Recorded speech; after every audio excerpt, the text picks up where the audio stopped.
Needle's Eye. Gate averse, 25.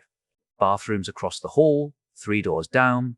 The attendant, a young half-orc who called himself Barry, told Marina as she followed him to the room she was staying in. Towels and stuff are in the cabinets inside. Showers lock. Use the ones marked for third people. Okay, Marina said awkwardly. Barry was oddly casual for someone who worked for one of the most powerful crime lords she'd ever heard of. Because you're here for protection, you ain't got no windows or nothing. Sorry. Also, once stuff quiets down, you'll have guards posted outside, he continued. They'll keep an eye on you and stop anyone who tries anything. But if you need anything, they can also get it. Keyword, NEEE. They ain't housekeeping or delivery boys. Got it, she said. They rounded a corner, and the underground lair vibes from before seemed to almost disappear as the hall ahead suddenly looked like the interior of some old-school 5-star hotel. She looked back to double-check that the previous hall still looked the same, and it did. Enchantments, Barry said as he noticed her confusion. Dragon likes for us to be able to separate our work life from our home life if we happen to live here. So she had the builders and some enchanters ensure that the living area and the different work areas are distinctly different. That's thoughtful, Marina said uncertainly. Wait, enchantments? He paused and held up a finger to point at his ear. She listened, as had indicated. All she heard was some kind of radio station playing quietly over the speakers up near the ceiling, and someone in one of the halls, or rather, someone's getting intimate. She shrugged, unsure of what he wanted her to notice. Hear any of the hustle and bustle from before? He asked. Any of the people moving around and talking? Supplies being wheeled around? A pair of massive reptiles breathing and intimidating people? Now that he mentioned it, she didn't. That shouldn't have been possible, as the main work area she'd been in was only a few halls away and she had supernaturally good hearing. He gestured around. That, he said as he began walking again. The visual shift in styles, and the fact that there are rules about. He loudly kicked a door he passed, and she heard the 2 people inside startle out of their lovemaking. Being overly raucous in this area helps everyone relax and de-stress. She blushed a little bit, or would have if she didn't have fur, as she heard the 2 people begin complaining. No sex allowed? She asked as a bit of a joke. He shrugged again. No rules against it, he replied with a chuckle. They just forgot to activate the privacy enchantment of the room. He looked back at her with a smirk. And yes, your room has one of those too, if you need a little privacy. She would have blushed harder if she could. Then he held a hand out to a door, and the other hand extended, revealing a ring in its palm. Your key, he said as she took the simple metal band. When she picked it up, it expanded in size a bit. He held his hand up, and she saw a similar ring on his thumb. The room also has aircon, light dimmers, surround sound, and an AR projector with access to all the streaming services and a few of the mobility games. He held up a finger. Though for safety and security reasons, no communicative abilities with any of them. She placed the ring on her thumb like he had, and it shrank just enough to fit snugly. You can go wherever you want, he said as he swiped his ring on her doorknob, and the door clicked open. She looked at him curiously. I run the housing, he said simply. It opens all of them. Guards have them too. But seriously, go wherever you want. That ring will zap you if you try to go anywhere you ain't supposed to. It'll also buzz like a phone if the boss wants you for any reason. And track me wherever I am? She asked as she grew skeptical. Long as you're here, he admitted freely. Outside? He held his hand up and wobbled it in a so-so gesture. Maybe for the first few minutes or so. Then it had run out of juice. He pushed her door open just before it relocked. Anyways, make yourself at home. Dinner is at 6. Marina thanked him and stepped into the room. Her jaw dropped. The classic 5-star hotel aesthetic outside was, apparently, not just for show. The room wasn't much in and of itself. In fact, she was fairly certain her bedroom at home was a few feet larger, but this one was so much more nicely made. Its style reminded her of an old movie she couldn't remember the name of, swathed in dark reds and rich browns. The bed had a massive, puffy duvet and pillows in the same theme, sitting across from an AR display currently showing a screensaver of fluttering birds. Whoa, she said as she looked around. Maybe a life of crime isn't as bad as everyone thinks, she thought. Then she remembered how she'd gotten here, and she chastised herself as she sat on the overly stuffed chair in the corner. Being a criminal is how you got into this, she reminded herself, and how Dad, how he. She curled up into a ball on her chair. For Murphy, the next memories came in fits and flashes. One moment he was looking at the woods as lights approached in the distance, and he heard sirens and gunfire. Someone was moving and yelling near him as they fired their pistol. His eyes closed, or maybe they didn't, and he just blacked out. Next, he was lying on his side. He'd fallen over, and the pain of being on top of his ruined arms startled him awake. His butt was being pushed, and when he looked, he saw he'd been knocked over by the opening of the squad car's door. Something impacted the car hard enough to knock him onto his face. Then he was back in the darkness. Then, some time later, he was awoken by loud noises. Things screamed through the air above, and he thought they were drones. He hoped they were PD gun drones. There was the faint hissing pop of magnetic guns. He'd always hated that sound, because it meant some nerd somewhere had decided violence was the solution to something they weren't even seeing in person. Though, he thought maybe this was one of the times when that was okay. The next memory must have been much later. It was looking up at a brightly lit white metal roof. Something was on his face, and his body actually felt a lot better. "He's awake," someone said. He tried to turn his head before he realized it was restrained. Suddenly, a light was being shone in his eyes. He realized he was in an ambulance. "Detective Murphy?" they asked. "Can you hear me?" He tried to nod. They wavered as the ambulance swerved. "I think I hurt my arm," he said, stating the obvious. His tongue felt like a cooked noodle.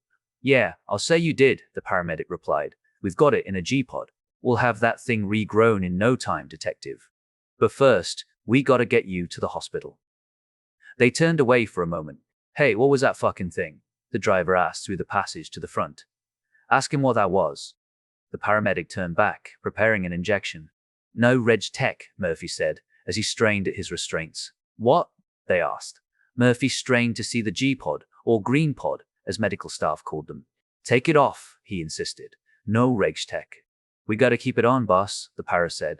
"You lost your damn arm." SOP is a G-pod until the hospital to seal it up. "No," Murphy insisted. "No Reg Tech. Can't. His eyes fluttered as he passed out again. "Shit," the para said, watching the readouts. "I'm pushing more fluids. He keeps dropping out," pushing a bag of Presdex. The paramedic, Eric, didn't need to hear the radio chatter. He'd seen the mayhem in the distance as a police drone dragged Murphy to safety. He didn't want to know what the monstrosity raging against the gun drones had been. That was way outside his scope of practice. He reached over to the G-pod on Murphy's ruined arm and adjusted the settings. "Her patient's demands, deactivating initial rebuild prep functions on RegTech triage pod and setting to stabilize functions," he said for the recording.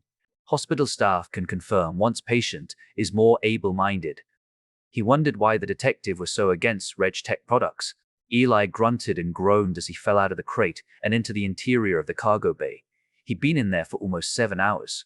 "God," he said, stretching. "What happened to 4 or 5 hours?" he asked the people nearby. The one with the crowbar shrugged.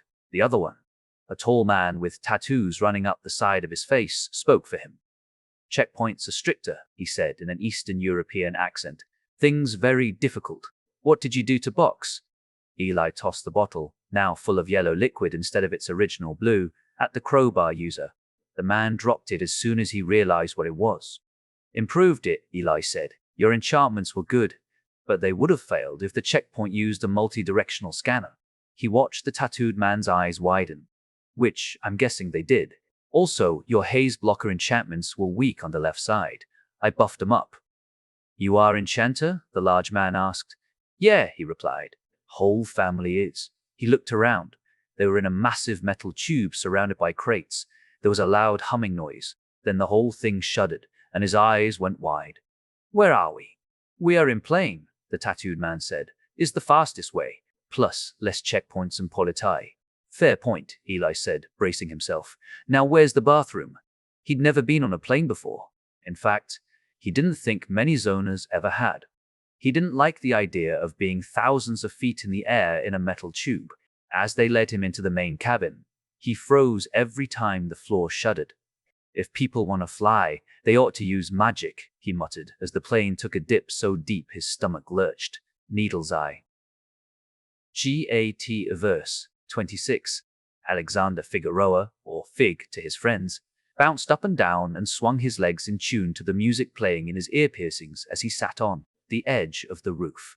He half sang a few of the lyrics as his head bobbed side to side and his hand moved like he was flourishing a microphone. Several yards behind him, Marina's eyes were wide and her ears were flat as she stalked toward him, her claws extended. She would get the annoying smuggler this time. No excuses. He wasn't going to escape. Not again. She managed to get within 3 yards before he ruined that plan. Not this time, Rin, he said, planting his hands on the bricks behind him and leaning his head back to look at her upside down. God damn it, Marina Rin Smith said as she lunged at Fig. He rolled to the side easily, using his magic to wind walk into a flip that brought him over the low brick wall and then leaned casually against the water tower. Nearby, what gave me away this time? She asked with annoyance.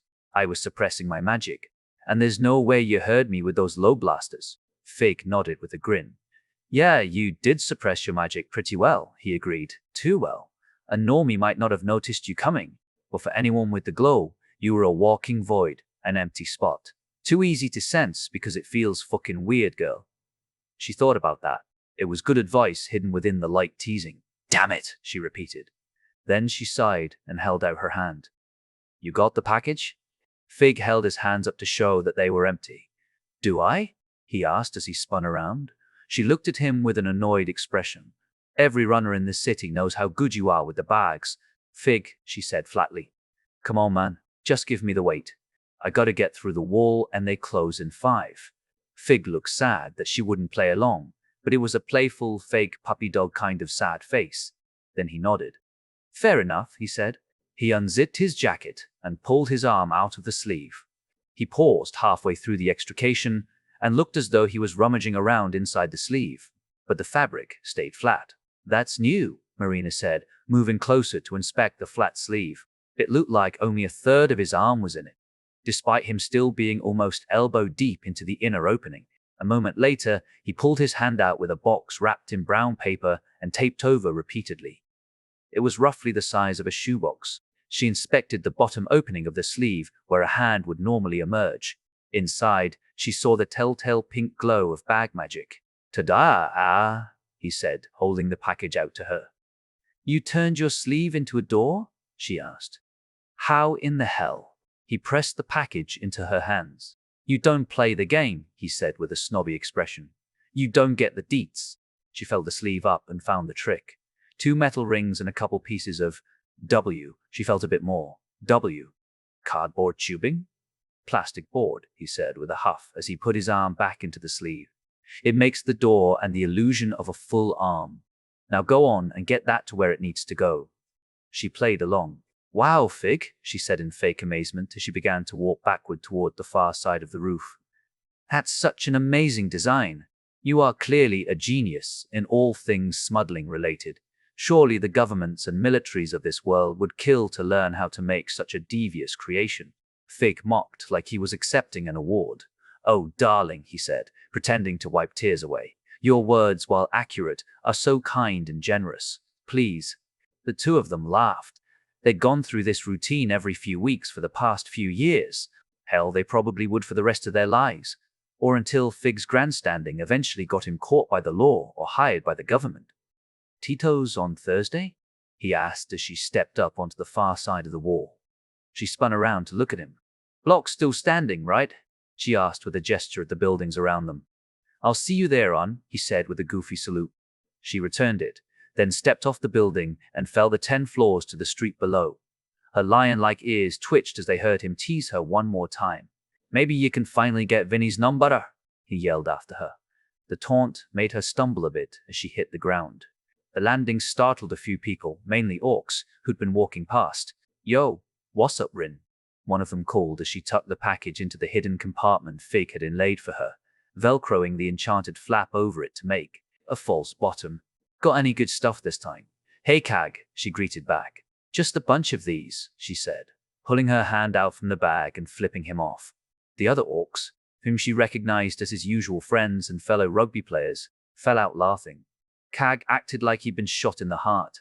They all laughed as she began to jog at a decent clip. Aye, stay safe, girl. Don't let the Rockwells catch ya, Kag called out.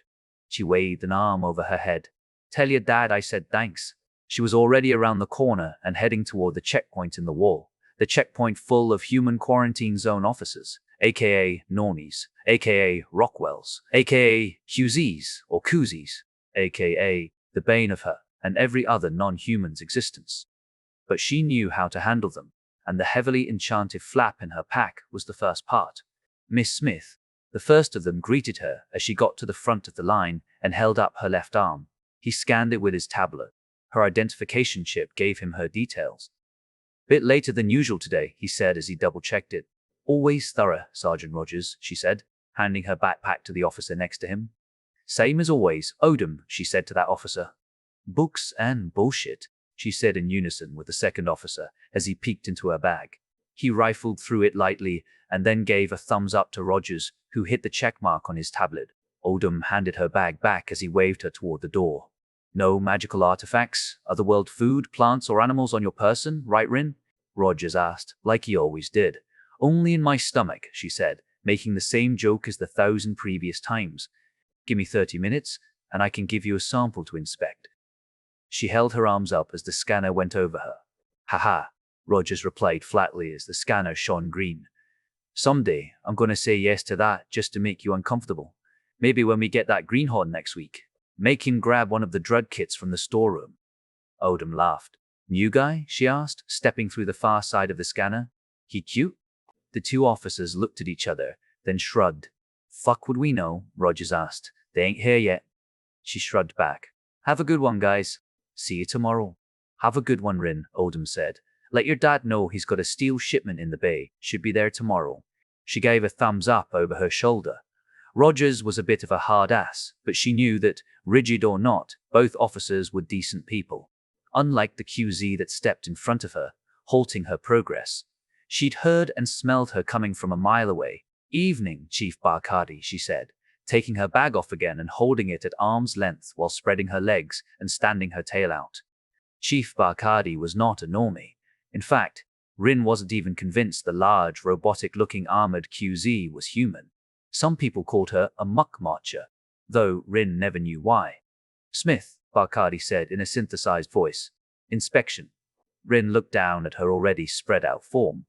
Whenever you're ready, or should I bend over and cough a few times? The oddly angular helmet of the chief tilted to the side. Rin knew she'd overstepped. Just joking, she said as the chief walked around her in a circle. The lion in her screamed not to let the cyborg intimidate her, but the logical part of her knew better. She'd seen what the muck marcher was capable of. Finally, Barkhadi stopped behind her. Clear, came the robotic voice. Stay, Z, Miss Smith. Rin relaxed and began walking. You too, Chief. Have a lovely stroll. She silently thanked Fig for the masterful work on the backpack. Once Rin got past the next corner, she began a jog. $800. In my pocket, she sang as she easily leapt over a dumpster.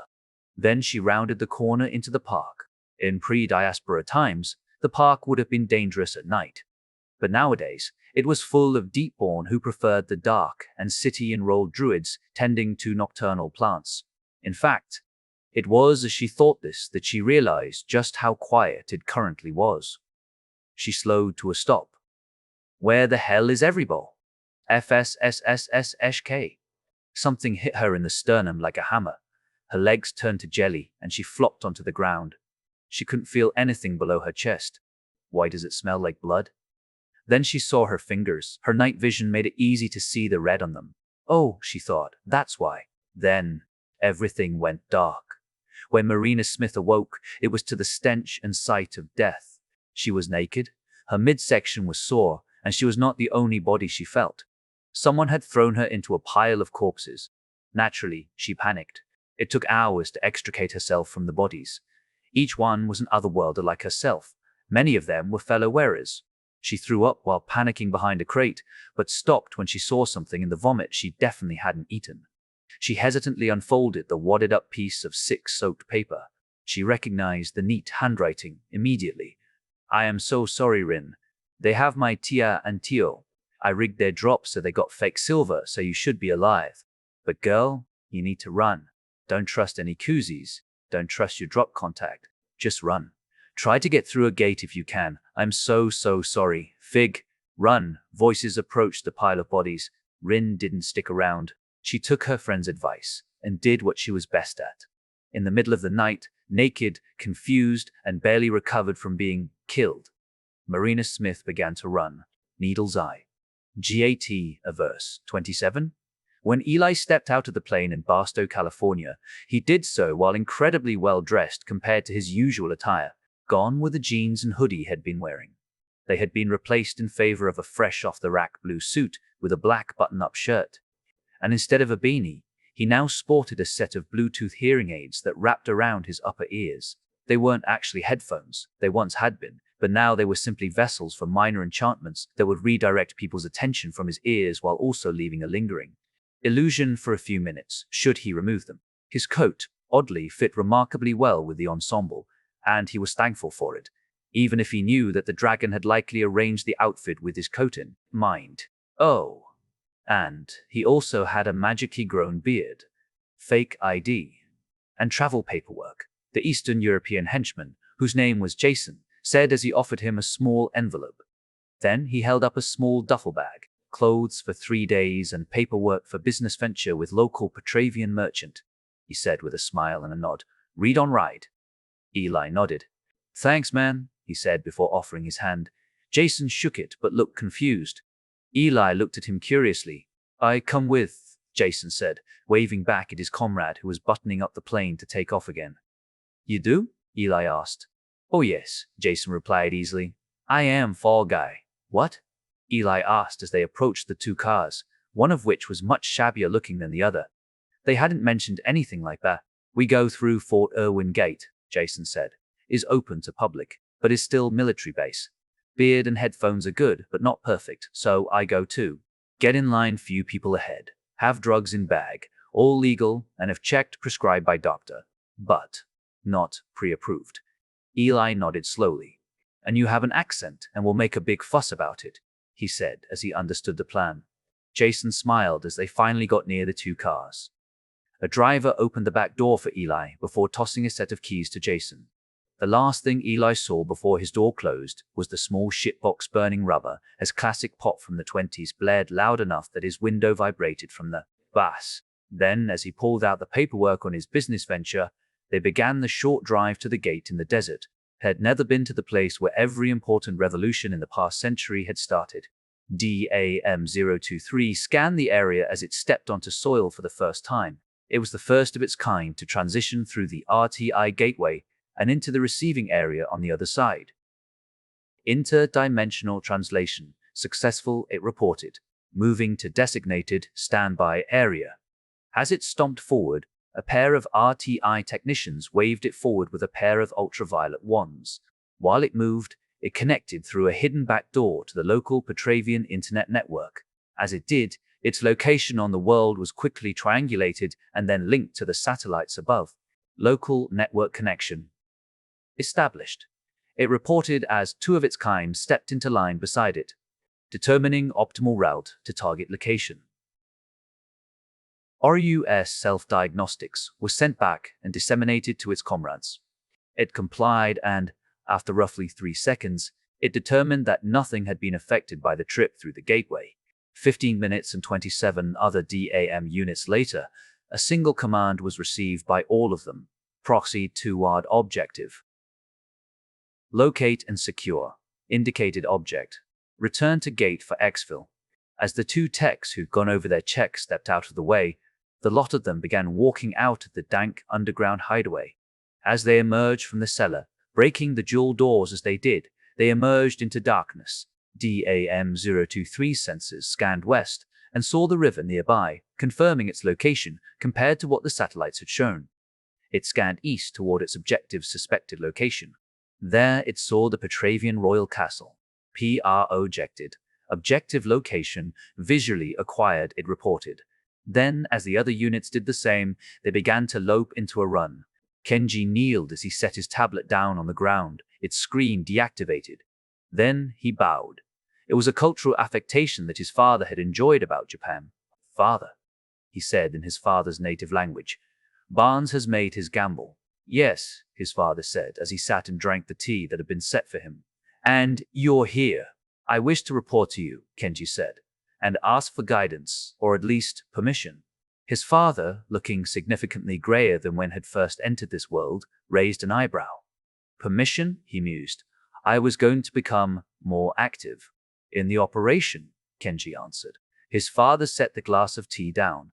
And you believed flying to Japan and interrupting my tea was how to do that? He asked sarcastically. Kenji stayed bowed. As I said, father, I sought permission to do as needed. To the elder's credit, he didn't sigh. He wanted to, as his son was vexing him. But he was more controlled than that. His son had, as usual, missed the main part of the lesson he'd been trying to teach him. But unlike other times, this failure was due to Kenji's respect for his father, and not foolishness or lack of foresight. It wasn't ideal, but it was at least something he could tolerate. He could work on the boy's self-reliance later. For now, bigger issues were at hand. I can respect that, he admitted. You have it. Kenji bowed just a bit lower before moving to stand. Remember, the elder said silently as he picked up his tea again, how we operate. Kenji nodded. Then he stood fully and walked out of the room and back to his waiting plane. Once he was gone, his attendant took his tray. Master Oni, they said as they ready to take it to the kitchen for cleaning. Do you have any further need of me tonight? No, Hirota-san, he said.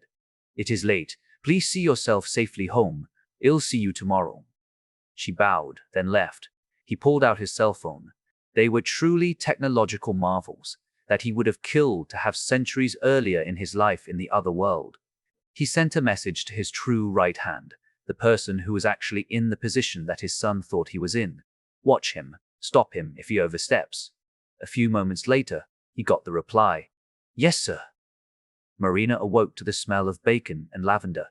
She stretched as she yawned and sniffed the air. The scent was enticing, but something about it was off. It was like it was thin, only barely there. It didn't matter as much as the rumble the bacon scent caused in her stomach. She stood up and put on a pair of the sweatpants that had been provided for her, tailored to folk, of course, and made her way out the door and to the hallway. She paused as she opened the door and stepped outside. Her eyebrows knit together as she looked around in confusion, her nose raised as she sniffed rapidly. She stepped back into her room. Once again, she smelled bacon and lavender. She stepped back outside and smelled cleaning products and burnt hair. Inside, bacon and lavender. Outside, cleaning products and burnt hair. She repeated the process a few more times, until the door across and a few yards down opened and a towering Aquian emerged, still misting his gills with a spray bottle. He looked at her with curious, if still sleepy, eyes. Enchantments from the slumber priests, he said, as if it was the simplest matter ever. It's why it always smells like ass out here in the morning. He slowly ambled down the hall toward the showers. Helps people sleep easier. Still not enough, he said quietly as he disappeared. She nodded. She knew of the sleep priestesses and slumber priests. They were remarkably common in zone hospitals, but she had never heard of them making enchantments before. It was nice, though. She couldn't deny that she had slept like a baby. Curiosity sated, she stretched her legs for a moment before walking toward the cafeteria. And once again, she kind of hated herself for feeling enticed by the criminal side of life once more, despite all the trouble it had caused her. Then she was eating real bacon, and not just smelling magical sleep bacon. She found, as she listened in, that the people around her weren't thugs or murderers or maniacs. Instead, the conversation sounded just like what she'd expect from any normal office building outside the zone. It just centered around stuff that was usually illegal, but the people themselves were just time people. People with a less conventional job, but people nonetheless. And as she ate and listened, the temptation crept back into her mind. Needle's Eye. GA Verse 28. Eli was familiar with the room he was in, even if he'd never actually seen one himself. After all, the QZ police departments had their own versions. Theirs were just based on AI analytical processors reading micro-expressions and autonomic reactions, whereas the Petravian versions used magical enchantments to read a person's intentions. Neither was a perfect system, but law enforcement on each side had adapted the methods of their extra-universal counterparts to close the gap. The days of beating a lie detector with a thumbtack or something else stupid were in the past. So, you illegally exited the Dakota QZ, obtained falsified documentation and a disguise to also illegally cross over to our world in the middle of our royal castle, just on the off chance that you could have a discussion with the Archmage and King about something you admit is likely a highly secret, world-level artifact that people have already died to get a hold of, and that our own Archmage allegedly violated the treaty to extract from your country? The interviewer, a grizzled-looking, one-eyed Aquian, asked Eli as he sat in the chair. Eli's coat was currently being held in a room a few halls over. With the help of a member of the royal family, Eli confirmed with a smirk, and there was no allegedly. I was there when the Archmage made his hasty exit, and you did all of this while on administrative leave and confined to the primary zone. They followed up. No, I was on duty when I witnessed him escaping with the artifact, Eli replied cheekily. Then he shrugged. The rest of it, though? Yeah. And you won't name the royal who helped you? Nope, Eli replied. They'd kill me. We might have to kill you, the interrogator said flatly. And Earth would probably thank us. At the very least, my supervisor would, Eli said with another smirk. Besides, I'm pretty sure any of the royal family that read this interview will know who helped me. How did you get that coat of yours through the gate? The interviewer asked. It's heavily enchanted and loaded for bear, he said incredulously. Eli wobbled his head and shrugged. Bit of manipulation of human nature, he said easily. Plus, I haven't been certified since I was a teen, but my enchanting skills are on par with an Eastish Lord Artificer. He wobbled his hands a bit. At least if their listed standards haven't changed in the past few years. Or, being lied about, like so many things the Estes send out. Really? They asked incredulously. Eli sighed. He didn't like talking about his family. My grandfather is Ruithin Diari. My mother is Kalarel Diari, he said. Then he held his hands up to show off his dark skin. Though I'm not exactly a part of the main family, but she did ensure that I learned the family trade. He pursed his lips a bit. And living in the QZ has forced me to become sly? He chewed on the word for a moment before nodding. Yeah, sly's the word. The interrogator looked back at the file he had on what the Petravian government knew of him. Eli was certain that them looking him up had likely already raised 1,000 flags back in the QZ. He hoped his captain was fuming. Eli held his hands up and let the enchanted manacles restraining them clatter onto the table. He'd unlocked them only a few minutes after they'd given him a second to sit down and take a closer look at them. Can I speak to the Archmage now? Or has anything I've said set off the warnings behind the mirror? He asked as the interrogator looked at the manacles in surprise. They were designed specifically to restrain both Earth-strong humans and high-strength mages. But his mother had had him analyzing more intricate enchantments than that before he turned 10. I figured honesty was the best policy, so I don't think I've said anything false. The Aquian was about to speak when one of the speakers near the ceiling crackled and a familiar voice emanated from it. Let the detective out, the voice of the Archmage said flatly, as if annoyed. Detective, are you going to cause problems for us? Eli looked over at the mirrored wall. Compared to what you did? He countered rhetorically. Not even close. I'm trying to smooth things over and get answers that can at least shut people up back on Earth. He shrugged again. And annoy my superiors. An exasperated sigh came from the speaker before it cut off. Then the door unlocked. Eli stood up and dusted off his pants. That was fun, he said before pointing at the manacles, which the interrogator was inspecting. Tell the mage who made those that they're good, but they need to adjust the circles on the ambient mana production enchantment. A smart mage can push in some energy in the right tempo and upset the whole circuit. They need to take a note from Earth and put in a randomize on both the receiving inscription and the converter relay. Suddenly, the door flew open and the Archmage was standing in the doorway, glaring at Eli angrily. Eli looked at the royal with confusion for a moment before understanding dawned on his face.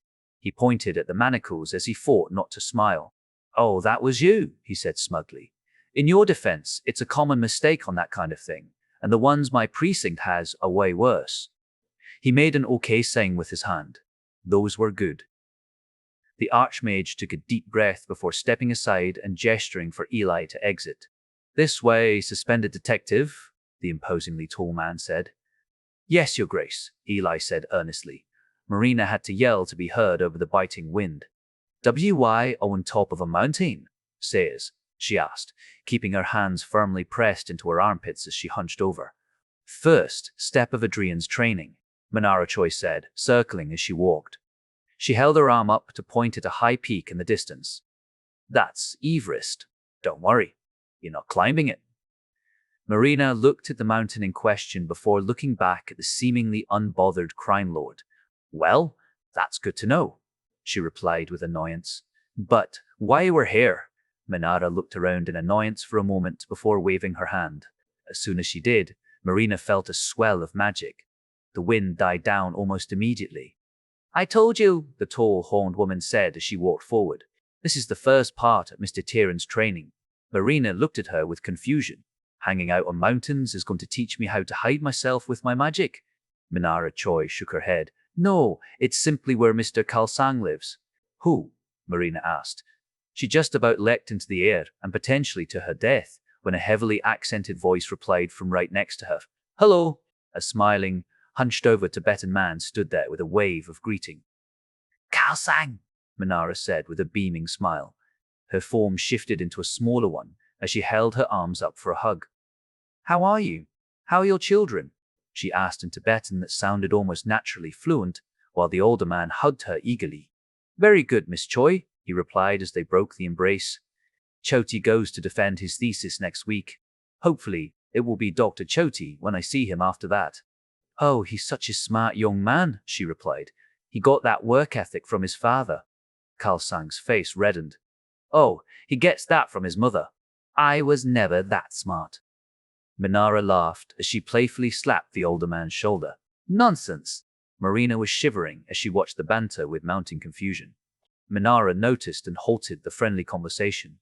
"Kalsang, this is Marina Smith," she said as an introduction. "She's the one Adrian contacted you about. She'll be under his wing for a little while." Kalsang held his hand out. Marina hesitated for a moment, not wanting to pull her hand out from its place of refuge under her arm, but she eventually shook the offered hand. "You may have noticed," Manara continued, "the fact that you didn't notice Kalsang's approach. That's what you're here to learn about." "I was a little distracted," Marina said with annoyance. "And it was windy." "And you have superhuman senses," Manara replied easily. "And this is a magically sparse area, not as suffused as the rest of the world." But he was using magic to conceal himself. She turned and placed a friendly hand on Kalsang's shoulder. "Kalsang, I leave her in your capable hands. I'll be back later tonight. Tell the family I said hi, and congratulate Choti for me." She walked past Marina toward a doorframe that hadn't been there a moment before. Marina looked at the door with confusion. That was no ordinary gate like the others, Mage's door or not. "Wait!" Marina exclaimed, just as the crime lord made to grab the doorknob. Manara Choi looked back with a look of being put out. "Can I at least get a jacket or something?" She held up her bare-pawed foot. "Or at least some snow boots." Manara Choi rolled her eyes. "You're aware," she replied, as if it were obvious. "You can't freeze to death. And even if you get frostbite, your toes and fingers will just grow back. Besides," she pointed at Marina's foot, "you're already growing your winter coat. Where regeneration gotta love it." Marina looked at her foot. Sure enough, the fur between her toes was significantly thicker and fluffier than it had been before coming out here. The dragon stepped through the door, and it disappeared with a popping noise. Marina was left to stare at the space where it had once been. Then Kalsang spoke up from the opposite side of where he'd just been standing. "You close eyes now," he said with a smile that was warmer than anything else nearby. "Count to 5. Then find Kalsang." He gave her 2 thumbs up. "What?" she asked as the cold wind began to pick back up. "You find," Kalsang repeated. She looked around at the barren landscape for a moment. How could he even hide out here? She was about to ask him that when she turned back to where he had been standing. He was gone. 5. Kalsang's voice shouted from somewhere behind her, which was impossible, because that was out in the open air beyond the edge of the mountain ridge. "What?" she asked. "First things first," Chief Barkadi said as she stood in the back of the armored truck while it rumbled down the road. "How much do you feel like you need a hand?" she asked, messing with a computer screen attached to an arm that had swung down from the roof. Murphy was more than a little woozy and bedraggled as he sat in the chair near the back door. He had a migraine that could drop a rhino, or maybe even the chief herself. Gotta admit, he said, looking at her through squinted eyes, it'd be damn useful to have one if they try attacking me again. She didn't say anything for several long seconds as her fingers, which had separated into multiple smaller digits each, tapped rapid fire at the touchscreen interface in front of her.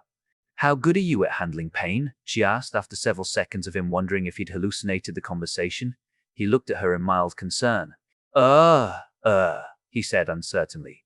I ran for about, I don't know, another mile or two after I lost the arm, he added, holding the nub up for emphasis. Good, she said, tapping at the screen a bit more.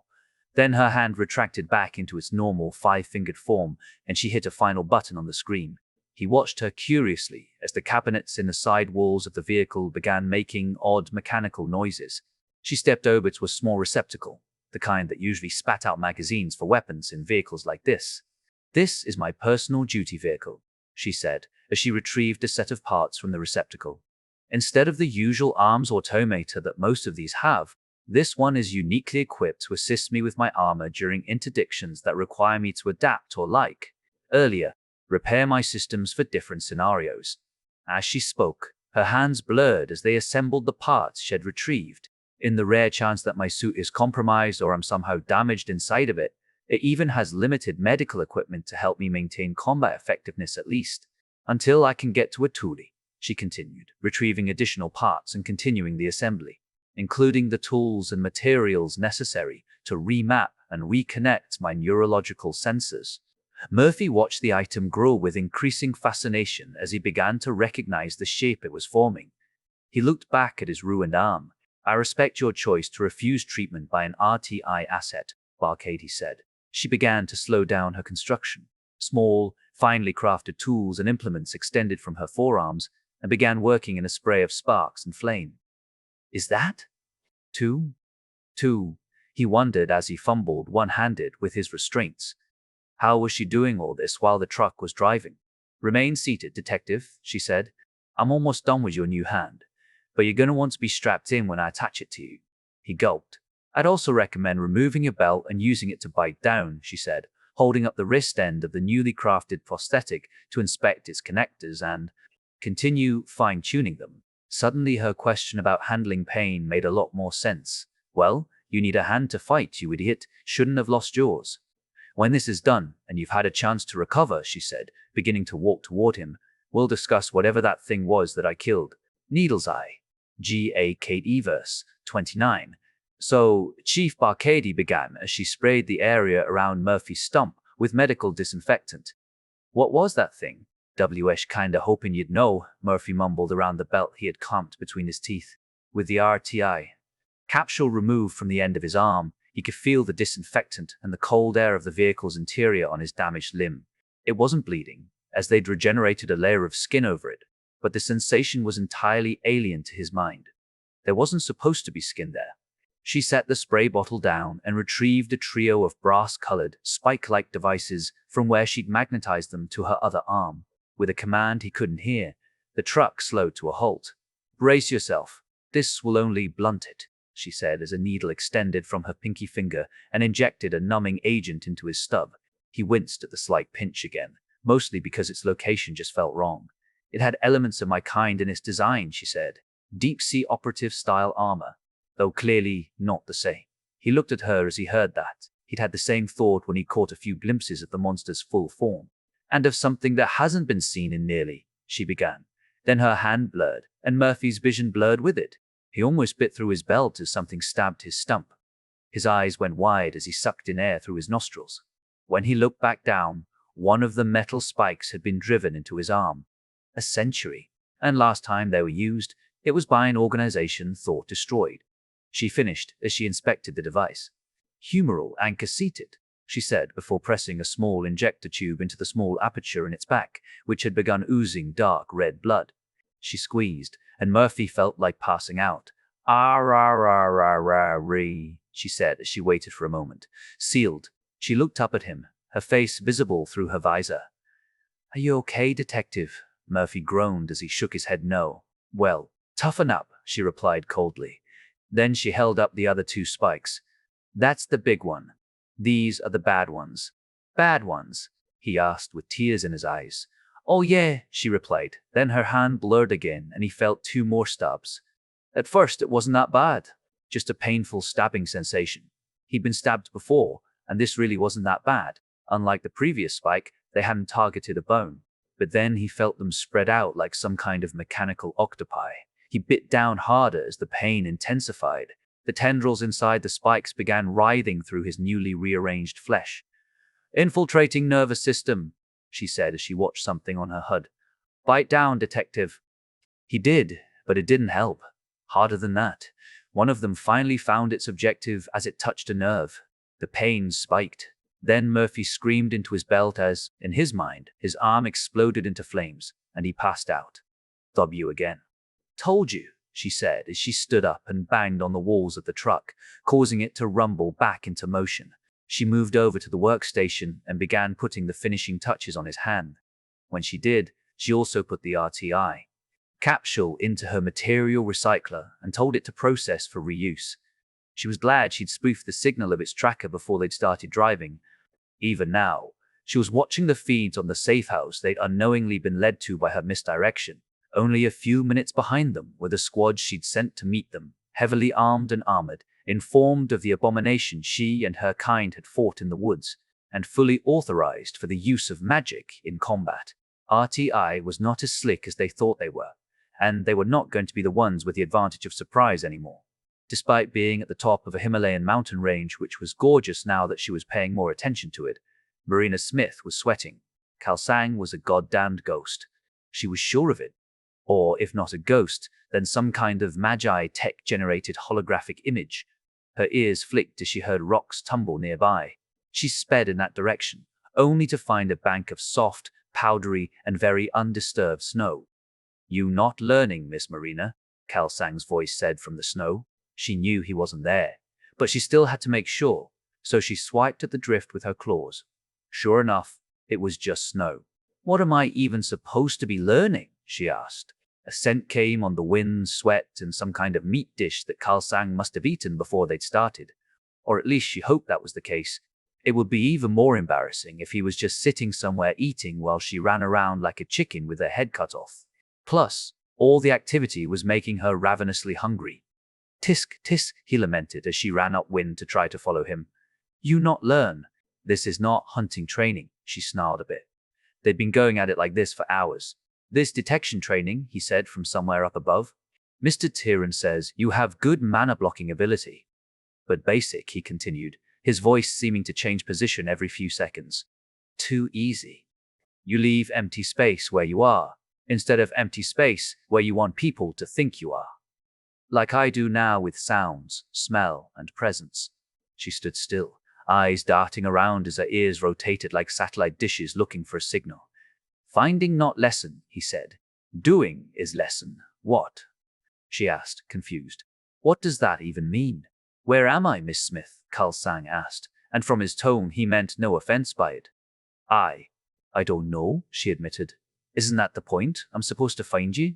Yes, he said happily. Why haven't you found Khalsang yet?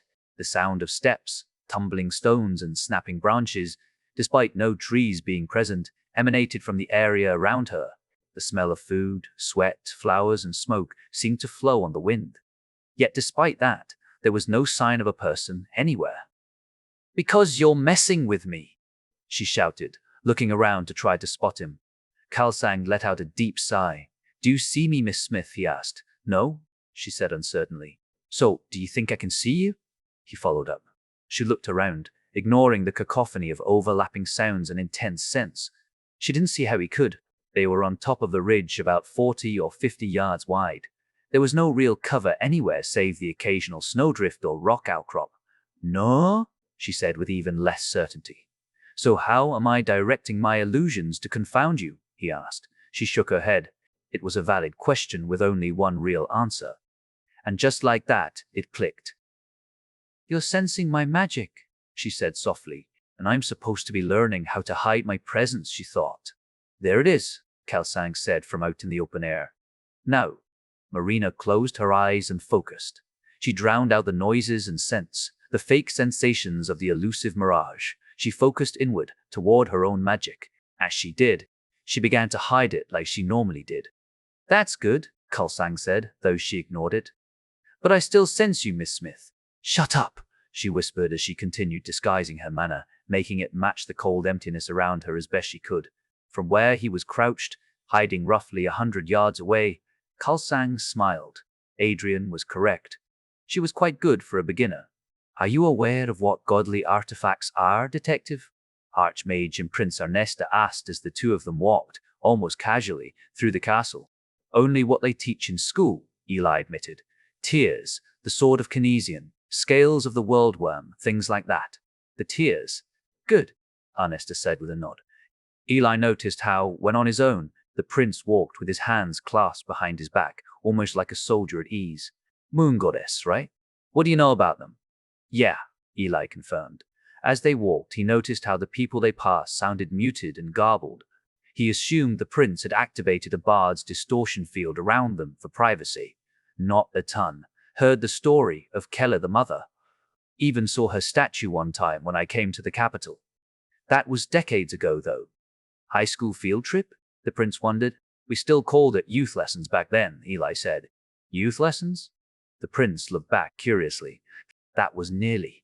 He stopped when he saw Ellis' ears and was reminded of his heritage. Right, well, you know what they do then. Sure.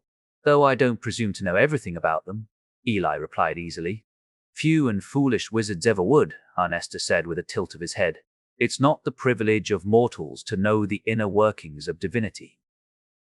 The prince seemed to pause as he said the last sentence, as if considering it. Then he resumed. Regardless of what any priests, holy men, or any other crazed mages may say, Eli simply continued following him, assuming the prince was getting to some kind of point. As he did, he took in his surroundings. The royal castle was an amazing bit of architecture, built thousands of years before, and modified on an almost yearly basis using magic and rapidly improving materials. As an enchanter of his caliber, Eli found the magics worked into each and every stone to be nothing short of incredible. But that wasn't why he was here. This wasn't a field trip like the one he'd mentioned earlier.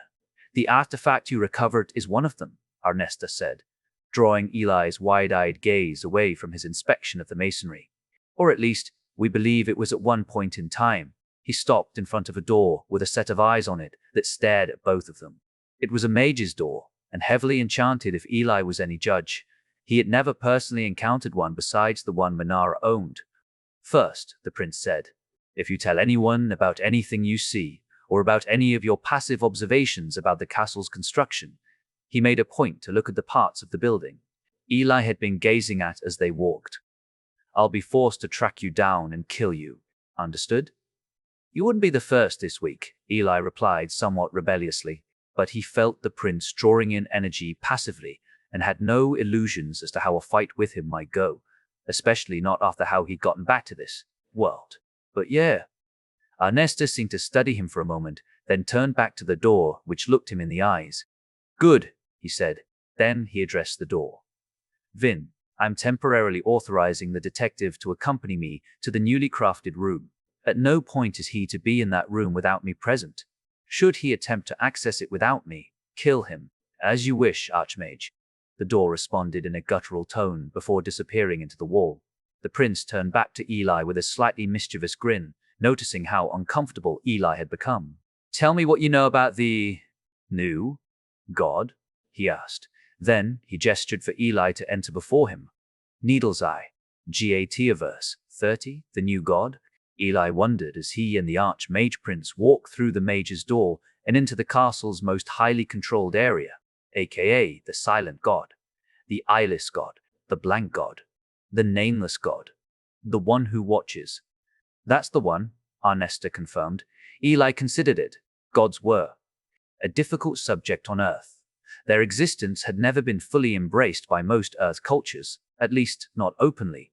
Some nations with older-fashioned belief systems had somewhat accepted them, most notably the Aboriginal people of Australia and the surrounding countries, and a handful of African nations. But the major religions and their associated countries still firmly denied the possibility of them, even with modern accounts of encounters with the moon goddess nearly a century before. What does anyone know about them? Eli asked rhetorically. There are cults in the slums, mostly the really poor, the orphans, the desperate. I've seen graffiti of a man with no eyes and tentacles on his head, hands and legs like a monster. Crazies say they see him in their dreams, but he never speaks, never does anything except watch and send people away. He thought about it for a moment, but despite being what I'd consider a nightmare, they all say that he seems oddly friendly, gentle. Arnesta looked at him curiously for a moment, then nodded. "And what did your schooling teach you of the Vanishing Blight?" the prince asked as a follow-up. Eli's eyebrows furrowed at the question. "Not much," he admitted. "It was some kind of spatial anomaly that didn't interact with matter the way things normally do, supposedly sent by the gods as some kind of judgment/cyanide pill for the universe. The summoned hero and his family managed to banish it from this universe, but at the loss of the hero himself, and almost at the cost of his brother, Lord Artificer Joseph Choi. It all culminated in the Day of the Dying Sky." He pointed a finger toward the ceiling. "Ever see any of the videos or pictures of it?" the prince asked. "The few somewhat usable ones that the hero and the army took during his time here?" "Some of the salvaged ones," Eli replied. "Mostly look like TV static." "It was very hard to take visual recordings of them," Arnesta confirmed. "What if I told you that those two subjects were intertwined?" Eli considered his meaning. "The new god and the Vanishing Blight? And this artifact," Arnesta added. Eli paused, halting his steps. His eyes darted around as he tried to understand what the prince could mean. "What? What do you mean?" The prince stopped and seemed to grow taller as he stepped in front of Eli, his full height on display as he looked down at him. "When I said that I'd kill you if you told anyone what you're about to learn." "I meant it, detective," he said in a tone so flat that Eli believed him. "What you're about to learn is something only our two governments know, and even then, only at the highest levels. Outside of that, the only others who know are the leaders of the Choi family and the vicars." Ellis' eyebrows drew even tighter. "The politician?" he asked in confusion. "His father was the hero's left hand and confidant," the prince said. "Their families are only a marriage away from being as intertwined with the Chois as mine is." He turned and gestured for Eli to continue following him. "Late 2047 then.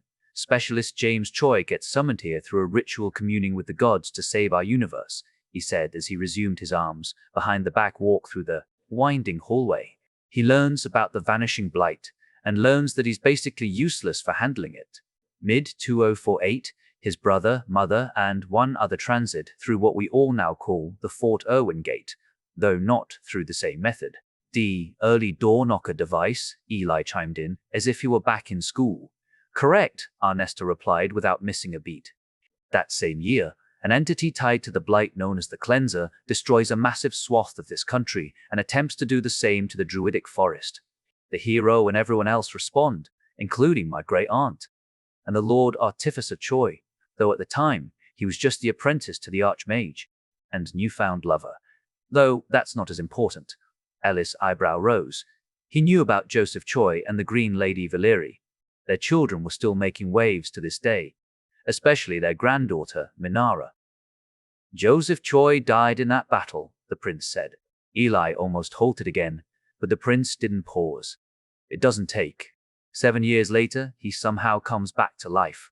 Even though his desiccated body remains interred here in the capital, and he has a statue in his honor, he somehow walks into the Choi compound to the north, looking disheveled and almost the same age as when he died." Eli had never heard any of this in his textbooks. This is after he spent nearly a year in Estland performing miracles with divine magic. The prince paused, looking back. "Which reminds me, before the hero's summoning, the gods of this world had been silent for years. They only became active once more while he was here. That becomes important in a moment." He began walking again. This is made all the more vexing by the fact that, on the Day of the Dying Sky, his voice was the one that called out the hero's name for everyone on the planet to hear. The hero takes off to meet this new entity, this amalgamation of Joseph Choi and the entity known as the Cleanser. They both disappear. The gods go silent once more, seemingly permanently. Neither of them is ever seen again until Joseph Choi reappears somehow. This was all too much for Eli. His mind reeled as he tried to make connections. He grabbed the prince by the shoulder and pulled him to a stop. The prince glared down at the offending hand. What are you trying to tell me? Eli asked. Are you trying to tell me that the gods sent Artificer Choi back down to the world? Arnesta looked visibly upset. Firstly, do not lay hands on a royal without an express invitation to do so, he said, venom dripping from each word. Secondly, yes, they did, or at least something along those lines. Eli held his hands up in a display of placation. The prince took a moment to calm himself, then stepped next to a door so heavily enchanted Eli could practically smell it. The gods were quiet before the hero arrived, active while he was here, and silent the moment he disappeared. The prince said quietly as his hands channeled mana into the door like a key. Then, his brother reappears 7 years later, infused with divine magic.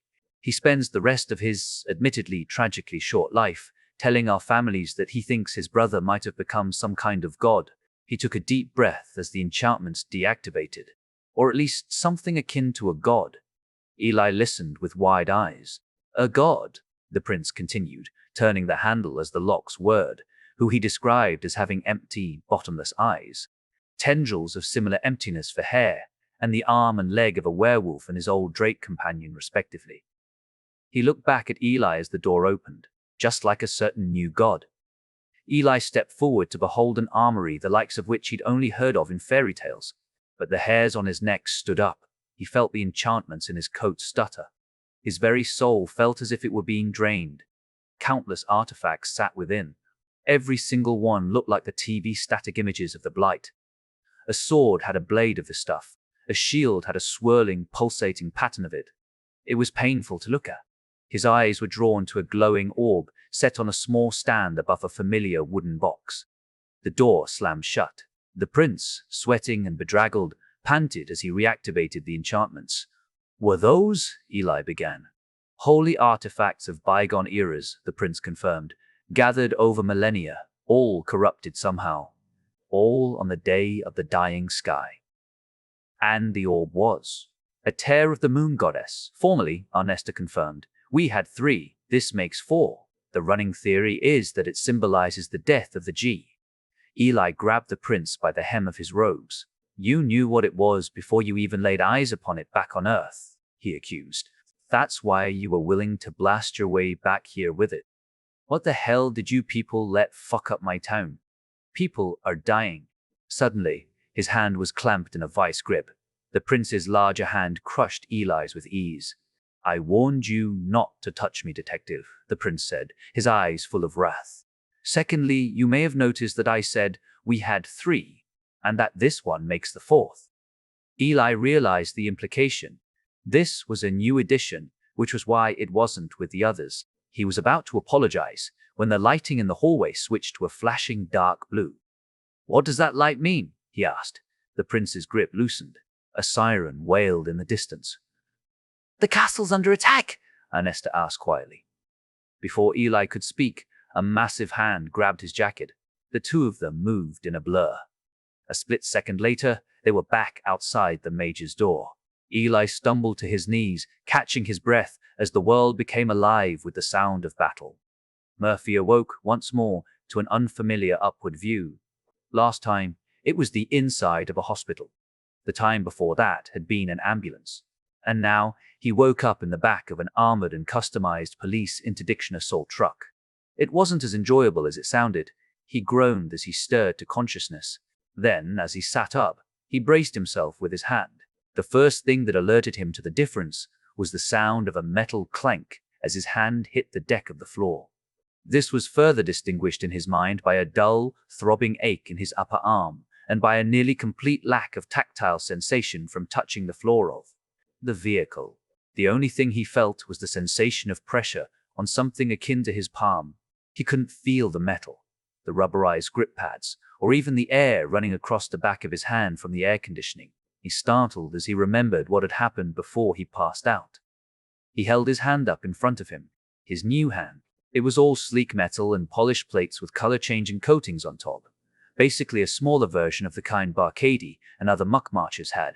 It ended where his stump began, roughly halfway up his bicep.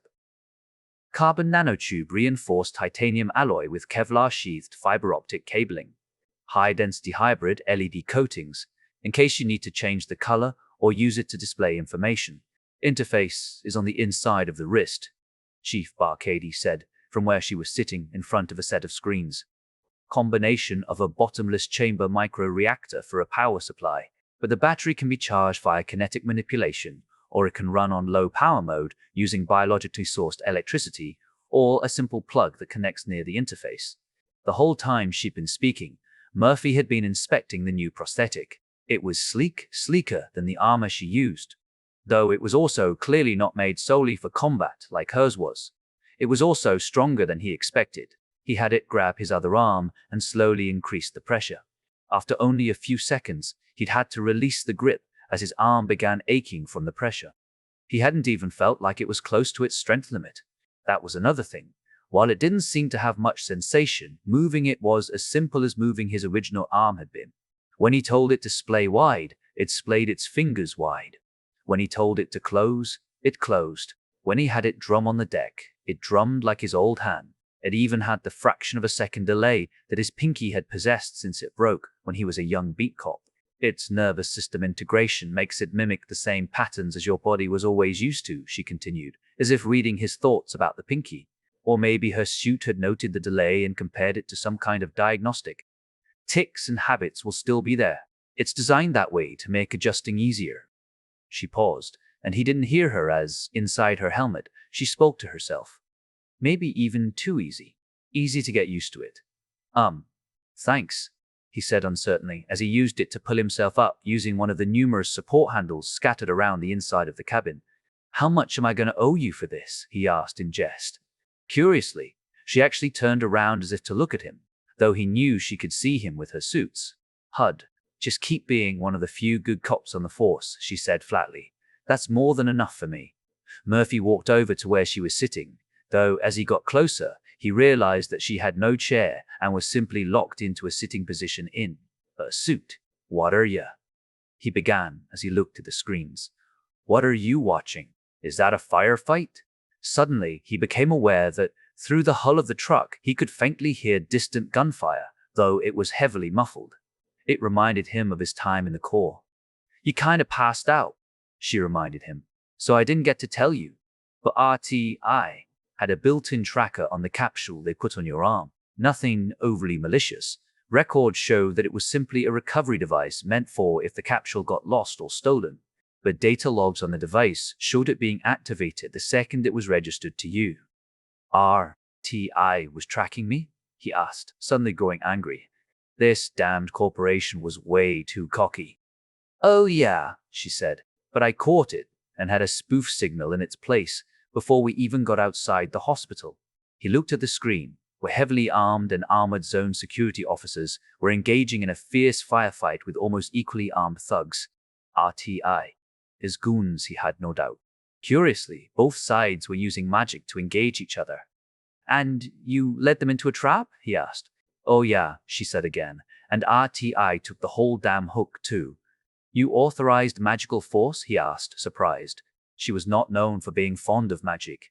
I thought you hated that stuff. I do, she replied, with every bolt in my suit and every drop of immune-suppressed blood in my body. He looked at her curiously. But a weapon's a weapon, and the best kind of weapon is the one your enemies never expect. So if everyone knows I'm magic-averse, then… She let the question hang. Then they get caught looking like idiots when you let your boys use it, he said with an approving nod. And those are no rookie casters. He pointed at the third screen on the left. The body cam showed a blinding spray of greenish-black lightning that seemed to writhe like living serpents as it scorched flesh and armor alike. Those are death bolts. And advanced ones. Only high-level mages manage to animate them mid-flight like that. My officers are better marksmen than normal police, she said with pride. Better hand-to-hand combatants, and they have higher physical fitness standards than you and your officers too. Murphy looked down at his beer gut. That's because I demand it be so, she said, uncaring of his insecurity. And I wash out anyone who doesn't meet those standards. She gestured at the screens. Outside of my fellow tin cans, these are the most capable officers I have. QZS SWAT. They train with Tier 1 military units whenever we can get them slots. And you hold them to the same standards with magic. Higher, she said with a note of annoyance. Because, as we've been over, I can't stand magic. His eyes squinted, not 100% certain he understood that. But he couldn't really deny the results, as he watched one of the officers' footage that seemed to blur as they moved through the opposition like some kind of superhero, while punching them with fists coated in spiked stone gauntlets. This will only last a few more minutes, she said, sounding bored as she did. Then we'll move in and see if we can question the survivors. She stood and turned toward him. So, in the meantime, tell me about this armored blood golem and what happened at your home. Needle's Eye, Gataverse, 31. Murphy groaned as he stepped down out of the vehicle.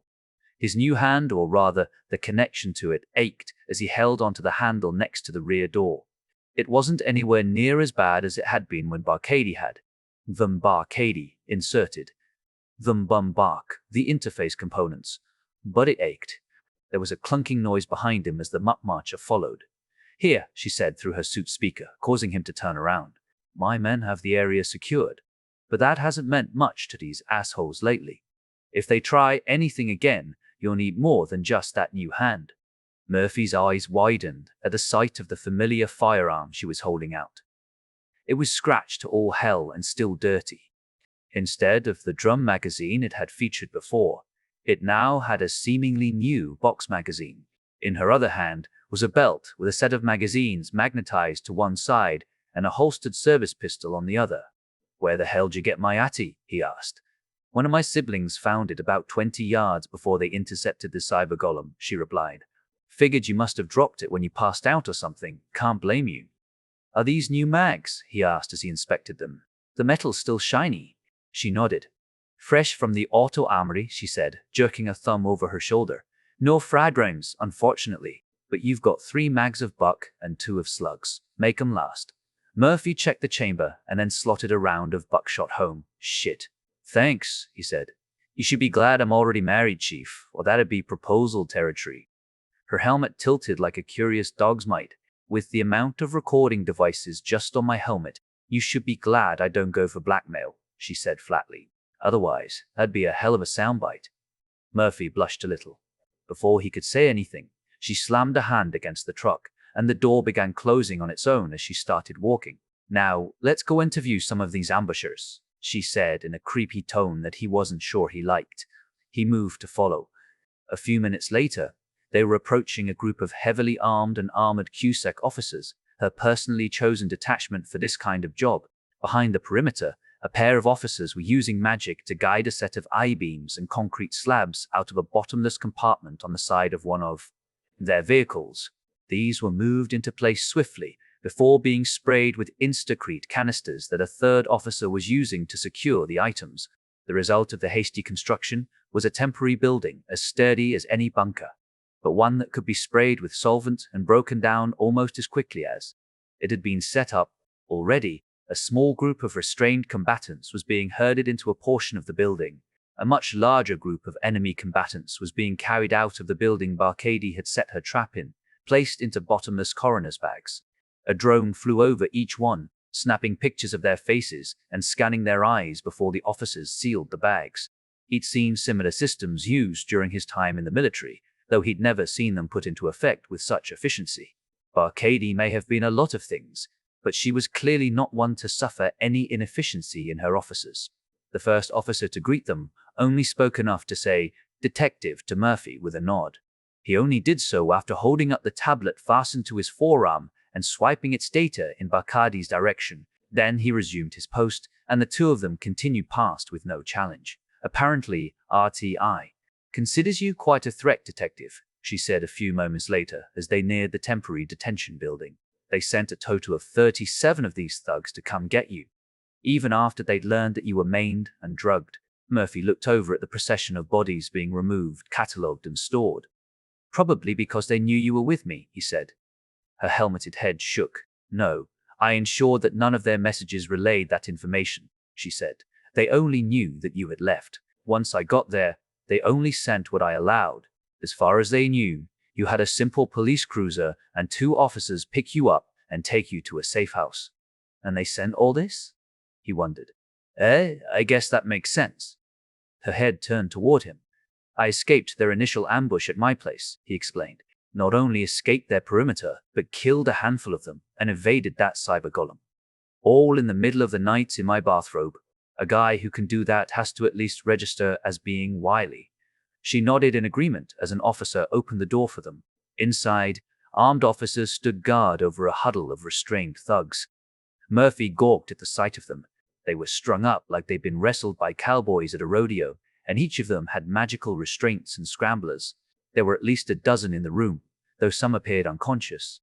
They looked at the two new presences with wide-eyed, angry or scared expressions. Murphy noted more than a few focusing on him. Bacardi's left hand rose, pointing at one wearing a shiny black silk shirt. Joel Aparicio Fernandez, she said, as two officers hauled the angry thud to his feet. She turned and began walking to a newly constructed room through the next doorway. Murphy followed, and the two officers hauled Fernandez between them. Murphy stopped and watched as Bacardi gestured him off to the side. The two officers took Fernandez to the center of the small room and set the man back on his knees before taking up positions in the corners. Before the door closed, another officer leaned in. "Local officers and SEC backup are 5 out, boss," the sergeant said. "Counter-drone and monitoring dome will be online about 2 minutes before that. Tech R5 is on it." Bacardi nodded. "Thank you, Sergeant." The officer shut the door. The armored security chief turned back to face the prisoner. Joel Aparicio Fernandez, born 18 June 2008 in the Colombian Annex, immigrated 7 years ago. Hopped in and out of detention centers for drugs, magical contraband, exotic species, and all sorts of other stuff. Then somehow disappeared off the grid 2 years ago. Her head tilted again. "Is that when you onboarded with RTI's criminal HR?" Fernandez stayed silent, glaring at both of them, especially Murphy. "Stay silent all you want, Mr. Fernandez," Bacardi said calmly. "I can see your heartbeat, body temp, sweat gland activity, breathing. You name it. You almost had a heart attack when I called your name. And you're losing it now that I've proven I know who you are, which means you've realized I know who your family is, where they live, who your friends are." Behind her, Murphy's eyebrow rose. "I thought she didn't like blackmail," he thought. "Strange that your son's medical bills all up and vanished a few years back," she continued. "Asociação Internacional de Cura Mágica," she said in a robotic voice. "That's a cute little name. Website almost doesn't look fake either. I wonder how many shell companies I'll have to dig past to hit RTI from there." Fernandez's eyes went wide and fearful. Murphy grew uncomfortable at the implications the chief was making. As the interrogation continued, a private jet flew overhead, bound for the landing strip it had left the previous morning, and opened its side door for just a moment. A young half-orc began plummeting toward the earth. Despite the setting, and the fact that her body didn't have the same heat regulation that normal human bodies did anymore, Marina began to sweat as she focused on her mana. She was good with her mana, better than most of her classmates at school, especially since she was one of the few actually licensed for limited magic for personal use. But she wasn't an impressive mage. In fact, she didn't even consider herself a mage. She'd learned to channel wind and fire for self-defense purposes, and could even make a shield for a few seconds if she needed to, but her abilities wouldn't ever be considered remarkable. The notion of actually using her spells for self-defense was laughable. If she tried using fire magic in a fight, she'd be lucky if she scorched her opponent's eyebrows. But she was good at her stealth magic. At least, she thought so. And apparently, Lady Choi and Mr. Tyrion had thought so too. She was just untrained. And now, she was currently training. So, a bit of sweat wasn't exactly unexpected. Slowly, as she focused more and more and ignored the steadily growing din of Kalsang's harassment, she began to control more of her presence. Making her mana undetectable was easy. She'd already known how to do that. But she needed to go further. Her mana couldn't just be undetectable. That left the magical void that Miss Choi and Mr. Tyrion had already called her out on. No, she needed to make her mana match the ambient mana. And more than that, she needed to make herself match the surroundings, at least to other people's senses. Little by little, her mana began to blend in with the wind, cold and stone energy of the world around her. She strained, her eyes sealed shut, and her fur slowly drenching in the areas where she still had sweat glands. Kalsang's jeers and questions began to shift. "Oh, that's very good," he said in a mockingly cheery tone. It was difficult matching things up. By nature, A person couldn't detect their own mana without outside help. But she knew from Fig's assistance, back before he'd been killed, what hers looked like. The lunar energy within her began fading as it was replaced by the mana of the mountain range. She sensed something odd about that ambient mana. Something so much bigger. She wasn't sure what, but something about the energy of the Himalayas felt. Not holy was the only word that popped into her mind. It was strange, yet also oddly relaxing. It was peaceful in a way her life hadn't been in years. Ah, Khalsang cooed from wherever he was. You were feeling and copying the sensation of Shambhala. It is a calming thing, no? The mana that years of worship, millennia really, have infused this entire range with. Stronger now that magic and the gods are confirmed to be real. Very well done, Miss Smith. But I still sense you. Quiet, she said calmly, allowing that energy to affect her. She took a step and began focusing on what little ice magic she knew. She needed cold. She needed to be cold, to become cold so that she would match the environment. She also expanded the pads of her feet. They felt softer. And sure enough, when she peeked at them, they'd grown thick tufts of fur between her toes, like a dog or cat with a winter coat. Her whole body had. She just needed her feet to stop making noise as she began to slowly walk. Her body temperature began to drop. She focused warmth. Simple warmth on the core of her body. Her brain and core organs remained warm, even as the rest of her body began to slowly chill and grow a rime of frost. As she surely became harder and harder to sense, she began stalking down the slope of the ridge toward where she suspected Khalsang had gone. She grinned as she occasionally heard Khalsang's taunts fall behind her before catching back up. The gaps between those adjustments began to grow wider and wider. The lioness in her head was gleeful as it felt her stalking her prey. Needle's eye. Gate, a verse. 32. Marina could, despite his efforts to conceal himself, smell Khalsang as she stalked through the snow. The voices, footsteps, and other phenomena he'd manifested to distract her had gone silent. Shed managed to shake them several minutes earlier, when Shed abruptly turned left and slowly clambered down a small depression. The noises had flitted forward a few yards, only moments later, as Khalsang tried to predict where she was going. He had lost her, or more accurately, she had lost him. Shed waited in the depression for a while, focusing on her technique. It was still difficult. But now that Shed shaken her prey's detection, it was much easier. The lack of distractions made focusing simple. Even the cold had lost its bite as she focused deeper into her mana flow and how it affected her body. Now she was stalking again. Her body stooped over as she moved forward on hands and feet, looking more like a hunting lioness than she likely ever had since her conversion. She could smell the herb-rich, sweaty scent of Khalsang ahead. It reminded her of a market, or maybe a dingy restaurant. The kind they had at the center of the quarantine zone, where health and safety were pushed aside in favor of tradition and flavor. She loved those restaurants and taverns, even if her father had never liked her going that far into the zone. They always had such exotic foods, and the people were so full of life, even when she hadn't understood their languages. The thought of her father and how had lectured her on the dangers of the inner zone brought her down for a moment. It wasn't much, but she felt her control slip. The voices that had been fading into the distance stuttered to a halt before shutting off. Shit.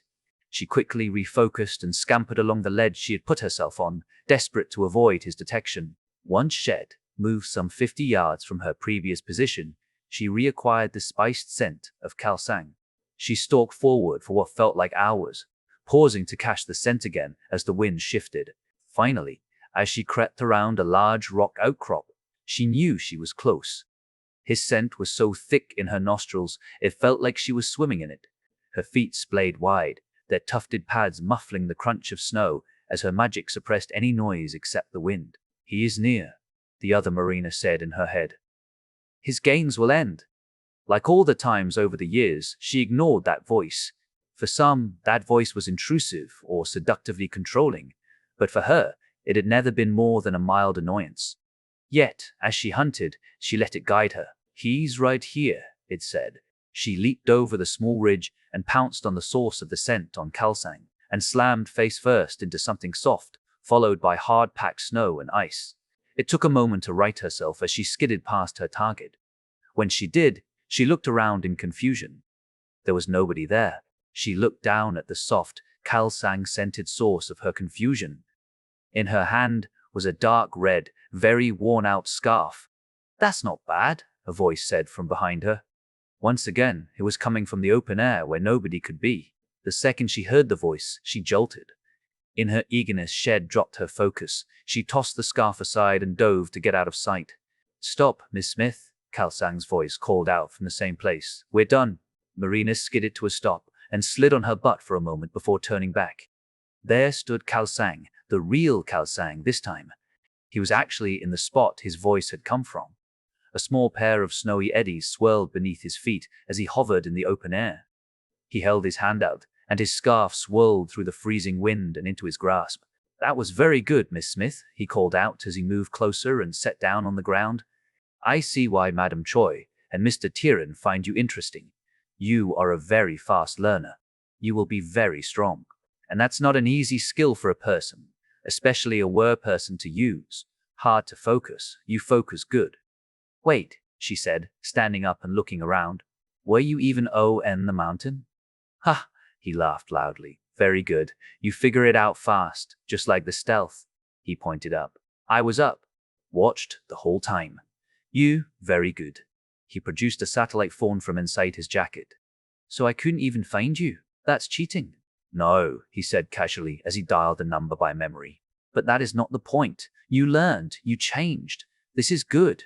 He held the phone to his ear. "Yeah, she's done. Yeah, she very fast. Only 11 hours, new record."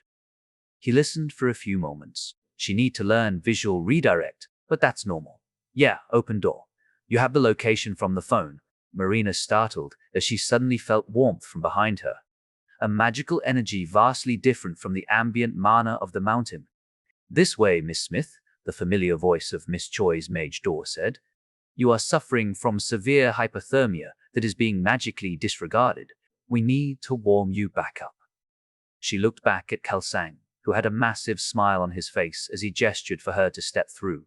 She turned toward the door and saw the warm interior of Miss Choi's headquarters, bustling as always. When she turned back to ask a question, Kal Sang was gone again.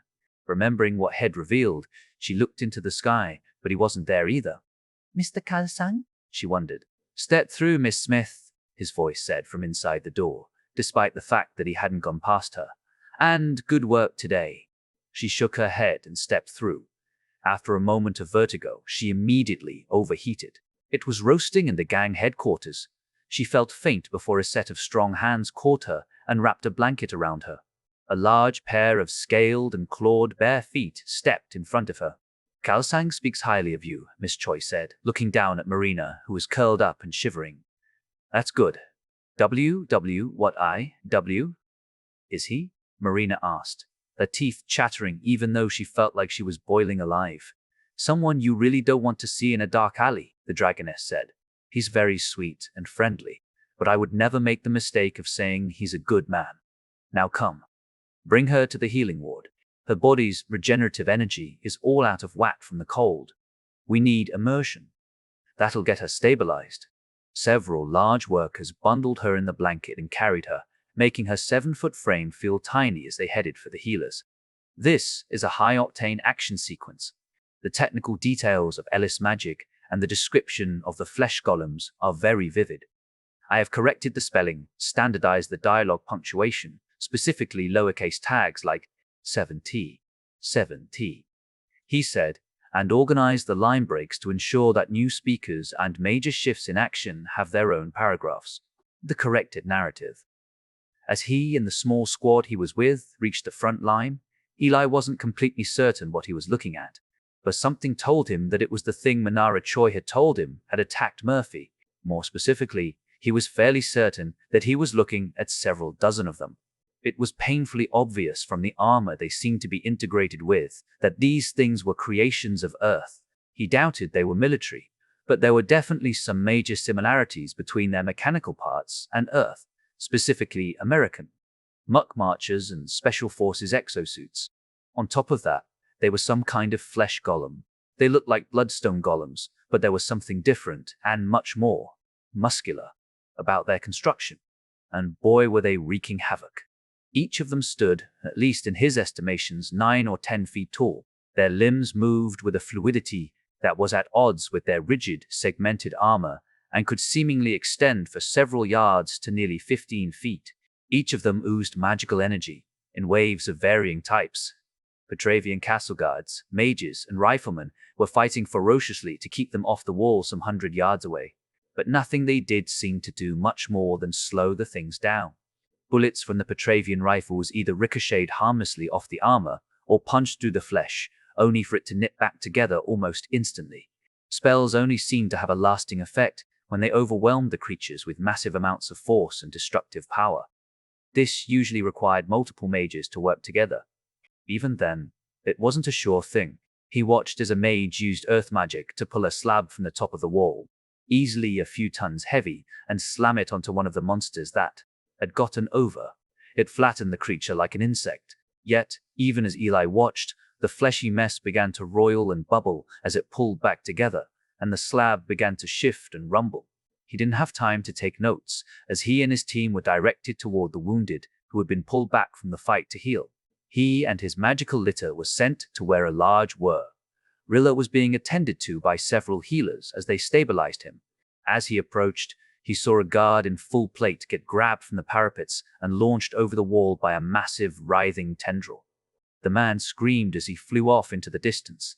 The noise of the area made the gunfights of the past week seem like soft lullabies. He slowed to a halt, deactivated his litter's hover enchantment, and dropped it to the ground next to the injured guard. "This one needs to go to the lunar wing of the healer's ward," the army healer said with urgency. "Let them know he's showing structural interference." The young man applied a magical bandage to the large soldier's left side. "The damn things have silver in their mechanical bits, and they use it." The soldier had been nearly cleaved in two. If Eli had to guess, they'd only narrowly managed to avoid the strike at the last moment. But the torso ended in a ragged mess that was missing the left arm and leg, and organs were spilling out of the sides. Sure enough, despite being aware, they weren't healing the way they were supposed to. Flesh spasmed and jittered, but it wasn't rejoining. "What the hell are those things?" Eli asked. "Hell if I know," the healer said angrily as they tried to pack guts in place. "They look Earth-made, but they're attacking the embassy too. They're attacking everything." He gestured for the two soldiers with him to help load the massive casualty onto Eli's litter. Once it's floating, hit the little moon symbol near the levitation rune. He counted down on his hand. "Ah, and up. Got it," Eli said as he activated the two enchantments. He was impressed by their quality. The litter slowly raised its burden off the ground, then began glowing with a soft reddish light, just like the long-lost second moon of this world. The Warilla groaned as it simulated lunar energy for him. "Hurry," the healer demanded. "Get him there fast now." He turned and signaled for the other two to follow as he began jogging toward his next patient. Eli spun the floating casualty around and began jogging back toward the castle. But before he got all the way there, he handed the litter off to a waiting guard who looked confused. "Get him to the lunar ward," Eli said as he withdrew a star from a compartment in his coat's collar. "Let them know he's got silver damage." Before the guard could answer, Eli was already running back the way he'd come. As he ran, his empty hand reached into his coat pocket and began putting on a series of rings, each one shaped differently and made of different materials. As the noise grew louder around him, the staff began to glow with a violent red light. His left hand shone with a brilliant array of colors, and he swiped his fingers along the inner hem of his coat lapels, causing it to conform to his body more tightly and grow rigid, almost like a suit of armor. As he got within the last few yards of one of the monsters, his eyes blazed with golden light, and he leapt into the air, a column of stone jutting out from beneath his feet to launch him several dozen feet off the ground and into the melee. "Get back," he yelled at the soldiers fending the thing off. They looked up in time, their own eyes illuminated by battle sight, and dove away just in time. At the apex of his leap, Eli angled the bottom of the staff at the monster's core and activated its strike enchantment. The weight of the staff multiplied by several hundred times as a sequence of enchantments doubled it 8 times sequentially. At the same time, an explosion of air and fire emanated from the top end in a temporary jet burst.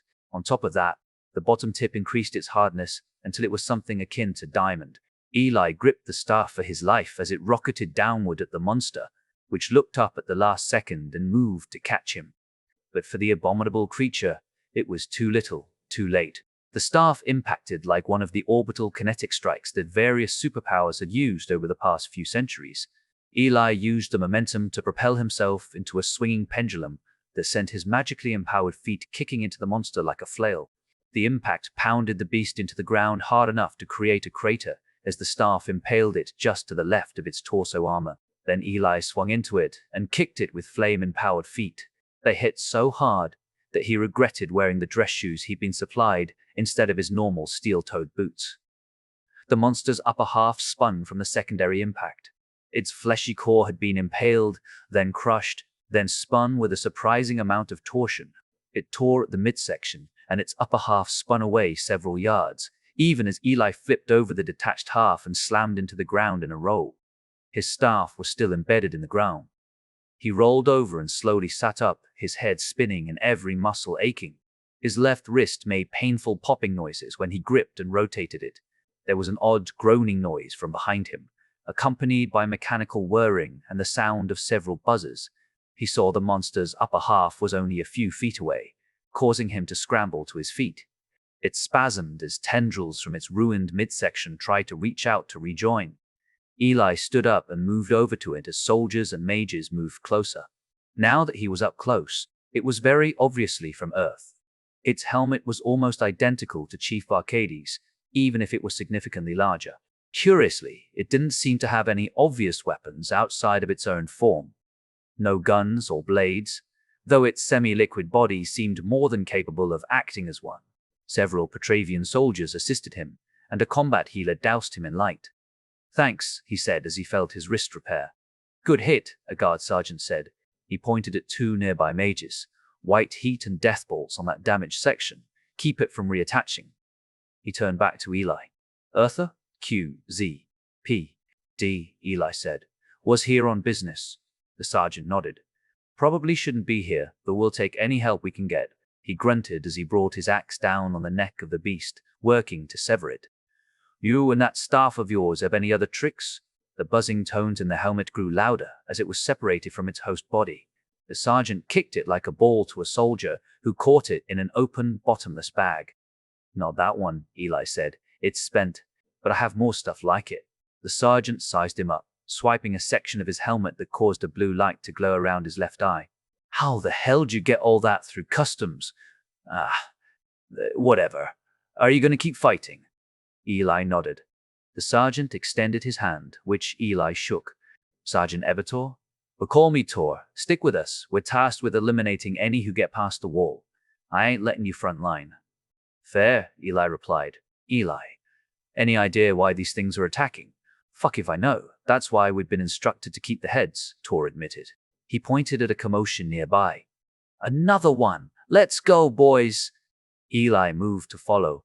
The ground rumbled beneath their feet, though none of them noticed in the commotion. Eli retrieved his spent ballistic staff, stored it back in its compartment, and pulled out another, warming up its enchantments. The interrogation of the thug Fernandez was, at least as far as Murphy could tell, useless. It became clear very quickly that Fernandez not only wasn't going to talk, but also probably just didn't know anything. "You know what?" Barcardi said as she gestured at the two officers near the prisoner. "We're done with this one. Your family's already being approached by officers, and a hold has been placed on your children's medical payments pending investigation." Fernandez began spitting vitriol in Spanish as the two officers hauled him to his feet and out the door. Barcardi held up a hand. "Relax," she said. "This is America. We don't just hang children out to dry. They'll be cared for just fine while they're in legal holding. No charges." She turned to Murphy even as she sent commands to the officers in the room with the rest of the detainees. "See the way he froze whenever I mentioned RTI?" she asked Murphy. He nodded. Fernandez had paused and thought any time any of her questions had involved the suspect company. "I was digging while I questioned him," she continued. "Signs point at him just being a low-level leader in whatever gang they're in. A hard body, but not—" She froze suddenly, her helmet turning to the side for a brief moment. Someone outside the room, one of her officers from the sound of it, yelled, "Dome just came up! Something's incoming!" Get Dow. They never finished the warning as something slammed into the instant bunker with the wrath of God. Something hard and metallic impacted Murphy's chest and sent him flying into the wall behind him as the structure instantly collapsed, filling with dust and the scent of blood. Murphy's vision swam as he suffered what had to be his fifth or sixth TBI of the week. "Get up, detective," Barkady's voice said, its robotic nature only barely concealing the fact that she was straining. "We've got trouble." He looked up and saw the mechanical giant standing over him. Her legs were spread out around him. Her torso was turned at an angle that a normal human body wouldn't be able to manage, braced between the wall and a portion of the ceiling that had collapsed, and almost crushed them both. He was on the ground at the base of the wall, where he'd learned as a kid to take cover in the event of an earthquake. There was a loud impact somewhere in the area that had once been the room full of detainees. "You're quite right, Chief Barkady," a loud, slightly accented voice said from that direction. "You are in trouble." "Get up, detective," she said again. "Brace your new arm at the top angle of this," she added as her faceplate displayed an arrow pointing up at the collapsed section. "I can lift this off of us, but not in this position. Your arm can hold it long enough to reposition as needed." Murphy stood up and moved his new prosthetic so that his elbow was braced against the wall and his palm was against the fallen roof. Barkady lowered her arms and moved in a blur, bracing herself more properly against the ceiling and pushing. Murphy's arm relayed a sense of extreme pressure for a short moment before she took the weight. But, like she'd said, it worked. "Allow me to help you, Chief," the voice said from somewhere much closer. The ceiling slab began shifting, and not in the direction Barkady was pushing. Guns up the back of her helmet flashed in bright red letters. Murphy raised his AA-12 as she stood back from the moving slab and withdrew a pair of pistols from compartments on her legs. He took cover behind her, since she was the only cover around. "You and the detective have been digging into things you should not be anywhere near," the voice said as the slab flew to the side. "And now, you're going to deal with me." A tall, slender figure approached from within the cloud of dust. Their eyes glowed red and blue as their hands hummed with earth magic used to move the concrete. "Backup is only minutes away," Barkady's helmet displayed. "Officers outside are already moving to help, but they can't get in. We're on our own." He nodded. "Who are you?" she asked the approaching man. "Tisk, tisk," he tutted, raising a finger and wagging it at her. No, Chief. You've asked enough questions. Now it's my turn." Murphy peered past him as the dust slowly settled. The ruined concrete slabs the man was stepping over had blood oozing out of them. A bit to his left, a leg in tattered police pants and a black boot was sticking out of the ruins. It was bent halfway up the shin and wasn't moving. "He killed them," he whispered to Barkady. "He killed all of them." "Why, yes. And he's about to try to kill us." Her armor displayed. "Yes, I did, Detective Murphy," the man said, pausing roughly 10 feet away. "That was some slick work you did at the branch office. If I thought you could be bought, I would love to hire you. But we both know that won't happen. On, Emmy." He nodded, knowing she'd see it. Barkady moved like a striking viper, flying forward with pistols cracking like miniature machine guns. Murphy dashed to the right, his AA-12 firing a rapid burst of buckshot.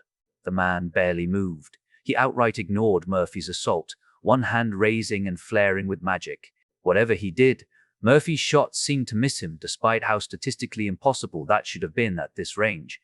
Barkady was the one he really responded to. His other hand rose, and a slab of bloodied concrete several feet wide flew up to intercept her. She dropped one of the pistols and shouldered through the massive stone like a football player, shattering it against her armor. But she missed the second one, which slammed into her right knee like a cannon shot. It didn't break anything. Her suit was tougher than that. But it swept her legs out from under her, flipping her over. "Fuck!" she exclaimed. She stood up faster than a normal person could, her suit contorting so that she landed on her hands and sprung into a flip that someone as large and armored as her shouldn't have been capable of.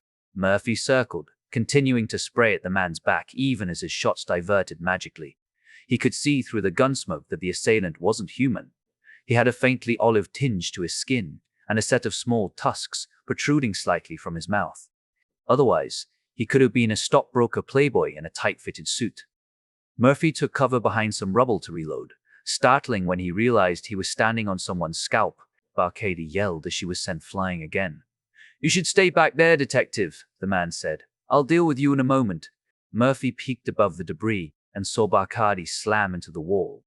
She managed to spin, landing in a crouch, and launched herself back at the assailant. The wall cracked as she leapt. He's right, detective, her robotic voice said. Find a way out. I'm going to use some things that are not safe for you in these close confines. Oh, please do, Chief, the man said with a grin. I'd love to see what one of you can do when you really let loose. Fine by me, she said flatly, catching a projectile and hurling it back at him without slowing. He deflected it easily. But he didn't deflect the heel she slammed into him. Instead, he caught it in an outstretched hand. Detective Murphy, leave, she commanded as the hand wrapped around her ankle began to glow bright red. How much heat can these suits of yours handle? The man asked curiously. Still in spec at a little over 2,000? Murphy scrambled through the collapsed section the man had come from. He turned at the last second and tossed his AA-12 toward Barcady. A series of compartments and appendages emerged from her suit as she caught the shotgun by its pistol grip. He heard the safety disengage. Murphy scrambled away through a viscera-coated crawlspace just as the room exploded in noise and the scent of chemicals. Needle's eye. Gate averse. 33. Barcady was glad to see the detective not question her command to leave. The weapons she was about to use on this intruder, whom her systems refused to identify for some reason, were not safe for anyone not wearing a hazmat suit, or at least a filtered mask and goggles. This half-orc, whoever he was strong. Not just magically either. When she fired the automatic shotgun at him, she did so with the end of the barrel practically touching him. Yet his reaction time was fast enough that before the rounds or even the escaping gases could hit him, he'd erected a magical barrier. He also threw her with the hand he'd clamped onto her ankle. Her armor weighed the better part of a ton, yet he tossed her with a single outstretched arm. Had done it while maintaining a shield strong enough to withstand 8 rounds of buckshot in less than 3 seconds. She unleashed everything at him as her body auto-rotated to keep the shotgun trained on him, her arms spinning in its cradle as she kept firing. From the compartments on her shoulders, riot control and single-target miniature frag grenades launched rapidly. Each was angled and timed to ricochet as needed, and impact either on the intruder or in his proximity. In the split second that she was still within reach, her 2 manipulator arms lashed out at him with their plasma torch and diamond blades, attempting to cut or burn him before she moved too far away. Her offhand fired her 10mm pistol at him, like it had before he grabbed her. Smoke and CS gas sprayed from jets on her knees and filled the small room with stinging smoke that her sensors saw through easily. The lights on her helmet popped out and began strobing unpredictably at over 30,000 lumens.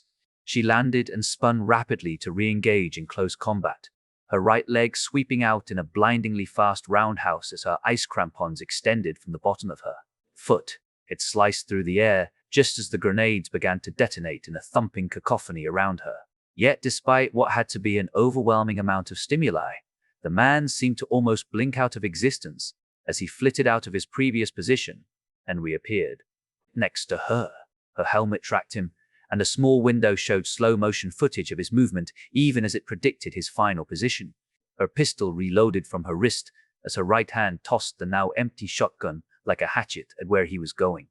He deflected the projectile with a palm, even as he redirected the incoming rounds with a flick of his other hand. He made it look easy. He spun as she brought her manipulator arms in to try and use their weapons again, and when he did, his elbow crushed the joint of the one with the blade, almost like he was a martial artist breaking someone's arm. It detached itself. She caught it with her empty hand and wielded it like an axe, swinging it at him in tight arcs. His palm slammed into her sternum like a cannon shot, and it was all she could do to stay close as she planted the foot that had extended its crampons. But she still rocked back from the impact. A gust of wind blew out in a maelstrom of magic as he literally cleared the air around them. As she recovered and ready to strike again, she saw him dusting off a scorch mark on his shirt with a look of annoyance. "Before I kill you, Chief," he said smugly as he undid the top button of the shirt, "tell me what you've learned of RTI's actions." She looked at him, her helmeted head turning slightly. "So you are with RTI?" "I?" she asked. "Noted for evidence." As she saw him smirk, She began activating systems she hadn't had cause to utilize in decades. Systems she hated, but which she'd never denied the effectiveness of. Given her current opponent and his abilities, she knew she needed them now. On the inner layers of her armor, a series of glyphs and runes began to activate. Glyphs and runes that the engineers had gotten the schematics for from the Cobalt Legion of Estland. Her HUD stuttered for just a moment as it adjusted to the integration of magic-based projections and data. Jesus Christ, she said to herself as she saw it translate the information about the man's mana concentration, as well as begin analyzing the enchantments of his belongings. No, Chief, he said.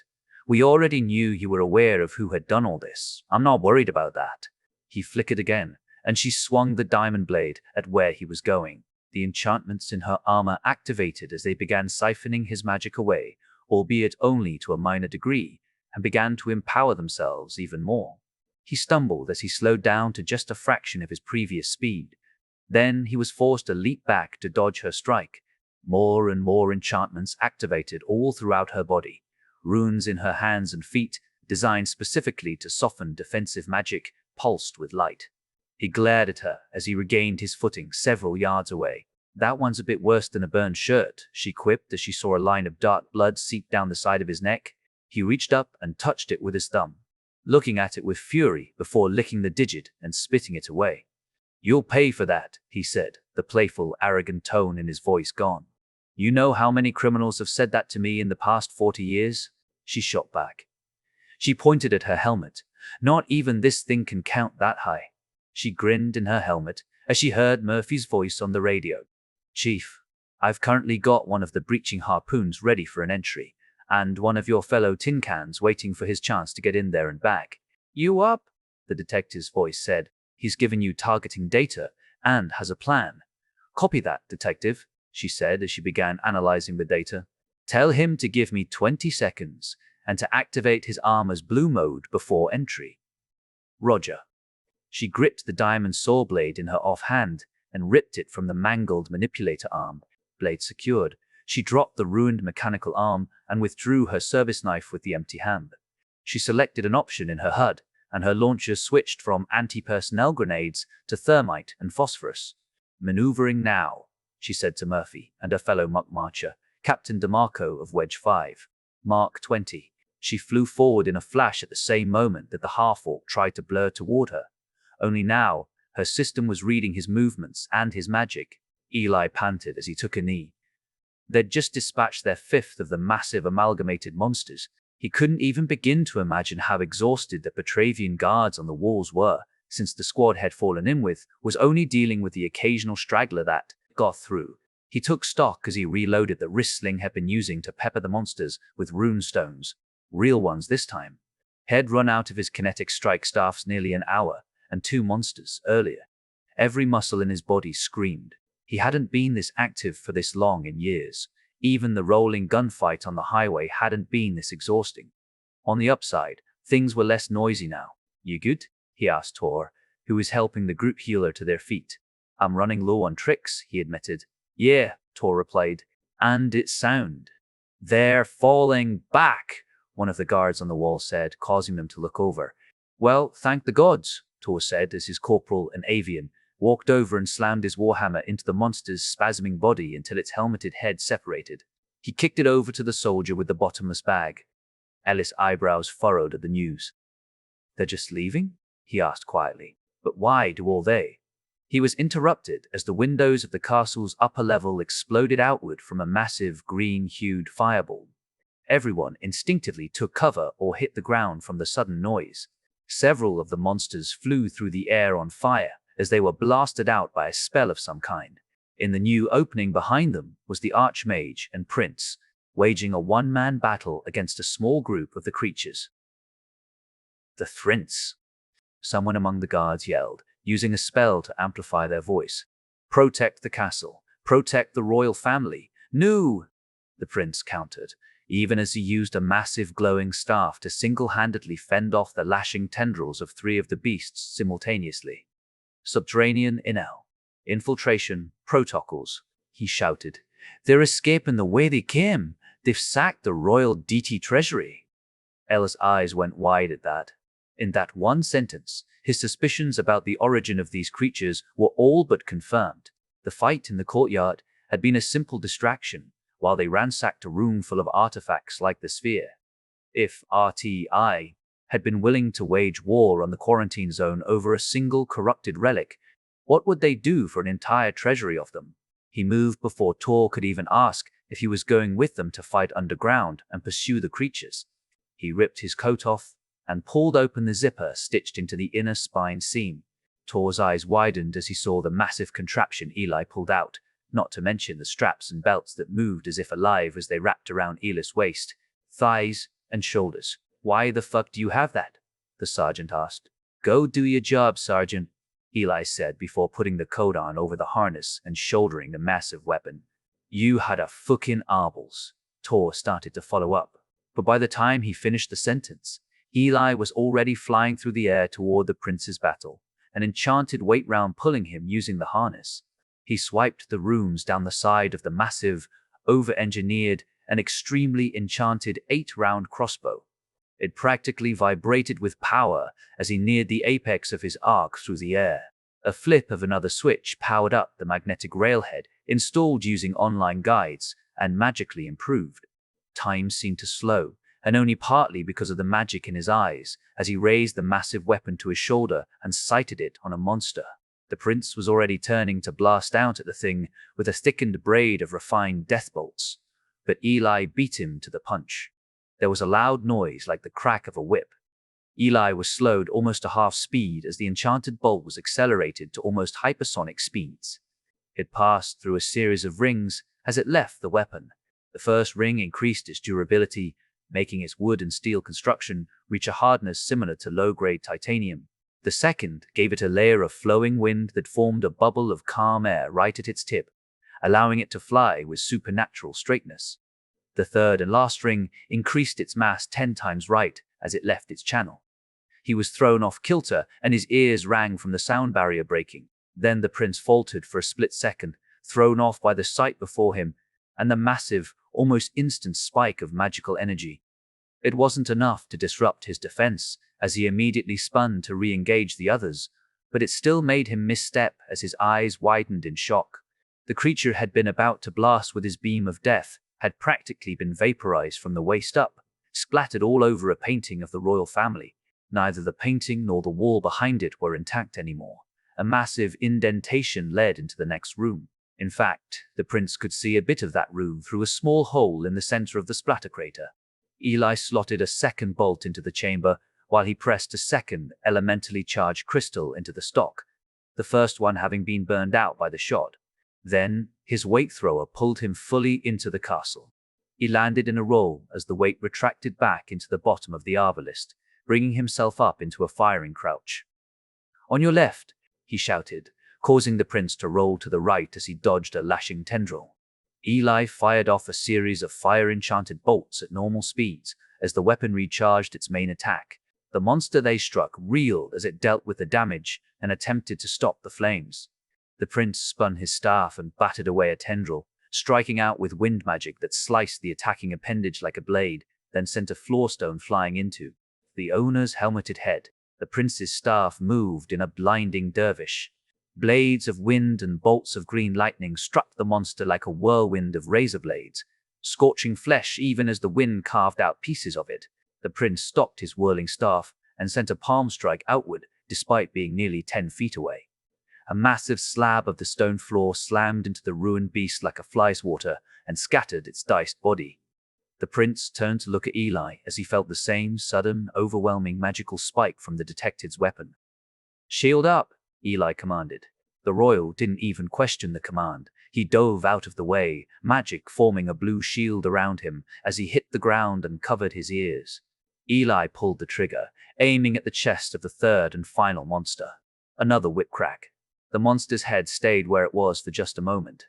In its helmet, a series of warnings and alarms exploded into life before overwhelming its computing power. Then the helmet hit the ground right between its legs as it wobbled and fell over.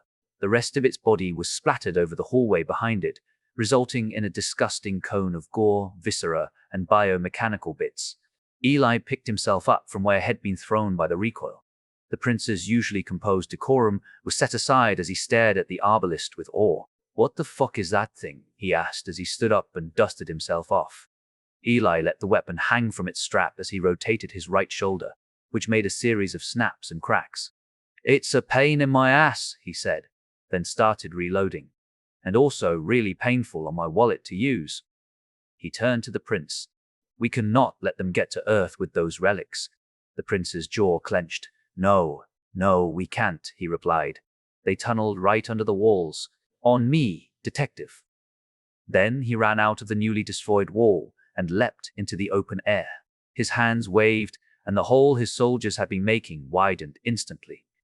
Eli sighed as he watched the Archmage fly into the hole to pursue the RTI abominations. He looked at the bits of monster dripping off the ceiling from his last shot. His weapon's power indicator was back to green, but he swiped a few rooms to reduce the power. He didn't want to use that kind of output underground. That was a quick trip to being buried alive. "In with Murph on this one, man," he said as he knelt to stretch his legs. Then he got up and jogged to follow. "I need to retire." He leapt out the window and fired his weight thrower at the aperture in the ground.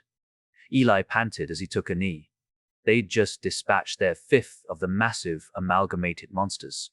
He couldn't even begin to imagine how exhausted the Petravian guards on the walls were, since the squad had fallen in with was only dealing with the occasional straggler that got through. He took stock as he reloaded the wrist sling had been using to pepper the monsters with runestones, real ones this time. Had run out of his kinetic strike staffs nearly an hour, and 2 monsters earlier. Every muscle in his body screamed. He hadn't been this active for this long in years. Even the rolling gunfight on the highway hadn't been this exhausting. On the upside, things were less noisy now. "You good?" he asked Tor, who was helping the group healer to their feet. "I'm running low on tricks," he admitted. "Yeah," Tor replied. "And it's sound." "They're falling back," one of the guards on the wall said, causing them to look over. "Well, thank the gods," Tor said as his corporal, an avian, walked over and slammed his warhammer into the monster's spasming body until its helmeted head separated. He kicked it over to the soldier with the bottomless bag. Ellis' eyebrows furrowed at the news. "They're just leaving?" he asked quietly. "But why do all the—" He was interrupted as the windows of the castle's upper level exploded outward from a massive green-hued fireball. Everyone instinctively took cover or hit the ground from the sudden noise. Several of the monsters flew through the air on fire as they were blasted out by a spell of some kind. In the new opening behind them was the Archmage and Prince, waging a one-man battle against a small group of the creatures. To the Prince, someone among the guards yelled, using a spell to amplify their voice. "Protect the castle. Protect the royal family." "No," the Prince countered, even as he used a massive glowing staff to single-handedly fend off the lashing tendrils of 3 of the beasts simultaneously. "Subterranean infiltration protocols," he shouted. "They're escaping the way they came. They've sacked the royal deity treasury." Ellis' eyes went wide at that. In that one sentence, his suspicions about the origin of these creatures were all but confirmed. The fight in the courtyard had been a simple distraction while they ransacked a room full of artifacts like the sphere. If RTI had been willing to wage war on the quarantine zone over a single corrupted relic, what would they do for an entire treasury of them? He moved before Tor could even ask if he was going with them to fight underground and pursue the creatures. He ripped his coat off and pulled open the zipper stitched into the inner spine seam. Tor's eyes widened as he saw the massive contraption Eli pulled out, not to mention the straps and belts that moved as if alive as they wrapped around Eli's waist, thighs, and shoulders. "Why the fuck do you have that?" the sergeant asked. "Go do your job, Sergeant," Eli said before putting the coat on over the harness and shouldering the massive weapon. "Yo-you had a fucking arbles." Tor started to follow up, but by the time he finished the sentence, Eli was already flying through the air toward the prince's battle, an enchanted weight round pulling him using the harness. He swiped the runes down the side of the massive, over-engineered, and extremely enchanted 8-round crossbow. It practically vibrated with power as he neared the apex of his arc through the air. A flip of another switch powered up the magnetic railhead installed using online guides and magically improved. Time seemed to slow, and only partly because of the magic in his eyes, as he raised the massive weapon to his shoulder and sighted it on a monster. The prince was already turning to blast out at the thing with a thickened braid of refined death bolts. But Eli beat him to the punch. There was a loud noise like the crack of a whip. Eli was slowed almost to half speed as the enchanted bolt was accelerated to almost hypersonic speeds. It passed through a series of rings as it left the weapon. The first ring increased its durability, making its wood and steel construction reach a hardness similar to low-grade titanium. The second gave it a layer of flowing wind that formed a bubble of calm air right at its tip, allowing it to fly with supernatural straightness. The third and last ring increased its mass 10 times right as it left its channel. He was thrown off kilter, and his ears rang from the sound barrier breaking. Then the prince faltered for a split second, thrown off by the sight before him and the massive, almost instant spike of magical energy. It wasn't enough to disrupt his defense, as he immediately spun to re-engage the others, but it still made him misstep as his eyes widened in shock. The creature had been about to blast with his beam of death, had practically been vaporized from the waist up, splattered all over a painting of the royal family. Neither the painting nor the wall behind it were intact anymore. A massive indentation led into the next room. In fact, the prince could see a bit of that room through a small hole in the center of the splatter crater. Eli slotted a second bolt into the chamber, while he pressed a second elementally charged crystal into the stock, the first one having been burned out by the shot. Then his weight thrower pulled him fully into the castle. He landed in a roll as the weight retracted back into the bottom of the arbalist, bringing himself up into a firing crouch. "On your left," he shouted, causing the prince to roll to the right as he dodged a lashing tendril. Eli fired off a series of fire-enchanted bolts at normal speeds as the weapon recharged its main attack. The monster they struck reeled as it dealt with the damage and attempted to stop the flames. The prince spun his staff and batted away a tendril, striking out with wind magic that sliced the attacking appendage like a blade, then sent a floor stone flying into the owner's helmeted head. The prince's staff moved in a blinding dervish. Blades of wind and bolts of green lightning struck the monster like a whirlwind of razor blades, scorching flesh even as the wind carved out pieces of it. The prince stopped his whirling staff and sent a palm strike outward, despite being nearly 10 feet away. A massive slab of the stone floor slammed into the ruined beast like a fly's water and scattered its diced body. The prince turned to look at Eli as he felt the same sudden, overwhelming magical spike from the detective's weapon. "Shield up," Eli commanded. The royal didn't even question the command. He dove out of the way, magic forming a blue shield around him as he hit the ground and covered his ears. Eli pulled the trigger, aiming at the chest of the third and final monster. Another whip crack. The monster's head stayed where it was for just a moment. In its helmet, a series of warnings and alarms exploded into life before overwhelming its computing power. Then the helmet hit the ground right between its legs as it wobbled and fell over. The rest of its body was splattered over the hallway behind it, resulting in a disgusting cone of gore, viscera, and biomechanical bits. Eli picked himself up from where had been thrown by the recoil. The prince's usually composed decorum was set aside as he stared at the arbalist with awe. "What the fuck is that thing?" he asked as he stood up and dusted himself off. Eli let the weapon hang from its strap as he rotated his right shoulder, which made a series of snaps and cracks. "It's a pain in my ass," he said, then started reloading, "and also really painful on my wallet to use." He turned to the prince. "We could not let them get to Earth with those relics." The prince's jaw clenched. No, we can't," he replied. "They tunneled right under the walls." "On me, detective." Then he ran out of the newly destroyed wall and leapt into the open air. His hands waved, and the hole his soldiers had been making widened instantly. Eli sighed as he watched the archmage fly into the hole to pursue the RTI abominations. He looked at the bits of monster dripping off the ceiling from his last shot. His weapon's power indicator was back to green, but he swiped a few runes to reduce the power. He didn't want to use that kind of output underground. That was a quick trip to being buried alive. "In with Murph on this one, man," he said as he knelt to stretch his legs. Then he got up and jogged to follow. "I need to retire."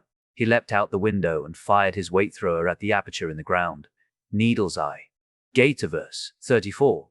Barcardi's HUD counted down, in sync with Captain DeMarco's outside, as she re-engaged the intruder. 20. Barcady flared the power input to her nullifying enchantments, Hidden compartments pull more mana and electricity from the small bottomless units attached to them. In doing so, she caused her enchantments to surge from their standard strength to nearly double. She had to admit, of all the magic out there, she was awfully fond of bottomless compartments.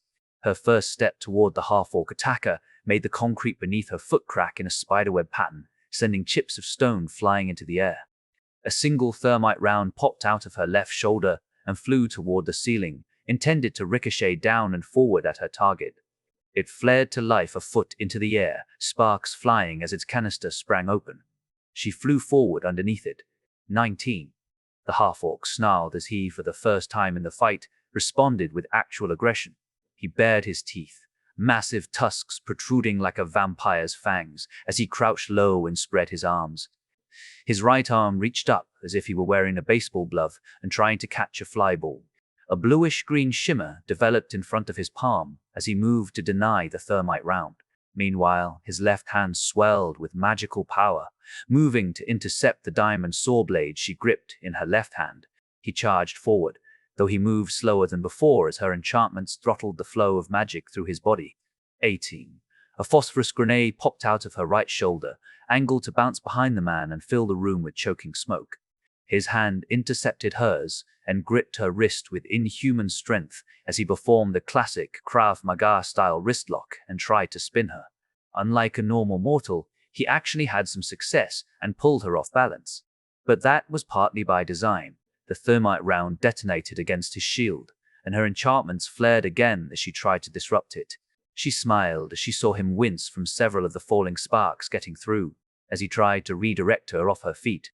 Her right arm rotated and lashed out in a way that only a robotic suit could, slashing her massive combat knife in an arc over her back, aiming for his throat. He dodged, but only barely. The look of surprise made her smile widen. 17. As he dodged back, the phosphorus grenade detonated in a spray of brilliant white sparks and smoke that immediately took visibility to nearly zero. Or at least, it did for him. She saw through it just fine as her helmet filtered the air easily. Her thermite round was sent spinning off into the back corner of the room to waste its volatile payload harmlessly on the concrete. The hand that had defended and discarded it, now quite burned, came rocketing down at her like an axe. Barkhadi allowed him to lead her a few more steps and then jumped into a roll. This time he was the one thrown off balance as he was pulled, through his own hold, onto his off foot. Her foot flew up to try and kick him in the face, but he redirected the chop and slammed his magically empowered hand into her heel. It was sent slamming back into the ground with a loud clang. 16. Movement impaired. Her HUD reported, showing that her ankle had been compromised from the strike. But it was an even trade in her mind, as she saw the long red slash across the half-orc's thigh, a present from her saw blade as Shed rolled. He released her wrist and slammed his palm into her chest, sending her skidding back. The saw blade dropped as she saw him move to clear the smoky air. Her arm blurred as she replaced it with her auto pistol and sprayed at him, interrupting his attempt to eliminate the phosphorus.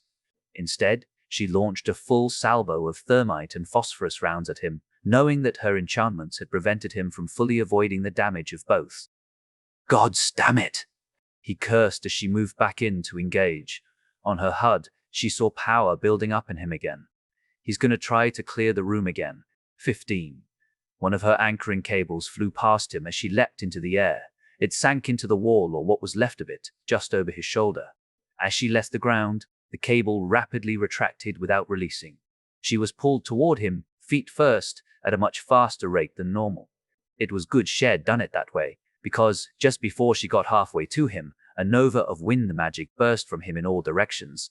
His hair and tattered clothes fluttered, as if he were in the middle of a tornado, and, with good cause, her sensors reported winds of nearly 100 miles per hour outside her suit.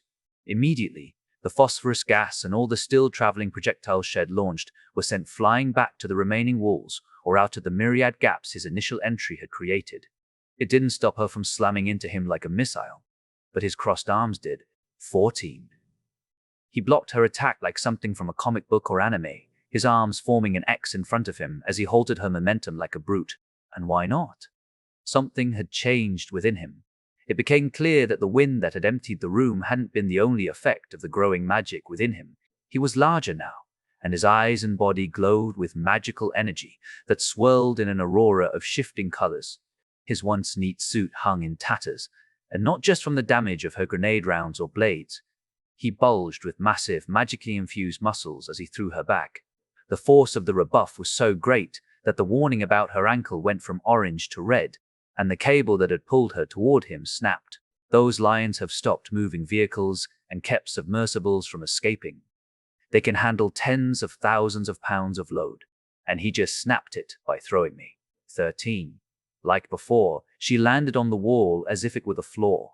She landed only on her good ankle, not bringing the damaged one down until a fraction of a second later, so it could simply brace instead of catching her weight. As her momentum transferred, she immediately bolted, as her senses showed him flying at her like some kind of discount, incredible Hulk. She leapt forward and rolled, extending her crampons on both feet for maximum anchorage, a setting not usually used outside of the Arctic. She drove the spikes into the wall as her hands spun, pistols raised, to fire behind her at the suddenly massive berserker. She warned her comrades outside, still maneuvering for maximum effect. Warning: assailant is a mana-infused battle rager. Prepare EAP rounds. The bullets, sadly not enchantment and armor-penetrating rounds, did little more than sink into the outer layer of the rager's skin as she finally transferred back to the ground and had to slide under a massive arm that swung at her like a club. "Roger," DeMarco replied. "Officers reloading. Can fire on your mark, or maintain timer." She teased at the notion. She'd said 20 seconds. She would manage in 20 seconds. She opted not to respond. DeMarco would get the message. 12. "Congratulations, Chief," the raging half-orc said in a much deeper basso as he spun to re-engage her, his fingers glowing bright red as they swung through the air. Her HUD warned her of temperatures above what her suit could handle.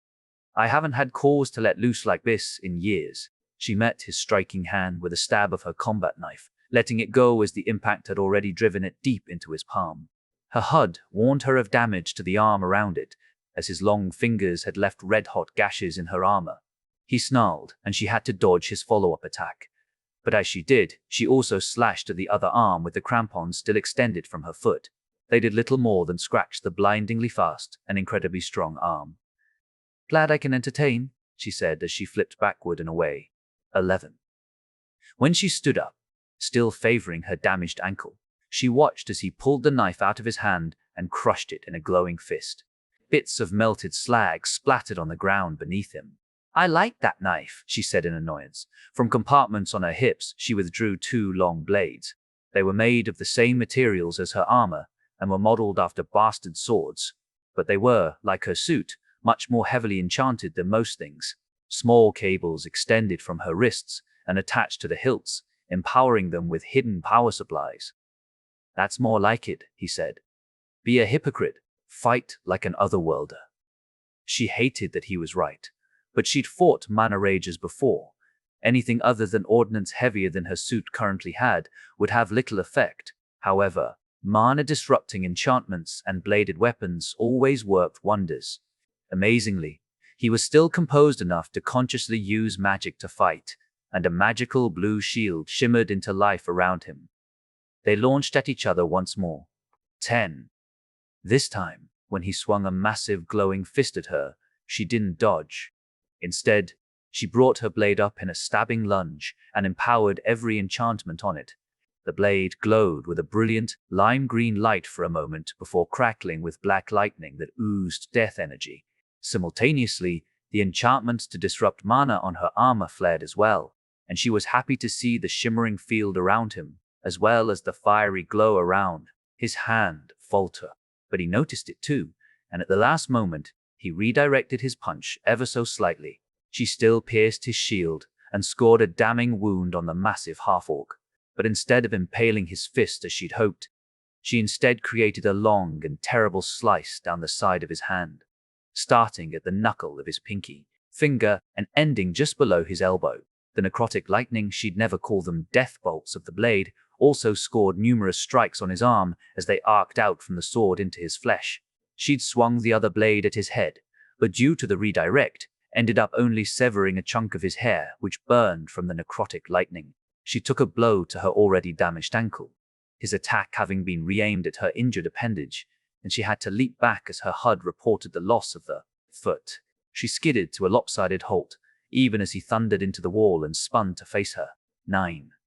The two of them inspected their wounds for just a moment, him looking at his savaged arm and her at the mangled leg that was now quite a bit shorter.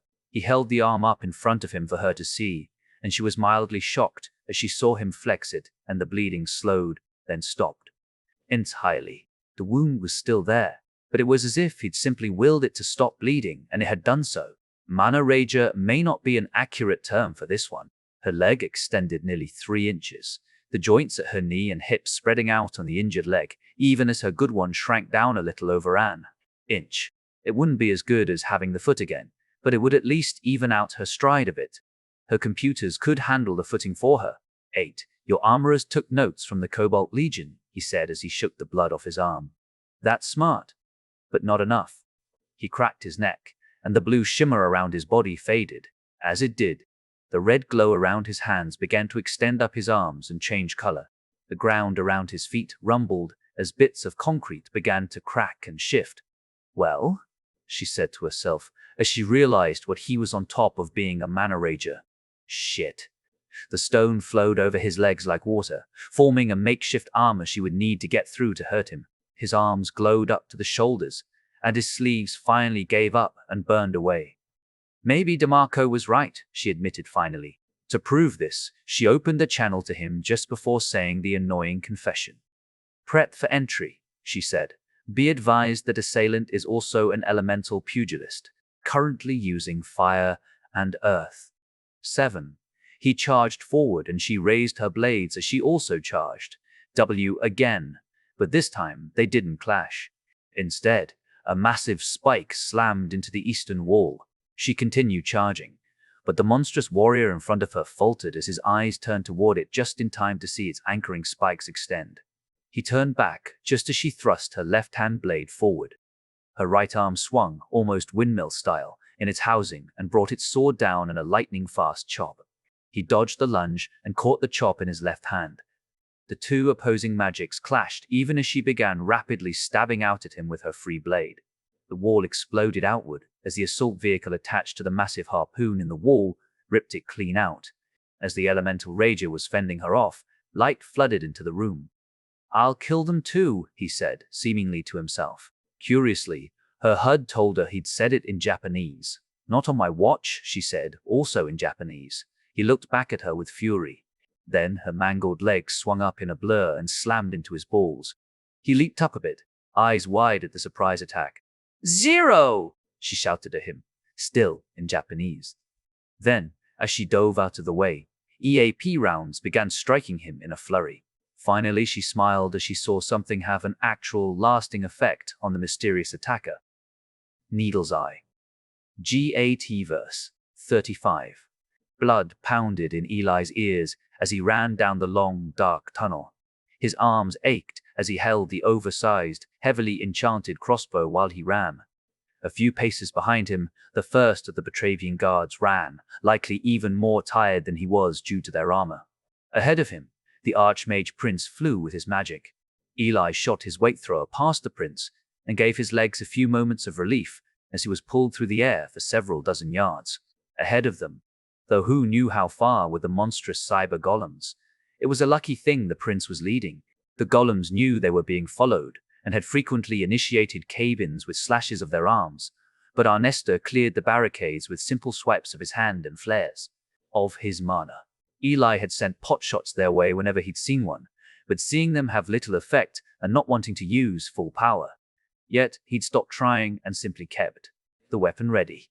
Occasionally, tunnels would branch off the main path, and noise and movement could be sensed at the far ends, but the prince and Eli both continued on the main path. It was obvious to anyone with increased magical senses that the ones they wanted were ahead. It was obvious because there was a subtle pulling sensation that occasionally pulsed from the darkness. A sensation Eli was intimately familiar with thanks to the visit the Archmage had allowed him to the room full of corrupted holy artifacts only earlier that very day. And they weren't the only ones being affected by the relics. Roughly 5 minutes into the chase, They'd come across a cyber golem that was spasming and twitching as warnings blared from inside its helmet. Its hands were still positioned in front of it, as if it were holding something. Though, whatever that thing had been, they didn't know, it had already been taken by the monster's kin. Eli had dispatched it with a half-power shot to its head that blasted a hole clean through it and into the tunnel floor. A small group of guards detached to begin destroying and securing the carcass, while the rest of the unit continued forward. "How are they?" Eli said between breaths. "Gonna get through? Whatever kinda door they have. With the relics? Not all of them are contained." Arnesta looked back at him for just a moment. "If it's a non-magical door, then that won't matter," he said before turning back to his flight. Ahead of them was a steadily growing light of a sickly green color. As they reached it, they saw the last few ranks of cyber golems turn to face them. The Archmage flew into the first of them like a human drill. His entire body spun in the air as he twirled his staff, magical energy lashing out in front of him and cutting into the first golem like a whirlwind of blades. Eli's weight thrower carried him above and past the second golem.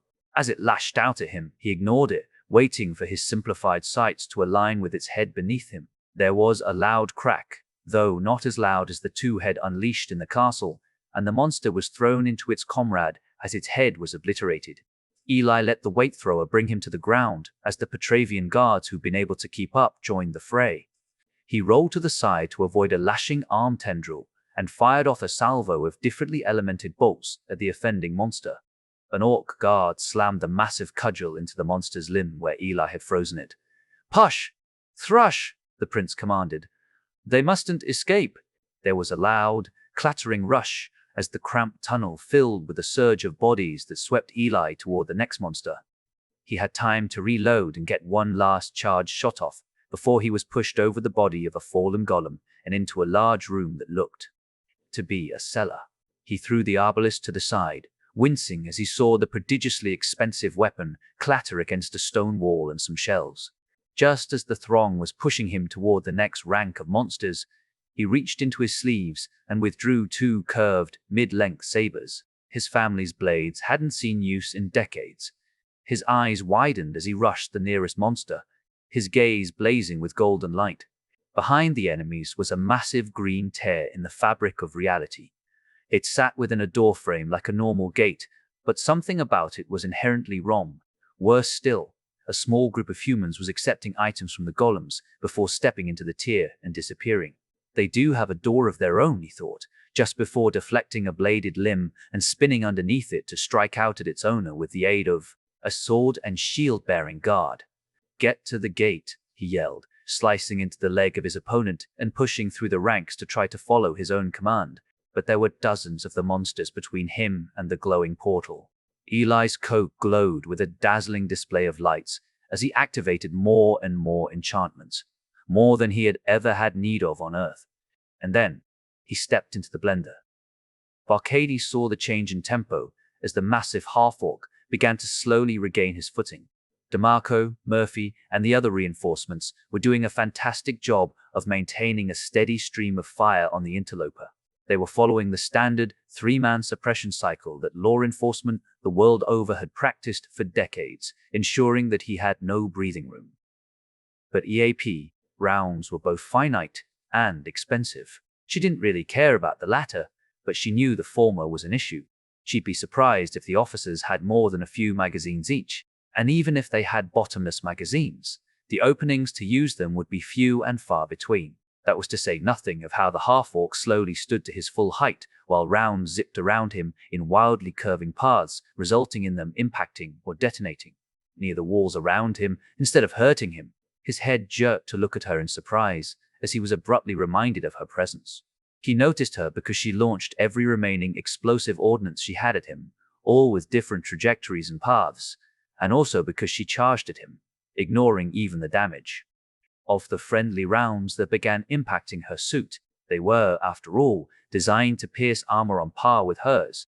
His eyes widened as he was forced to split his focus between the EAP rounds, the rapidly ricocheting and jet-bursting grenades, her incoming charge, and his own healing. It was a multitasking nightmare that even the most capable mage or warrior would struggle to compete with. He didn't succeed.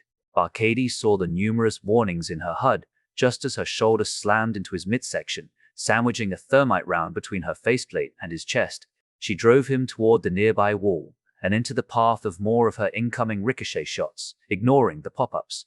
The thermite burst from the grenade in a brilliant cascade that immediately burnt out her senses. She and the half-orc screamed in pain at the same time. The gunfire from outside paused as the team realized they could hear her screaming despite her helmet. Then there was a staccato of varying explosions as something impacted the side of the ruined bunker, hard enough to cause it to finally collapse. Move. In. Captain DeMarco blared from his suit speakers. Medical team, now, call in Tulis. They all rushed forward, guns at the ready. Needle's eye. Gataverse. 36. This section of your story is fantastic. The character dynamics between Minara and Tyrion are very sharp, and the shift from the training house to Ellis' chaotic battle creates a great sense of momentum. I have corrected the spelling, grammar, and dialogue tags and standardized the line breaks for better readability. Part 1. The training house. Minara, Choi, and Tyrion watched with mild amusement as Marina stalked the hallway below them. It had been years since Tyrion had been in the training house. The knowledge of the hundreds of feet of soil and water above their heads had never sat right with him, but he knew the facility had been built with some of the most extensive magics and enchantments that a well-funded crime lord could afford.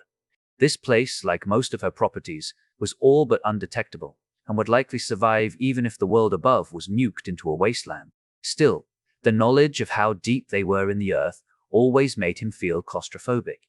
Even if the place was bigger than most professional sports arenas. A set of pigeons fluttered into the air as they sensed the young Werlion for a moment, startled out of their roosts. Damn it, they both heard her curse herself down below. That's 5 now, Tyrion called out with a note of annoyance. Fix that visual obfuscation, fuzzball. He snickered as he saw her angry expression. Like most of the folk, she'd been called fuzzball, and other nicknames like it, almost her entire time as a Wur. Just like the rest of them, she found it more annoying than anything else. But the point of calling her out was to distract her, so it served a purpose. She's actually quite far along for only 5 disturbances, Minara remarked quietly, as a small silence field slid into place, preventing the young lioness below from hearing the remark.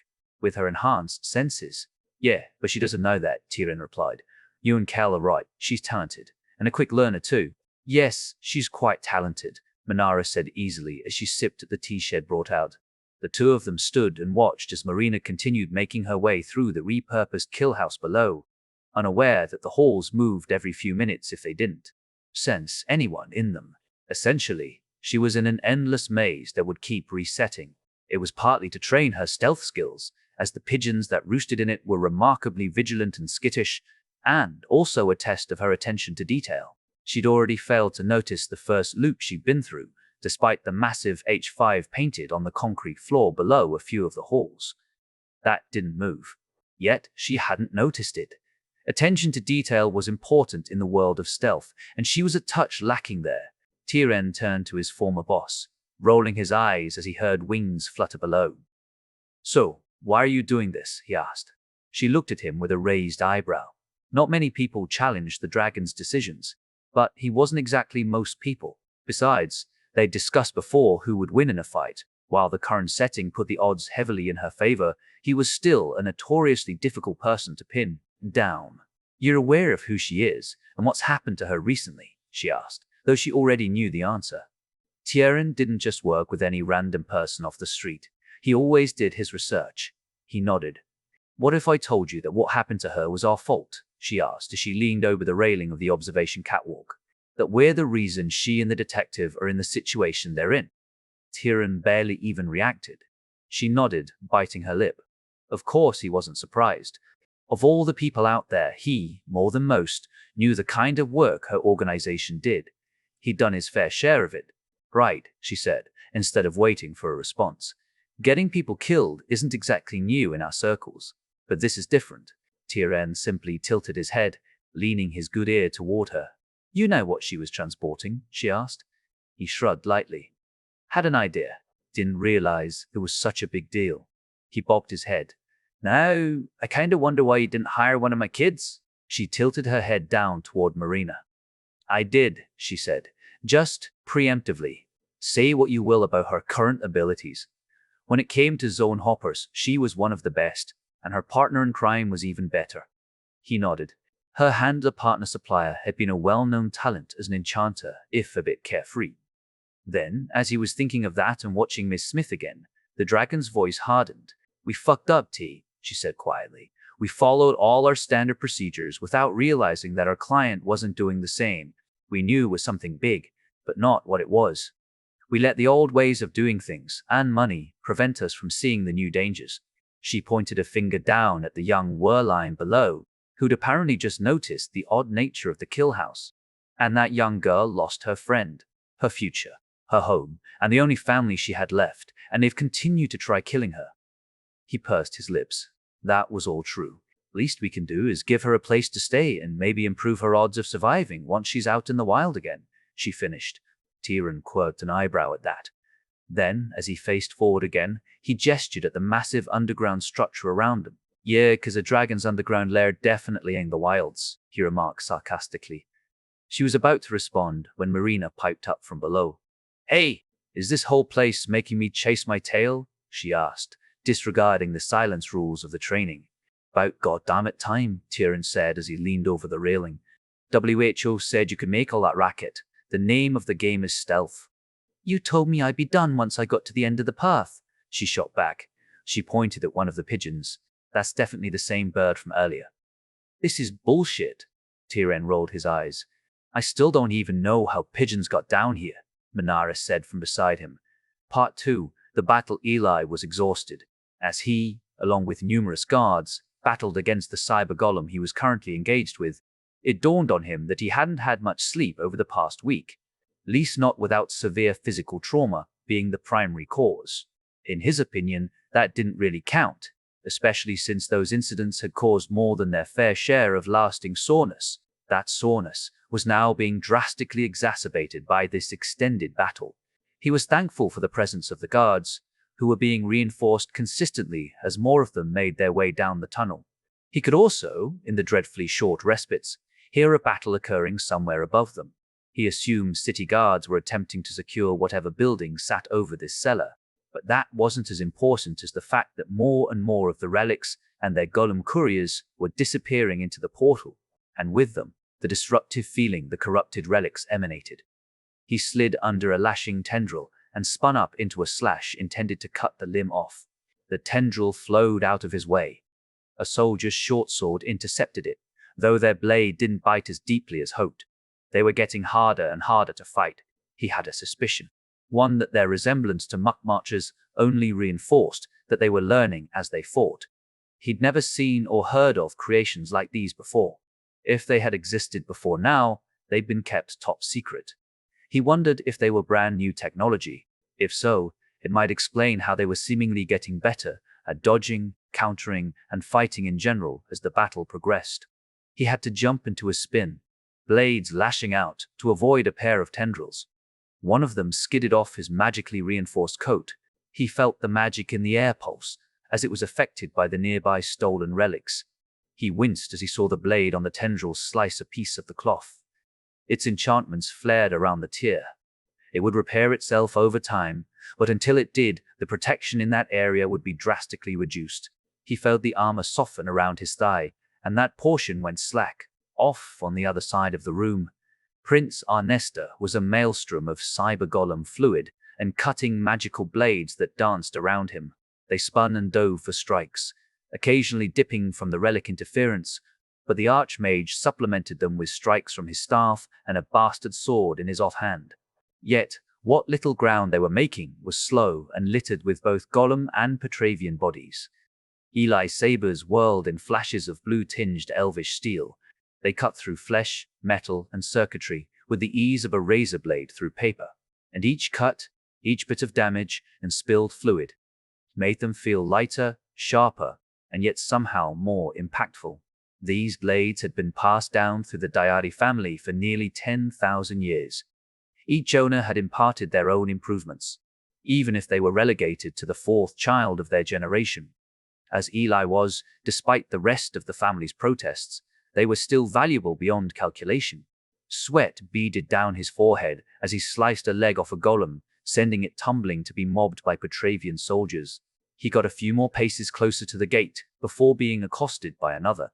He parried a massive, rigid arm that loosely resembled a blade, then blocked a swinging club appendage before ducking and attempting to slash its torso, only to be stopped by a shifting armor plate. His ears rang as a Petravian rifleman blasted a hole into the beast where the plate had vacated. It staggered before the wound started to seal. Eli plunged a blade into the new weakness and began thrashing it about, digging for any important components concealed inside. A massive earthen column jutted up from the floor and pressed the monster into the ceiling. It wasn't strong enough to crush it, but it tied the creature up long enough for Eli to move forward. "That's all of them," someone yelled from up ahead, within the mass of cyber golems. "Let's go! Shut down the connection! Surge!" Arnesta commanded his army. He'd heard the enemy leaders just as Eli had. Lance surge. There was only a moment's hesitation before years of training kicked the Petravian soldiers into action. Eli felt himself pressed forward in an instant, scrum formation. There was no rhyme or reason to the press, no tactics, no finesse. 1 second he was moving toward his next opponent. The next, he was being propelled by a mass of bodies that seemed like a golem of its own. He didn't like being at the tip of the lance, but he couldn't deny its effectiveness. The golem he had been about to engage froze for a moment, seemingly recalculating. When had Eli gotten so close to the glowing green portal? As he scrambled under lashing arms and slashed out at their owner, he ran toward the gate. Something exploded nearby. He caught a flash of dirty red mage's robes and a sword flying past him in a blur. Eli plunged his left saber into the chest of a human who'd been raising an SMG at him and shoved the man forward as he brought his other blade up for the killing blow. Then he was tumbling through some strange space, unlike any he'd ever seen before, a space with a greenish tinge. Murphy felt all but useless as the officers around him rushed to secure Barcady and the assailant. With his newly implanted prosthetic, he wasn't capable of doing much heavy lifting, so moving rubble out of the way wasn't an option. Between his age and his very recent injuries, he wasn't exactly in the shape to help much with securing the area. Curiously, he watched as the other Mutt Marcher present froze only a few steps from the site of the explosion. Captain DeMarco stopped, his helmeted head tilting slightly as he held his hands up for the other officers to pause their approach. "PD. Officers, call in your magical forensic team," he commanded in a stern tone before slowly walking forward. "Everyone else, enchantments and empowerments down. Now." Immediately, his officers began swiping at portions of their weapons and gear. "What's going on?" Murphy asked, stepping closer. The rubble shifted, a portion of it collapsing inward. DeMarco rushed forward and began rapidly ripping out massive slabs of concrete and metal. "Come on!" he yelled through his speakers, and the other officers rushed to join him. Murphy lingered nearby, watching but not yet understanding what the Mutt Marcher had sensed, at least not until about 5 minutes later when they reached the section of the pile where Barcady should have been. Instead of 2 bodies, they found the splintered remains of a wooden door and a pair of partly crushed robotic legs. DeMarco turned to them after a moment of studying the odd debris. "Detective," he began, "get on the line with your partner. He's in Petravia right now, and we're going to need their help." Murphy's eyebrows drew together as he squinted at the cyborg in confusion. What? What do you mean? Simmons ain't in." "Not now, Detective," DeMarco cut him off. "Just get on the line with him and tell him that the agency has been confirmed on Earth." Murphy's blood ran cold at the mention of the ancient organization. He looked at the shattered door, which had been crushed by the debris that should have pinned down Barcady and the massive half-orc berserker. His eyes went wide as the connection clicked in his mind. "Oh fuck," he said as DeMarco stepped past him. 5-mile bolo." The captain, now acting QZ chief of security with Barcady missing, yelled out. "Drones, sensors, enchantment detect, mana flux detect. Everything. Now."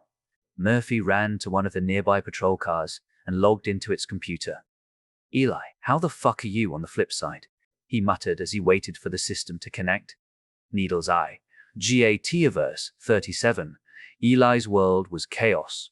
He had been pressed into the unknown gate by the rushing throng of Petravian soldiers. This had occurred amidst the flailing, thrashing, raging defense of the opposing golems, and he had been hard-pressed to even get through unscathed. The gate was not like the one he passed through at Fort Irwin to get to the Petravian capital. His trip through had been longer, rougher, and filled with significantly worse sensations than the already uncomfortable standard of the normal gates. He didn't know if that was a result of the gate's construction, or if perhaps it was because he wasn't one of the golems. He'd probably never know either. When he'd emerged amidst a pile of Petravians in various states of dishevelment and injury, he'd been dizzy with vertigo. His head had been pounding.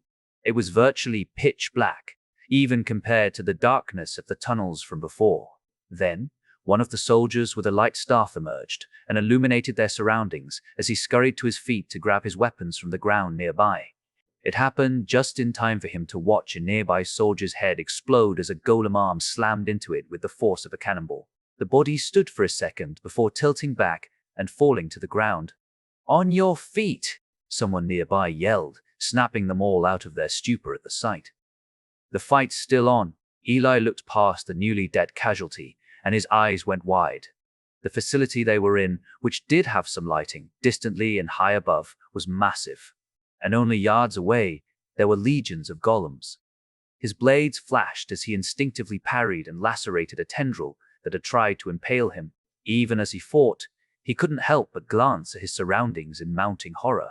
He could see the group of golems, and now people as well, retreating away from the steadily growing scrum as more and more Petravians rushed through the gate. He could feel the pull of the corrupted artifacts, sensing it weakening as the carriers continued to move away and escape with their prizes. The only saving grace was that the golems in the background weren't moving. Their helmets had no lights on them like the active ones did. Are they dormant, he wondered? Maybe waiting for activation. Not enough magical energy or pilots to drive them all. Blood and flesh golems require piloting mages.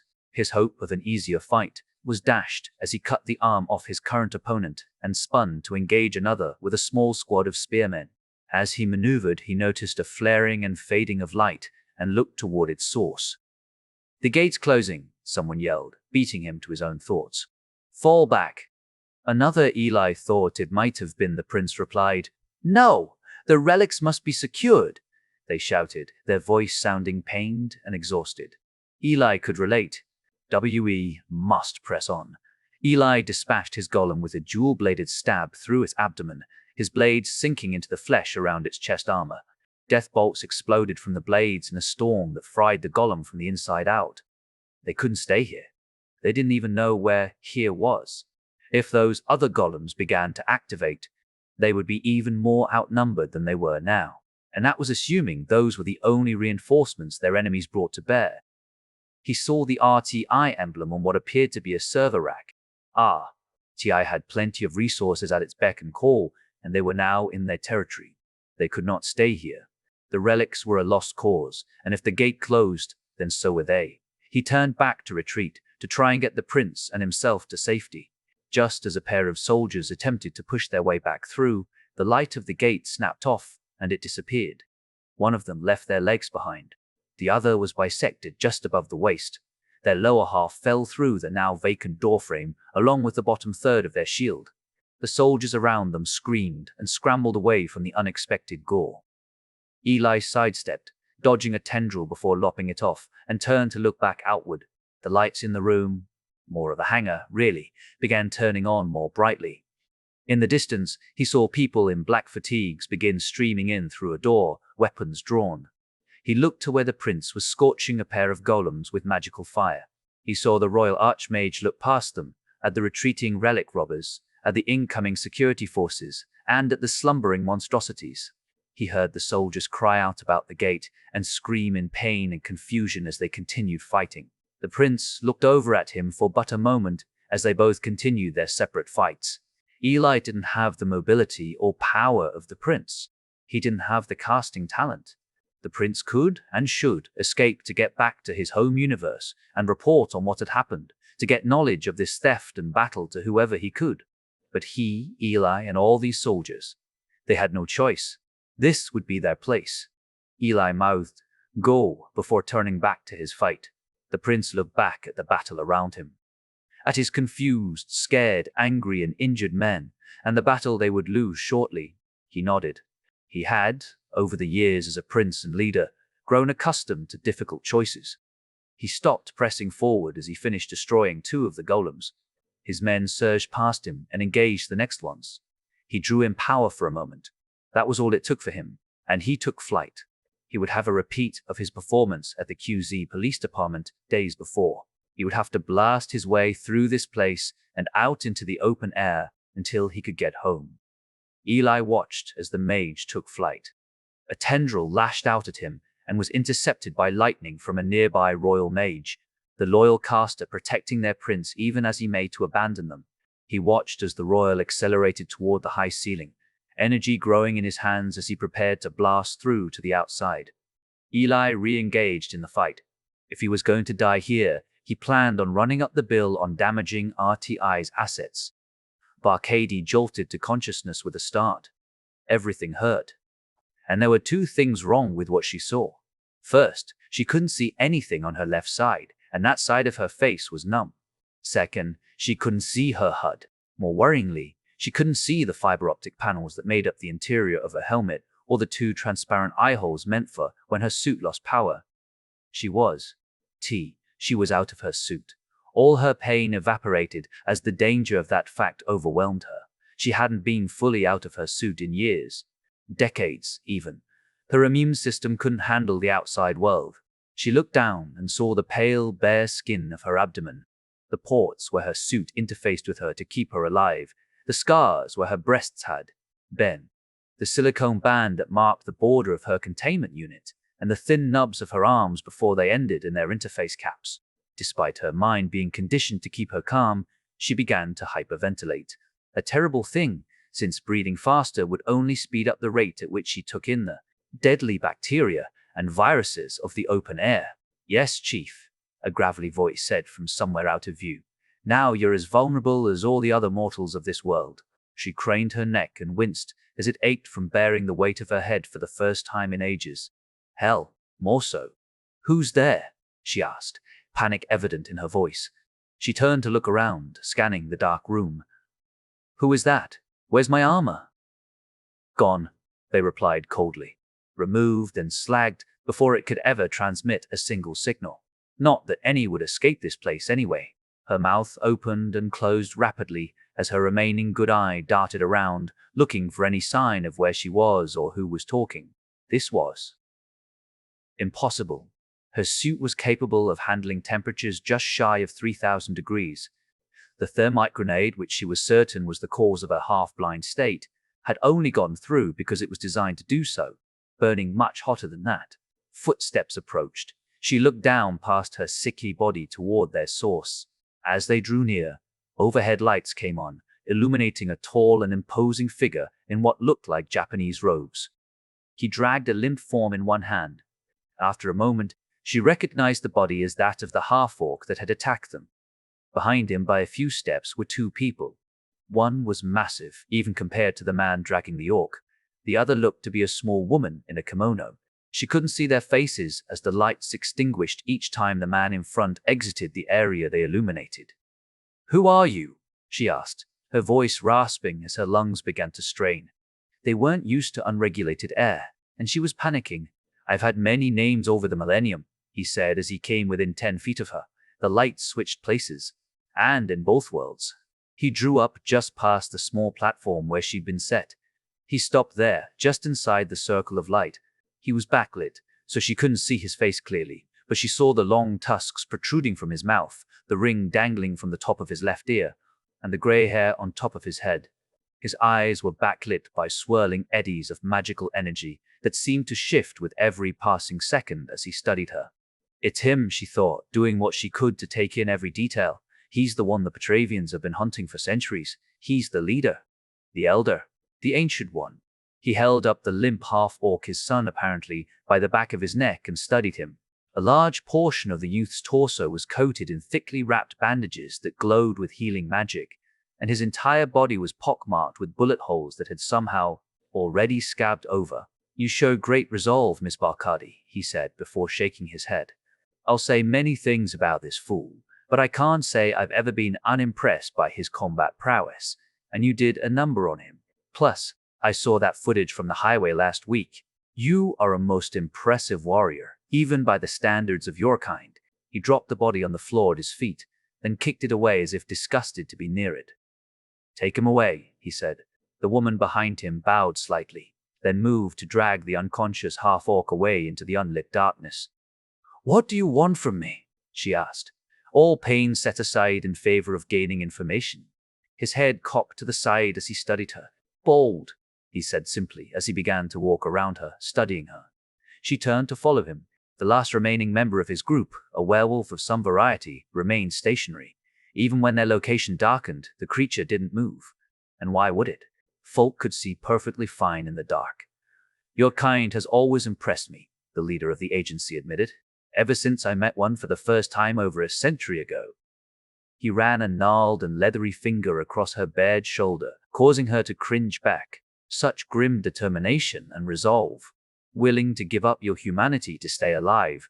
Willing to endure agonies unlike anything else just to keep breathing. Even magic couldn't stop him from rebelling against the world around him. "Where are we?" she asked. "What are you going to do with me?" "I'll die if you don't put me back in my suit." He chuckled, a deep, meaty rumble in his chest. "No, Chief, you won't," he assured her, though it didn't help. "And I have no objective with you. You are a passing curiosity and nothing more. But you won't die here. At least, I don't believe so. You're tougher than that. Or at least, you are if your predecessors are any example to go by." She watched as he finished his slow circuit and approached the whir that was still standing in darkness. The light switched on overhead, once again partially illuminating the mysterious werewolf.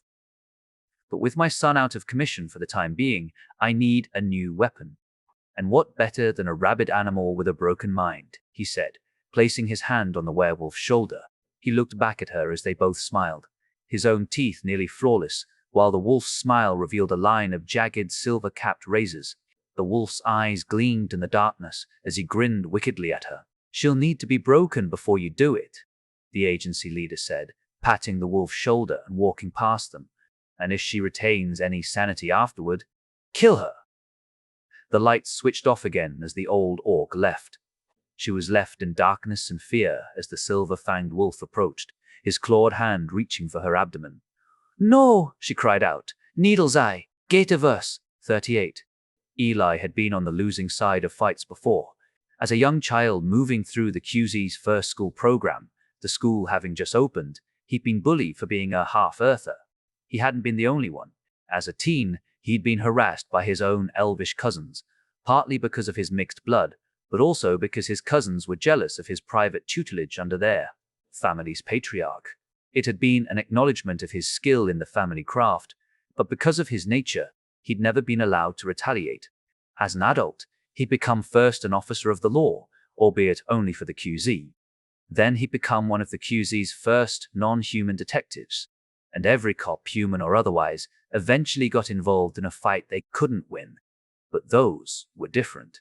As a child, he'd always been able to count on a teacher showing up. As a teen, he'd always known that his cousins couldn't go as far as they likely wanted, because they would be shunned from the family if they did. Even for mixed-blood members, elves didn't let family hurt family, at least not in any lasting or visible way. And as an officer and detective, he'd always been able to count on backup being somewhere around to lend him a hand.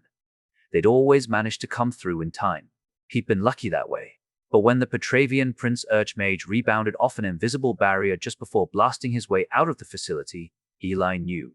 They all knew. There would be no backup this time.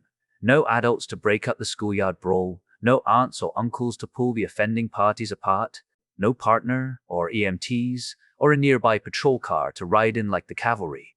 No, as they all paused at the resounding dum that emanated from above, followed immediately by a pitiable cry of pain, he and all the Petravian soldiers around him knew that this was a fight that none of them would be winning or escaping. The fighting seemed to pause as they watched the crimson and gold form of the prince fall, a shimmering blue shield still illuminating above him from where he'd impacted it. They saw the streamer of blood that seemed to follow him, almost matching his robes as it obeyed gravity. They all saw how oddly crooked his neck was as he fell past the level they were on and continued falling out of sight. Then, they were reminded of their situation as one of the soldiers in their front ranks was pulled into the gaping maw of a cyber golem and systematically dismantled by the whirling blender. of its many appendages. Eli sliced a few appendages off his opponent, then stepped back as the Petravians around him rushed forward to continue fighting. Gunshots and the familiar whip-crack sound of man-portable Mac rifles began to sound from where he'd seen the RTI goons streaming in. A soldier near him rocked back as a quarter-sized hole was punched through their sternum. Eli crouched down as he watched the soldier drop their axe and inspect the hole for a moment before falling limply to the ground. Eli's hands slipped into his coat pockets and fished around in the expanded space there. When they emerged, they were coated in a pair of skin-tight gloves and bejeweled with so many rings, it was a wonder his fingers could move. He also retrieved a pair of goggles and pulled them over his eyes. He stood up, a translucent shield forming in the air between him and the incoming fire. "Get behind me," he commanded the soldiers around him. He snapped the fingers of his left hand, and sparks flared around his fingertips as his rings began illuminating in a cascading rainbow of color. He brought his right hand up and formed a circle around his mouth, as if he was about to inflate a balloon. The soldiers, sensing the magical crescendo rising within him, jogged to do as told. When he blew through the opening, a torrent of flame akin to a dragon's breath blasted forth with the heat of a welding torch. Fire and cold blue lightning burst from his hands as Eli began to burn through an arsenal of magical items he'd accumulated, crafted, and modified over the course of nearly 50 years of slowly progressing enchantment craft. As rounds and appendages ricocheted off his shield, he stole their kinetic energy and funneled it into his magic like a self-fueling flame. If he was going to lose this fight, he at least intended to make a show of it. As Eli began incinerating the nearest cyber golems, the soldiers behind him began sending enchanted crossbow bolts and rune stones at the gunmen. Black veins began burning into Eli's arms and face as he moved forward. The ring on his left pinky burst. The skin around it was scorched and bruised, and the sparks from that hand shifted to a brilliant neon pink. They began killing golems even faster. He wondered at the sudden burst of magic he felt from beyond the enemy lines. It was coming from where the prince had fallen. Marina was sitting on a discarded ammo crate, drinking from a bottle of ice-cold water, when Madame Choi landed next to her with a slam, startling her into spilling some of the cold refreshment. "We need to go," Minara said as Tyrion appeared from behind her, seemingly from thin air. "What's going on?" Marina asked as she toweled sweat out of the fur on her arms and stood up. "Am I in trouble? I thought I was doing well." "You did fine," Tyrion assured her. "Something's going on," Minara said with a note of distress in her voice that legitimately alarmed Marina. "I have to get back to the surface." "And we'll be safer up there with her," Tyrion added. Marina shrugged. "Okay," she said simply as she moved to join them. "Did I really do okay?" she asked as she neared Tyrion. Tyrion rolled his eyes, unimpressed at how easily Shed taken the change of plans. "You still smell like a wet dog," he said as he produced another towel again, seemingly from thin air. "If you ever really want to sneak, you'll need to get that thermoregulation magic down perfectly. Anywhere out there would smell you from a mile away." "Really?" Marina asked, lifting her arm to sniff her armpit. She recoiled at the scent. "Okay, fair. What's going on that we have to leave?" "My cousin just died," Minara Choi said with a grimace. She lifted her hand, showing a ring that looked like it was made of fur. Set into it was a series of gems like eyes, not too far off from Marina's own. One of the eyes had closed, and the others around it were flaring with brilliant orange light as they darted back and forth, as though searching for something. "What the hell is that?" Marina asked. "A family heirloom from my grandmother," Minara replied as she opened a door that had appeared on the wall nearby and stepped through. "Part of a paired set," she whispered to herself just before disappearing. Marina and Tyrion followed, though when she got to the other side, Marina didn't see the older man. "Where did?" she began. "He's going ahead," Minara cut her off. She gestured to one of her people, who came over quickly. "Follow Matthew and rest for the night. We'll talk when I get back." She raised her arm and circled it in the air above her as she began shifting. Marina was fairly certain she'd seen that gesture in an old military action movie somewhere. "Bring me my armor!" she yelled as she disappeared around a corner. "Please follow me, Miss Smith," Matthew said as he held out a bottle of Gatorade. "We need to clear out of this room. We don't want to get in the way." It was as he spoke that she realized just how busy the room around them was. It wasn't the main room where Shed met Madame Choi before, but instead seemed to be some kind of massive warehouse or garage. People all around her were rushing to get into various types of semi-military gear and arming themselves as engines and enchantments began warming up on the vehicles. What the hell is going on? She wondered as Matthew guided her out. The Petravian capital is under attack, Matthew informed her, and some kind of war is being waged underneath the Rockies. What?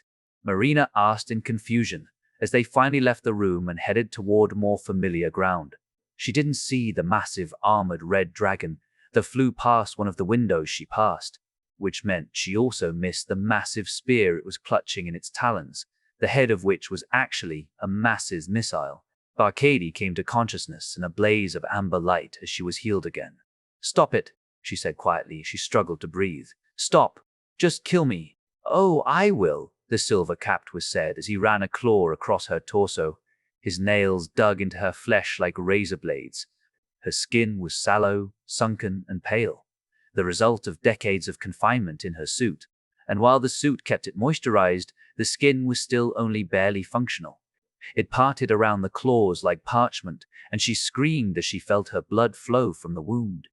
How many times had it been now? She was losing track. "I have no doubt that you'll resist until the very end," the was said as he dragged his claws across the mastectomy scar on her left side and continued, over her shoulder.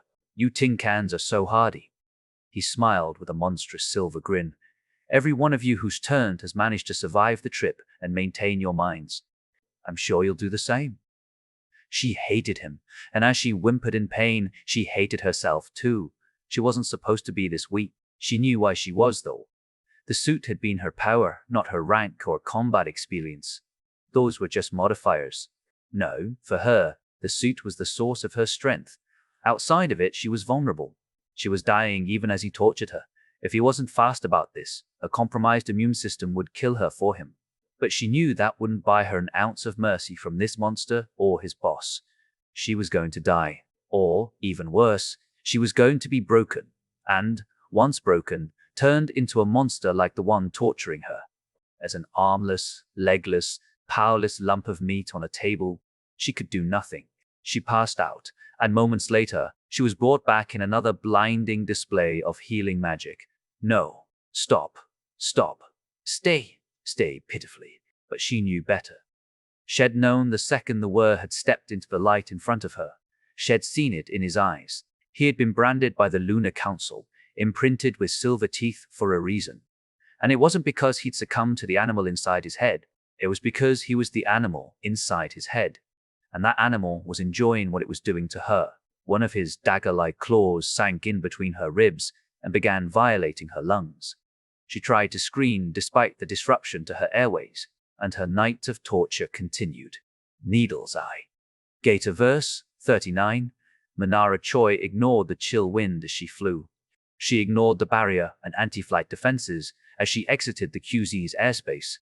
She heard their warnings in the combuds secured to her ears via piercings. Their enchantments allowed them to remain in place even as she shifted forms, so long as she didn't turn into anything too small. Unidentified flyer, land now or we will open fire. The right earbud relayed simultaneously with the PA system down below. All of you, land NO now. The forces below relayed as she continued flying. Beside her were several of her strongest mages and two of her clan riders on their worm and wyvern.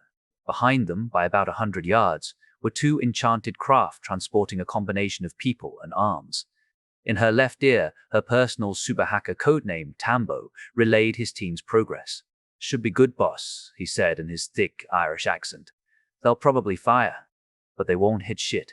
She nodded quietly as she adjusted her grip on the spear in her clawed hands. It was what her resident armor enchanter maniac had gleefully named the Bankbreaker. She spoke, and the cap on one of her teeth, even more heavily enchanted than the earbuds, relayed her voice.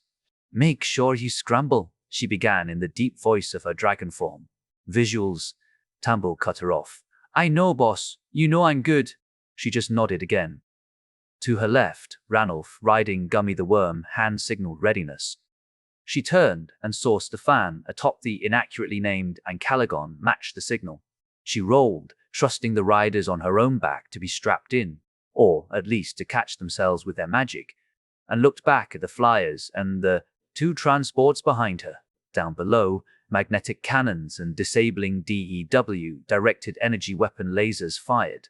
The cannons were, she knew from her insiders, going to fire warning shots in front of her with the intention of scaring them. The lasers targeted the transport craft engines and visible enchantments, intending to force them to land. She chuckled a little as the cannons fired their rounds at a fraction of their normal power before cycling down into repair mode. The lasers, on the other hand, missed the craft by several dozen feet before attempting to correct themselves. Instead of correcting, they swiveled 180 degrees and fired in the wrong direction. Tambo and his team had done exactly as stated and kept them from being hit. Even so, she saw security forces begin raising rifles to make up for the failure as their leaders yelled commands. "Shields below," she instructed her strike force. "Breakers move up. The shield is coming up." The mages flying around her moved as instructed. Two flew low and put up intercepting shields, which only ended up stopping a few rounds as most of the shots from below hadn't adjusted for their movement speed effectively. At the same time, 3 mages flew up next to her and began channeling energy into a set of spells designed to neutralize the massive magical shield that had been erected around the QZ nearly a decade earlier. Luckily, several of the mages who'd helped design that system had been very, very viable. Gambling debt was a bitch like that, especially when that debt was to one of her affiliated underground casinos. Before her, the shield shimmered and intensified as sensors detected the buildup of magic. She added her own power to the mix, focusing magic on her snout as she inhaled deeply. The air around her shimmered from heat, and she felt a few of the people on her back move uncomfortably. As the group got within 100 feet of the QZ shield, she and the breakers unleashed their spells. Hers accompanied a jet of fire that would have made a common Drake's breath weapon look like a BIC lighter. She flapped her wings, beating at the air as the firepower and magic clashed with the shimmering wall. Then, the shield faltered and yawned open in front of them. She tightened her grip on the bank breaker and flew forward. In the distance, the Rockies loomed over the horizon. Her wings beat harder as they all rushed through toward where the battle below the mountains was being waged. In her ear, a command center controller relayed what the insider from the Petravian capital was telling them of the battles on their side of the gate. As she listened, she flew faster, slowly gaining a lead on even the 2 riders accompanying her. Down below, to the confusion of the populace and law enforcement alike, Steve's massive black form ran at speeds that shouldn't have been possible for a Drake. Following the sight and scent of his rider's dragon form, he barreled through traffic and around buildings to keep up. How he'd gotten through the QZ wall, she didn't know, but the sight of him matching her pace filled her with confidence. She couldn't remember the last time he'd been so active, and she'd never actually seen him fight before. She was excited to see if the family tales held true, and if so, how they would compare to his gradual size increase over the decades. Needle's Eye, Gate of Verse, 40. With the prince's ascension from the depths, in his newly unleashed glory no less, Eli watched as the tide of the battle turned. Where the prince descended, golems and goons alike were utterly destroyed. Gouts of flame and raging magical energies of all kinds blasted them with such intensity that the results were akin to ancient footage of nuclear tests. When tendrils lashed out, they met a maelstrom of flame that scorched them to cinders and scattered them in a vortex of wind. The result of the oxygen in the facility being devoured, RTI thugs who shot at the prince found their rounds ineffective and soon had to retreat as the prince moved toward them. Eli didn't let the advantage slip.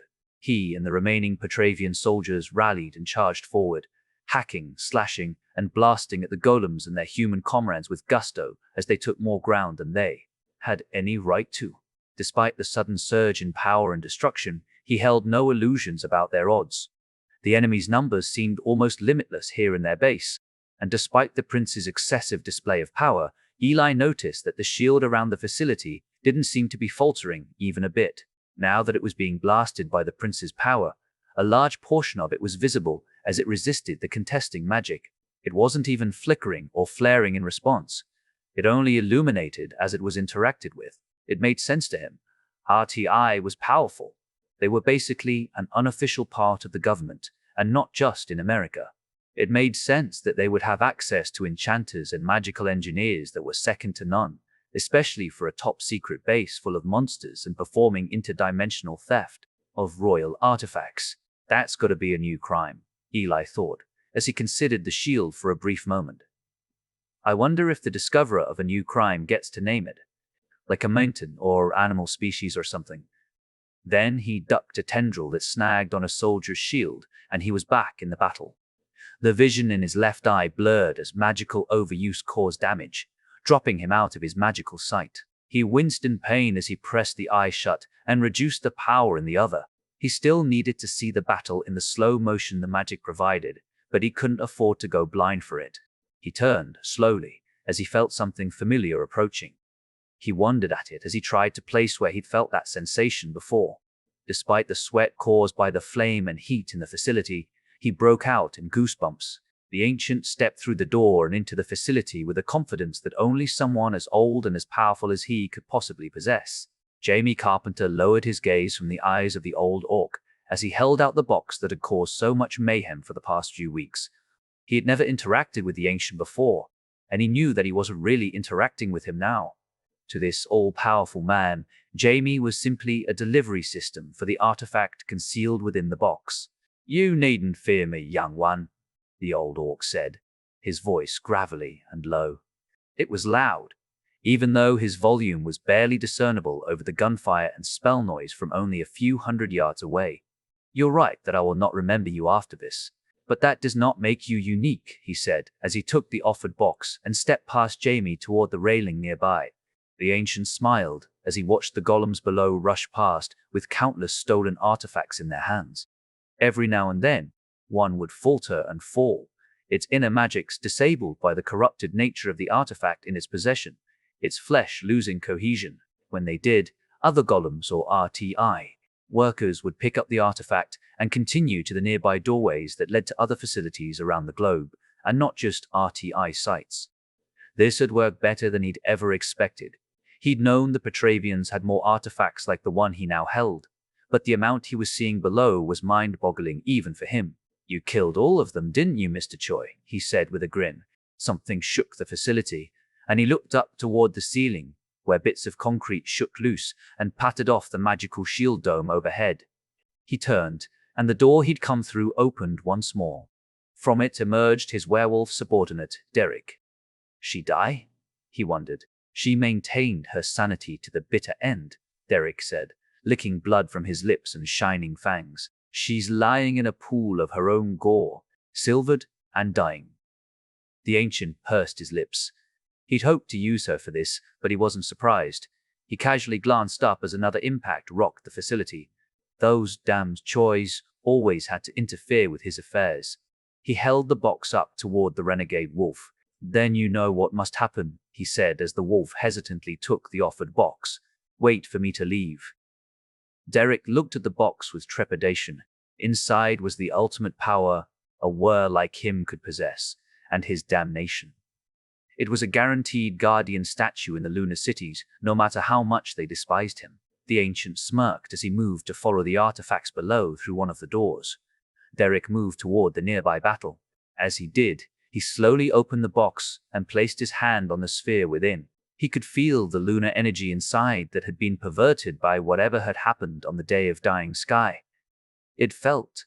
As he saw the ancient disappear into one of the doors, he placed the orb into his mouth. And he bit down. "Dying," Barkhadi thought, as she lay sprawled on the ground in a spreading pool of her own blood. "I'm dying." Again. That made, what? Death number 4? 5? There had been the bus crash when she'd been 7. Her heart had stopped for a bit en route to the hospital. There had been the infection she'd gotten from her bed sores a few years later that had almost killed her. There'd been the surgery when she was 11, the one that had put her in her armor. That one, even in her generation, had an abysmal survival rate. Then she'd been turned, just minutes before. She'd barely even been consciously human when the silver-toothed had bitten her. And he'd bitten deep, intent on causing pain and damage even as he forced her into the transformation. She had been amazed at herself when, once on the other side of the transformation, she'd returned to consciousness. Dying had absolutely been on the table given her state prior to the bite, and sanity really hadn't been. She'd been sluggish. Every muscle and bone in her body was sore from being generated from what little physical mass she'd had in her previous form. She had been steaming hot, and her mind screamed with so much stimuli that it was a miracle she had remained conscious for more than a few moments. Once she realized that she was still there, still alive and in control of her own mind, she moved beyond pain, beyond exhaustion or mania or overload. She had risen, and she had fought. For everything she was worth, little as it was now, she had struck out at her torturer and fought to kill him. He had barely even broken a sweat when he retaliated. First, his claws had slashed great ribbons off her chest. The pain had been nearly as agonizing as the torture he put her through all the night before. But her flesh had, like any other werewolf's, re-knit itself in minutes. She'd picked herself up and launched herself at him again. This time, he'd impaled her chest and broken her arm before tossing her aside. Again, she healed, and again, she rose. Over and over again, she had attempted to fight him. Each time, he rebuffed her with increasingly painful injuries, intent on breaking her. Each time, she saw how little effort he needed to do so. It made sense to her. She was out of her suit now, and body or not, she did not have the physical ability to fight. She had no muscle memory, because she had never used her muscles to do any of this before. She'd read about that in articles and interviews with other muck marchers who'd made the leap and undergone conversion. She'd known that was why she was losing, but she'd been determined to try. And after the 20th or so attempt, the renegade had decided to end it. Maybe he'd been on a timetable. Maybe he'd realized she wasn't going to break. Or maybe he'd just gotten bored. Regardless, he'd gripped her by her newly broken arms and, to her horror, sunk his silver-capped teeth into her throat and ripped out a good portion of her jugular. Then he'd spat out the bits of flesh, made a comment about their flavor, and walked out of a door that had appeared in the wall nearby. An old agency trick. And now, several minutes later, she was dying once more. I'm not ready, she thought as her vision began to darken. I have so many things I still need to do, and a duty that I have yet to complete. She remembered her studies on the physiology of the various non-Earth peoples that were her responsibility. Specifically, she remembered notes on Werus and various issues they'd had over the decades. She knew what she had to do. Slowly, almost glacially, her clawed hand reached up to her throat. Doubt this will work, she thought as she placed her claws around the ragged wound in her neck. And I'll need to get every piece. But I have to try. Her chest heaved as her mouth moved rapidly, trying and failing to breathe harder as she sank the claws into her own flesh. Maybe it was because she was nearing death, or maybe it was some quirk of her new body, but for whatever reason, it didn't hurt as badly as she'd expected. Regardless, she gripped the damaged flesh, and she ripped out far more of her own throat than the renegade's teeth had. Almost immediately, her world faded to black once more. Needle's Eye, Gate Averse, 40. When the renegade werewolf Derek bit down on the corrupted tear of the moon, he didn't know what to expect. Nobody did, not even his master, the Ancient. Tears were rare artifacts of a time long past, and those who possessed them rarely used them for anything short of saving their nation. And this one had been altered. Altered by something. The Ancient seemed to know what, but he hadn't seen fit to let anyone else know his thoughts. Derek didn't care. The way Derek saw it, he would either become a champion of the moon and gain his place in the holy forests in his afterlife, forcing the lunar councils to acknowledge him despite his silver-capped teeth, or he would become something much worse and make a name for himself in the history books. Well, he supposed that last part would happen either way, and he was right. When he bit down, the softball-sized orb of hard-to-look-at magic shattered with remarkable ease. Had bitten down on chicken bones that had given him more of a fight. It was like biting through a piece of brittle foam. He crunched it with his back teeth and fought the strange sensation down as he swallowed. As it powdered and ran down his throat, he felt a spreading sense of numbness flow outward from his tongue. He doubled over as his nervous system seemed to pulse. The world stuttered. It was like an old video buffering and fragmenting. Things seemed to freeze for a split second before shuddering into motion again. Pain exploded from the back of his neck and spiked into his mind even as his vision popped in and out of function. He had the sense that something massive and all-powerful was bearing down on him with its will and judgment. The floor began to move. It wasn't quite like being drunk, it seemed to spasm, first growing closer, then farther away, then back. He braced himself with his left hand even as his right reached into his open maw to try and pull the remaining bits of the artifact out, his fingers burning against his teeth. He didn't tell his hand to do that, but his inner wolf did. Something was wrong with what he'd eaten. He jolted again and fell onto his back.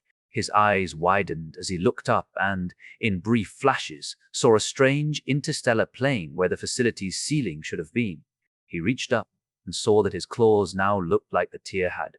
The magic in his body surged, attempting to wrestle this strange new power growing within him, this strange and terrible anti-power. He whimpered as a face appeared above him, towering and filled with rage. Its eyes were like the Tear had been, like his claws were. No, that wasn't accurate. His whole arm up to the elbow was like that now.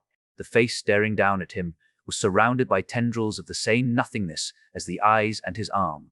And yet, the face itself looked all too human despite that. Derek tried to scream, but no sound came out. Someone tried to grab his arm, and he unknowingly swatted at them with a limb that was too long and no longer physical in nature. The RTI guard's eyes went wide as his midsection disappeared. Everything above his chest landed on the ground with a wet plop. His legs staggered forward a few steps before falling. There was no blood. The guard was simply dead in two pieces, with a large portion of his torso no longer existing. Derek, now nearly 3 times his original size, rolled over and crawled on all fours toward the door the Ancient had gone through. He would know what Derek needed to do. He had to have a plan for this, one that Derek had been told once, but could no longer remember because he was scared and confused. He didn't notice the way his claws left massive voids in the floor where they landed. He didn't notice because, to his eyes, the floor looked like it was made of mercury. He also didn't notice the 2 massive sources of magic rushing toward him, or how one of them was causing the air to shimmer with heat. Derek screamed. Upon feeling the familiar pulling sensation, Eli knew what was coming toward them. He'd felt that when he'd been exposed to the box Marina had been smuggling, he'd felt it again, and much more strongly, when the Archmage had shown him the royal family's collection of corrupted religious artifacts. Then he'd felt it more sporadically, while he and the Petravian army had been chasing those same relics through the tunnels under the capital. So, when he'd sensed it again, he'd immediately set to finding its source. He knew that one of those artifacts being in close proximity to the already beleaguered Petravians would only make their fight harder for them. It would disrupt their magical abilities and his own enchanted gear enough that their more normally armed opponents would gain an advantage. And when he'd seen a werewolf raising that familiar sphere to its silver-capped maw, he'd known they were in even worse trouble than he'd expected. He knew what a normal tear did to a member of the folk who consumed it. Everybody did, but he had no idea what it would do in its current state. He broke from the fight he'd currently been in, a blast of force, basically a super-compressed sound blast coupled with wind magic, from his right middle finger, and the 2 golems he'd been engaged with were sent flying back. Sadly, it didn't harm them, but it freed him up. He rushed to get past the fight around him and stop the wolf. And he failed to make it in time. He was airborne when the werewolf bit down and crushed the artifact in his mouth. Everything stuttered, and he was sent tumbling before another stutter slowed him. For just a moment, all his magic had flickered, the jet of flame and wind from his hands shutting off for just a split second each time the stutter effect happened. It was as if time had frozen for just a fraction of a second. He felt, more than saw, the prince change direction, his massive, near-elemental form quickly redirecting from where it was decimating RTI troops and golems and moving toward the source of magical disruption. Another stutter, and Eli skidded across the ground. He slid underneath a line of incoming fire and slammed an empowered fist into the plate carrier of an RTI guard, sending him stumbling back. Not that he needed to, as it seemed that they were being affected by the stutters as well. He looked over, and what he saw of the wolf made him balk for just a moment.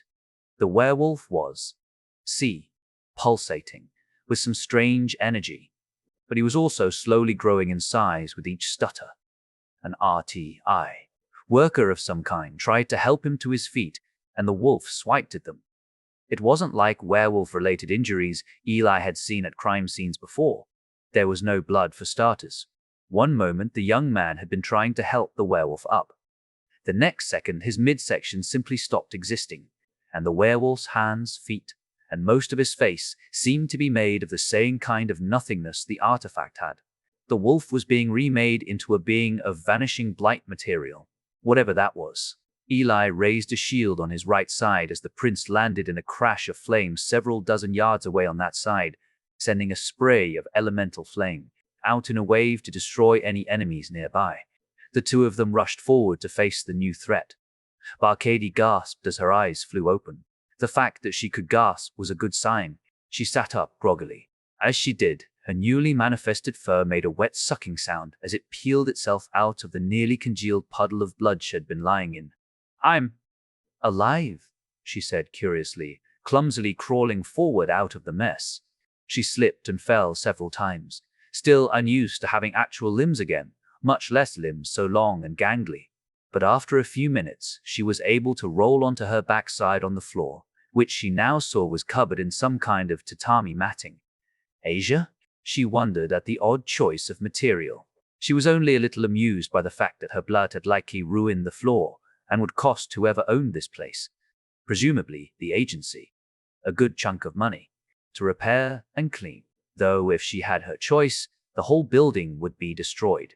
She looked over, sniffing at the air, and spotted the doorway at the far end of the room where her torturous scent originated. There was an odd feeling about the door. She didn't have much experience physically sensing magic, having only been outside her suit while in clean rooms before now, but she had a feeling that door was enchanted. Knowing the agency, that could only mean one thing.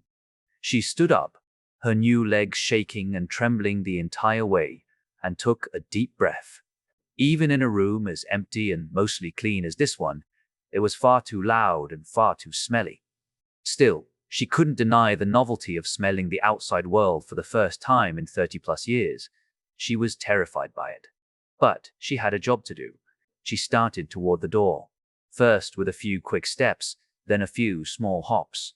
She twisted an ankle on the second hop and had to brace herself against the table she'd been on before the wolf had bitten her.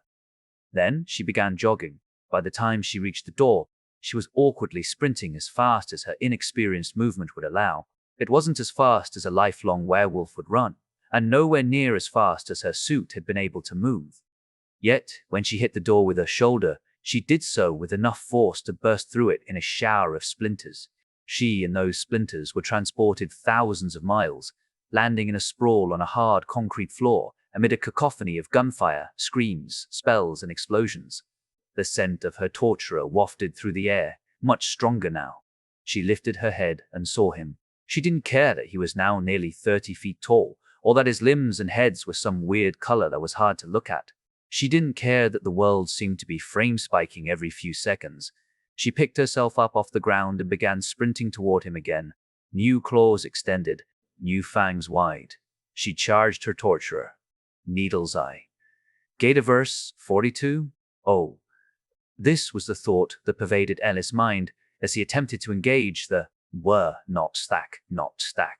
In a brief flash between the blasts and spells, he saw that a very similar thought was running through the Archmage Prince's mind. Thump!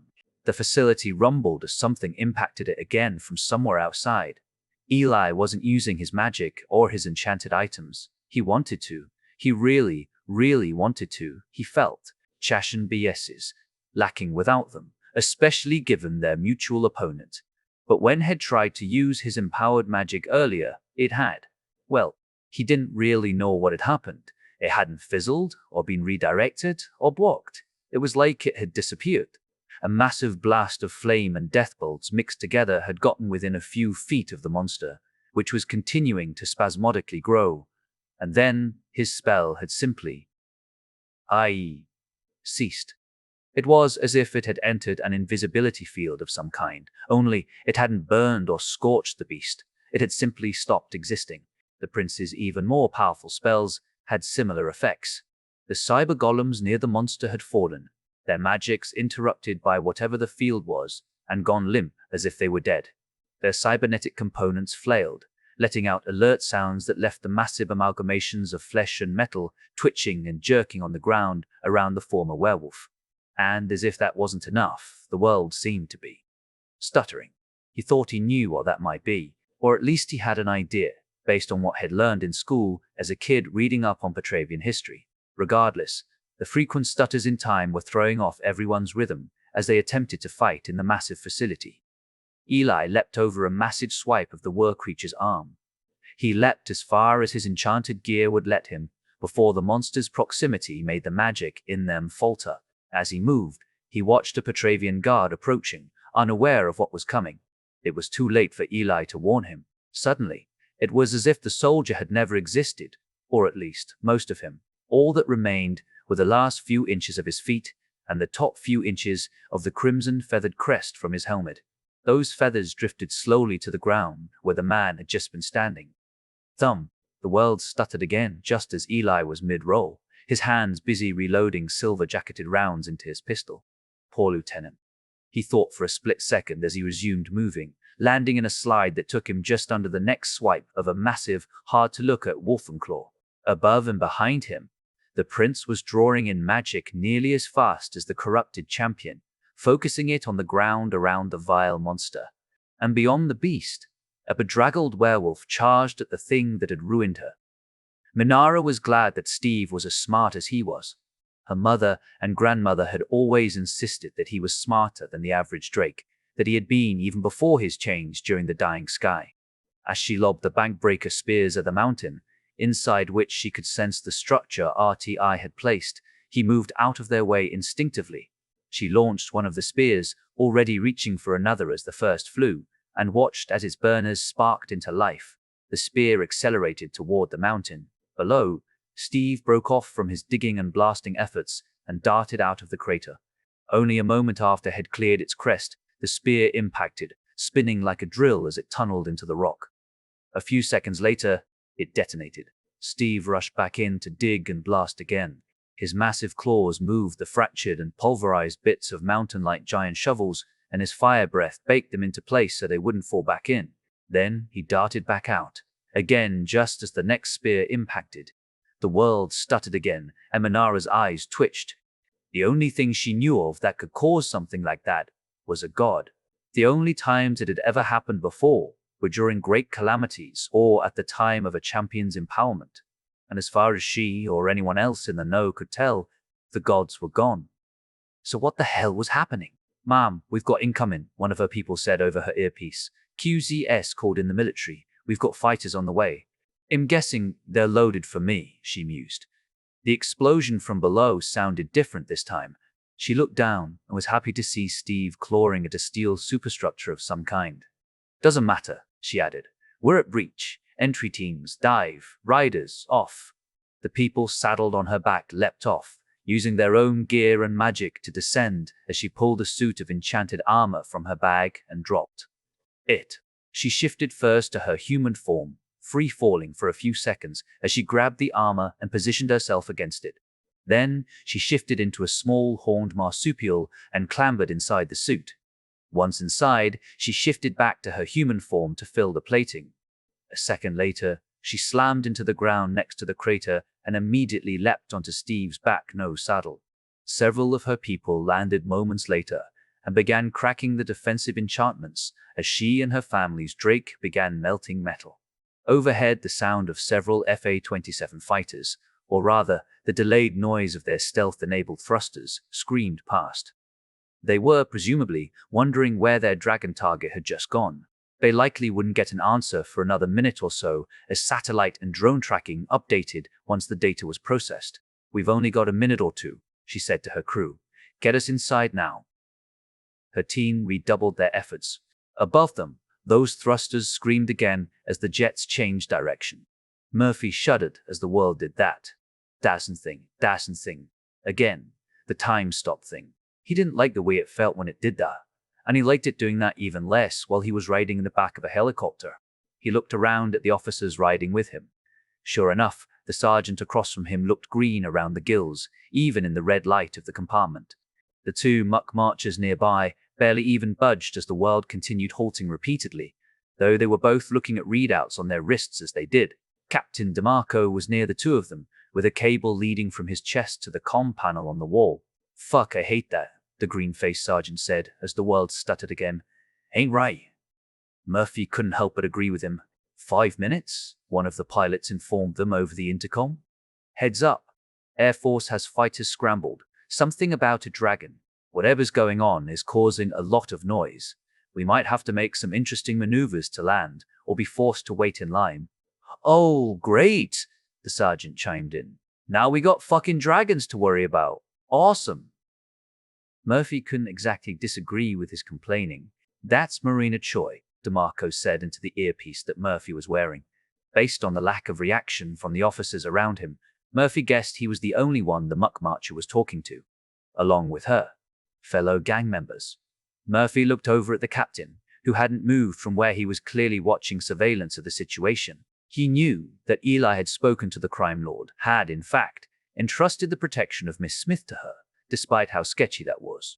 But he trusted Eli's judgment in the matter. He also knew from his own informants and street sources that Marina Choi was only a criminal in the legal sense.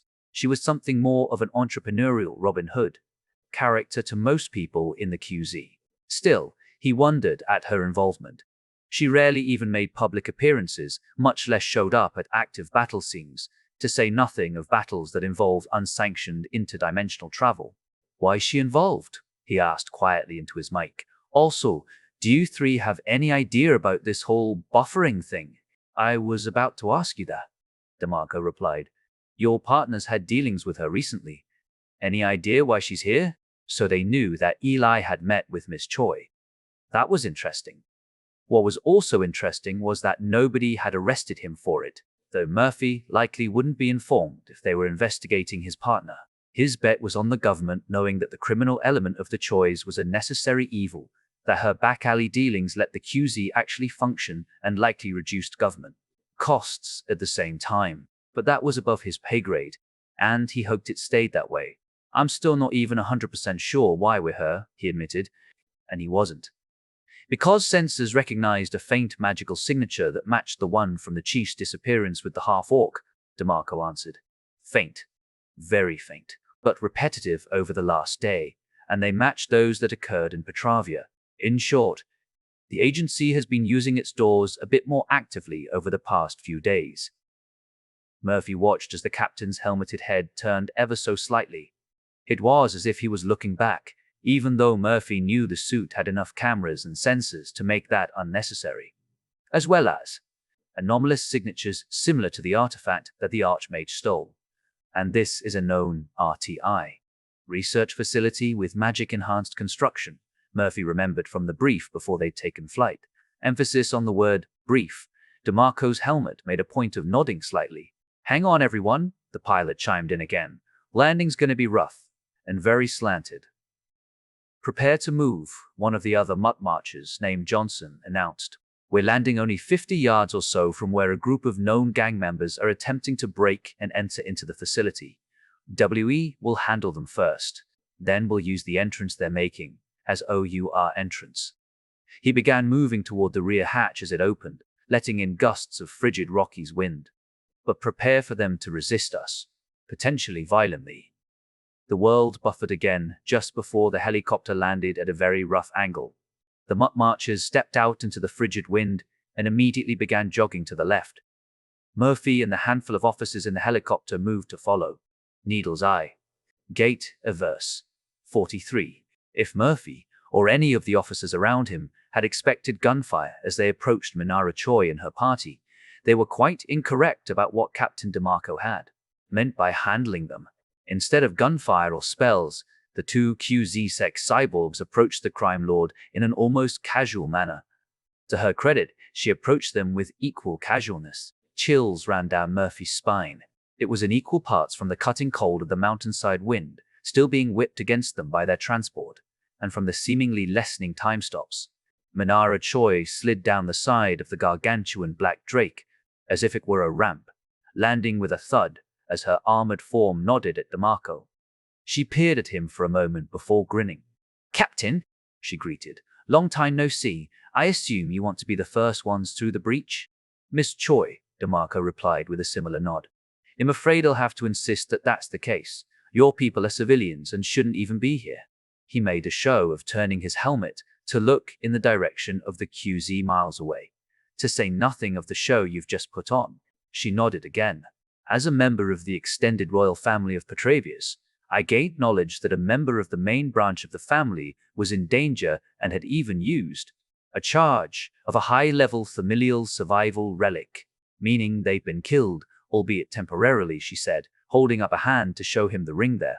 As such, him bound by blood to assist their recovery. If DeMarco's mechanical body could sigh, it would have. That's paperwork, that is. Fortunately, beats a rage, ma'am, he said, sounding tired. Regardless, I must insist that you step aside once you've managed a breach and allow us first entry. I can't let a member of the royal family. He glanced at the people still working behind her, or a bunch of civilians be in the line of fire before our law enforcement officers, legal standing aside.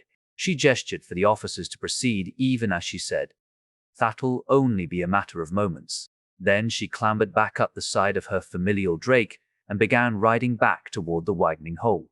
"We're still going in." DeMarco's helmet drooped before he looked back up and nodded. Then he turned back to the strike force. "Weapons up and on higher settings," he said. "ARR. I wear on. Miss Choi's people have been kind enough to forward us detailed layouts for the facility below." If he was questioning how she'd gotten said layouts, the thought stayed inside his helmet. Murphy put the ballistic glasses on, pulling them from his jacket pocket. He was surprised to see a remarkably in-depth set of 3D skeletal lines displaying the myriad of halls and rooms set into the mountain below their feet. Interestingly, he also saw a small window pop up in the corner that gave a readout of his new prosthetic arm status. While the officers around him were grumbling about the cold and their seeming partnership with a wanted criminal, Murphy knew better than to bite the hand that was feeding them. A minute later, he was staging just behind DeMarco's fellow mutt marchers, as one of Choi's people announced that they'd be going in mere seconds. The monster lashed out almost chaotically as Eli the Archmage and the other Petravians fought it. The stutters in time seemed to have lessened, both in frequency and intensity, but that didn't change much about the current situation. Most of the cyber golems had fallen, either dismantled by the concerted efforts of the Petravians or by the disruptions to time and magic caused by the monster Eli was fighting. Now, only RTI ground forces remained. They were mostly holding the area behind the massive wolf monster, preventing the royal army from reaching the doors through which their comrades had fled with the contraband relics. Speaking of the relics, Eli and the prince had failed. Those relics were gone now, as was the ancient leader of the agency, having gone through the doors, several of which had already deactivated and fallen to the floor. They could be anywhere. Maybe they weren't even on Earth anymore. Their efforts to stop the grand theft of desecrated holy artifacts were now firmly on the back foot. Eli was sliding across the floor on his back, having just been thrown by one of his own spell explosions, when something above them made a loud whomph noise. He wanted to look up, especially since the sound seemed to accompany an immediate drop in temperature, but then he heard a slightly more curious noise. It was like a cross between a wolf's howl and a war cry. He recognized it, had heard werfolk charge into battle before, albeit not on the scale the Petravians likely had, but the voice was too high-pitched to be coming from the malformed champion they were fighting. It also seemed to be coming from beyond the monster, near the doors. As Eli kipped up and back into the fight, he spared the slightest moment to look past the melee. He saw a bloodbath unfolding on the other side of the room. "I will kill you," a strange, naked, and blood-soaked werewolf screamed as she tore through the rear ranks of the RTI henchmen. He only had a split second to look at the new development before the prince went flying past him in a blur of flame. Someone up above, where the loud noise had originated a moment ago, yelled out in an artificially amplified voice, "This is Acting QZ. Security Chief DeMarco. All I personnel stand down, failure to follow. These instructions will rest." Eli wanted to see what that was about too, but there was no time. He was in a fight and had no room for confusion about anything other than his next move. He charged back into the chaos of thrashing limbs and vanishing matter. Barcady could see her torturer, or, at least, the thing her nose told her was her torturer. He'd undergone some kind of transformation and was now several dozen feet tall and oddly difficult to look at in places. He was also fighting a wild scrum of Petravian soldiers, the Archmage, and one of the detectives, Simmons Diary to be precise. But she had, for the moment at least, more pressing issues. When Shed charged through the door, Shed bowled over several people in black and green tactical gear that had RTI on it. There had been a moment of confusion before one of them asked a question. "Are you with the Champi?" he began. Barkada's claws slashed his throat before he could finish. The others Shed knocked over, and a few beside them began to raise their weapons. As clumsy as she was, she started tearing into them with zeal. She had a lot of pain, anger, and confusion to get out, and they were great practice for her new body. Most of them were focused on firing at a line of Petravian soldiers who were shielding themselves while firing their bolt-action rifles in return. It was a bit of a stalemate, but the Petravians were making very slow progress against them while also lending aid to their prince. And why wouldn't the RTT-I forces want to stalemate? All they had to do was hold the doors until they got the order to withdraw. They could stay here as long as their ammo held out or until reinforcements arrived. She changed that quickly. The first handful of them fell like she was cutting weeds, her claws parting flesh like paper. Even when they broke on armor or weapons, they regrew in less than a minute. She broke bones like dry pasta. When she had to, she bit and tore great chunks of flesh from torsos and necks like the animal she resembled. They shot her. They beat her. They tore at her with their own lesser claws when they panicked. They hit her with whatever magic they could summon. But after having been tortured for who knew how long, they could cause no pain that would slow her. And their weapons were foolishly not made of silver. Always, even when they hurt her, she ensured her counterattacks were lethal. She didn't approve of this new body or how it had been forced upon her, but she would, as always, respect the laws that came with it. She would not have her teeth capped in silver. In her newfound form and long-lasting rage, Chief Barkadi ravaged the RTI force near the doors. There were 30 or so of them in total. Several minutes later, as she clambered on hands and knees through the gore, she turned her attention back to her real goal. She was oblivious to the stunned looks of the Petravians on the other side of the wall. She didn't even notice the arrival of her muck-marcher cousins. Not that she was one of them anymore. She only had eyes for the monster in the center of the chaos. The one who had tortured her, turned her, tortured her some more, and then tried and failed to kill her. She breathed deeply as she stood on shaking legs, blood and viscera dripping from every inch of her. The Petravians who saw her couldn't even tell what color her fur was for all the bits of people that dripped from her. And who could even give a shit that she was naked? She pointed a clawed finger at the monster. Shed yelled something earlier as Shed fought the others, but when she yelled this time, there were no words, only bestial anger. Triple, triple, triple, triple, triple, triple, triple, triple, triple, triple. The monster that had been her torturer turned toward her, its maw opening wide as if to bellow back a challenging roar of its own. Something, some soft, invisible something, hit her like a cloud of gas. She felt a tearing sensation inside of herself. It hurt. Unlike the earlier attacks, it hurt enough to actually stagger her, but not enough to stop her. She grinned wickedly as she saw confusion in his weird, empty eyes. Then she was flying through the air, clawed hands extended toward his face. D-I-I-I-I-E-I-E-I-I-I. The monster, her torturer, was not a werewolf anymore. He was something else. She didn't know what he'd done to become this new thing. She assumed it had something to do with the artifact that had sparked all of this. She knew from history lessons what a tear could do to a weir when used in certain ways, and this was similar. But just as the artifact hadn't just been a tear, this wasn't the normal transformation they usually caused. Had already been a monster, but now he resembled the title. He was several stories tall, heavy enough that his movements were slowly destroying the concrete beneath his feet. His eyes were bottomless pits of nothingness, hard to look at. So were the ends of his clawed hands. So was the inside of his mouth, save for his teeth, which were somehow still silvered. As Barkadi flew through the air at his confused face, she didn't know what he was now. He wasn't a champion, not really. He was simply something else. But that was okay. So was she. He tried to bite her, but decades of passing data streams mid-combat while engaging numerous enemies simultaneously had given her reflexes that would put the most hardcore gamer to shame. Her clawed hands savaged his snout, rending the black pad of his nose, even as she used it to redirect herself out of the way of his gaping maw. Then she was on him. He was fast. Unlike in movies, a monster being larger didn't mean it was slower than its smaller version. It clawed at her like it was trying to remove a flea. But her fight with the RTI goons had given her info on this new body of hers. She knew what it could do. She knew how it moved, how strong it was, how agile, how fast, and how durable. The monster was fast. She was faster. It was stronger than her by a lot. She knew that without even needing to feel its strength up close. But she was significantly more agile, and she seemed resistant to whatever that weird breath attack had been. More importantly, maybe even most importantly, she was not the only one fighting it. She raked her claws against its weird, void-like eye, and, despite not seeing anything, felt her fingers push through gelatinous flesh like butter. It bellowed in agony as she scrabbled out of the way of a swiping set of claws and began savaging the muscles in its neck and around its massive ears.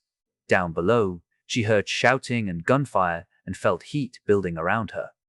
He was a monster, but what he didn't realize was that she had been one long before he had angered her. She drove a clawed hand into his neck and began digging, shredding flesh as she went. For what felt like the 100th time today, Eli had no idea what he was looking at. A naked werewolf had broken ranks from the RTI troops, slaughtering those around them with extreme violence, and had then charged the monster in what he had initially expected to be a suicidal attack. The corrupted champion had turned to defend itself, and Eli had watched with only mild interest, expecting yet another casualty of the monster's strange power. Then she had managed to actually get onto the creature and begun ruining its face and head. He didn't understand that. In fact, he didn't understand a lot of things going on around him, if he was honest. As a detective, that feeling was incredibly unsettling, but unsettling seemed to be the norm of this current setting. Either way, it was an opportunity. "Help the wolf," he yelled to the Petravians around him. Then he thought about the situation. "The small one," he clarified. "Ears," a familiar voice called from nearby. Eli's head snapped in that direction. He hadn't been called the vaguely racist nickname since his days in training. Also, the voice's owner wasn't supposed to be here. Murphy jogged over and tossed a rifle at him, which he caught easily. Eli looked at the man's new arm, then at the officers and muck marchers behind him, who'd already opened fire on the monster. Later, the elder detective called. "What are we doing?" "I don't know what the small wolf is about," Eli admitted, "but the big one's a problem." "It's fucking weird," Murphy commented. "Yep," Eli said before shouldering the rifle and aiming. "Take out its legs or something, I don't know." He opened fire. Murphy touched his radio. "All units. The big fucker is the enemy. The small ones may be a friendly. Go for mobility kills," he transmitted. Eli watched as the various attacks, bullets, arrows, spells, and more, began to target the monster's knees and lower back, carefully avoiding the smaller wolf as it seemed to be burrowing into the creature's neck, or at least trying to, as it avoided the thing's defensive swipes. Then, both of them were thrown to their knees and blown aside by wind magic as something massive and dark raced past them. "Out of the way," the voice of Manara Choi ordered as she rode past on the back of Steve. "Check fire," one of the muck marchers ordered via their amplified voice. "Avoid the royal." The monster was too busy fighting off the small one digging into it, panicking as it somehow couldn't vanish them, to notice the new challenger. Steve slammed into the back of the monster like a loose semi-truck, sending it and its attacker tumbling away before he latched his massive reptilian jaws onto its left arm and began shaking back and forth. That was where Eli recognized the monster's hard-to-look-at parts, its eyes and claws and mouth. They were like Steve's eyes, empty, hard to look at. Not natural, something else. But they were the same eyes as the monster. Just what was the Choi family Drake, really? As Eli watched the massive black bristleneck begin destroying the would-be corrupted champion, he resolved to ask the crime lord about it later. Maybe. For now, there was a fight to finish. He and the rest of their side began moving forward to assist. Derrick did not understand. Had known when he'd bitten down on the tear of the moon goddess that he was going to die. That had been a given. Champions weren't allowed to live. Death was their fate no matter the outcome. Or going feral, but that always had the same result. Still, this made no sense. How were they so strong? The Archmage Prince and the others? Who or what was this new dragonkin that was ruining his arm? And most importantly, how was she? Here? How was she alive? How was she tearing into him right now like an angry mole? HLW had survived his power. How was he being killed with such brutal efficiency? And why could he do nothing about it? His master had told him that he would be a walking devastation to Earth and its people. Yet he was the one being devastated. It made no sense to him as his fight grew increasingly feeble. They were killing him. She was killing him. He could feel it even as she began clawing her way through his collarbone and into him. He had sunken his silvered fangs into her neck and killed her. She was dead. Yet here she was, returning the favor tenfold upon him when he should have been one step below a god. And he could do nothing. His arm tore free from its socket where the drake was shaking it, and less than a second later, he felt the drake's flames scorching the flesh like an elemental's fire. How had he failed so spectacularly? Something was tearing his insides apart. It was her. Gods damn the bitch for not dying when he'd killed her. Derek died. Somehow. When it ended suddenly. One moment the room had been a roar, spells, gunfire, barked orders, monstrous roars, noise. The massive chamber had been nothing but noise. Then, as if someone had accidentally hit the mute button on a remote, it was quiet. Steve rumbled a little bit, and weapons clicked and clacked as they were reloaded or made safe. Otherwise, it was silent. The massive drake released the chunk of charred shoulder had been attacking and stood up tall, Manara Choi craning her neck to see the monster past his immense mass. The muck marchers moved forward quickly, yet with an eerie silence and smoothness that spoke to their mechanical nature. Eli, Murphy, and the prince moved to follow. Then the prince's power stuttered. He landed on his feet before seeming to shrink, whatever had been using to juice himself up, sapping what little endurance he had left.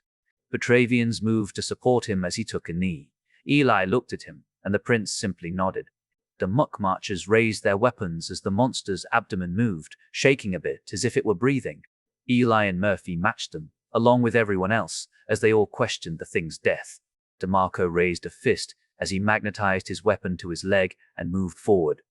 There was a dull, deep crunching noise as something impacted inside the monster.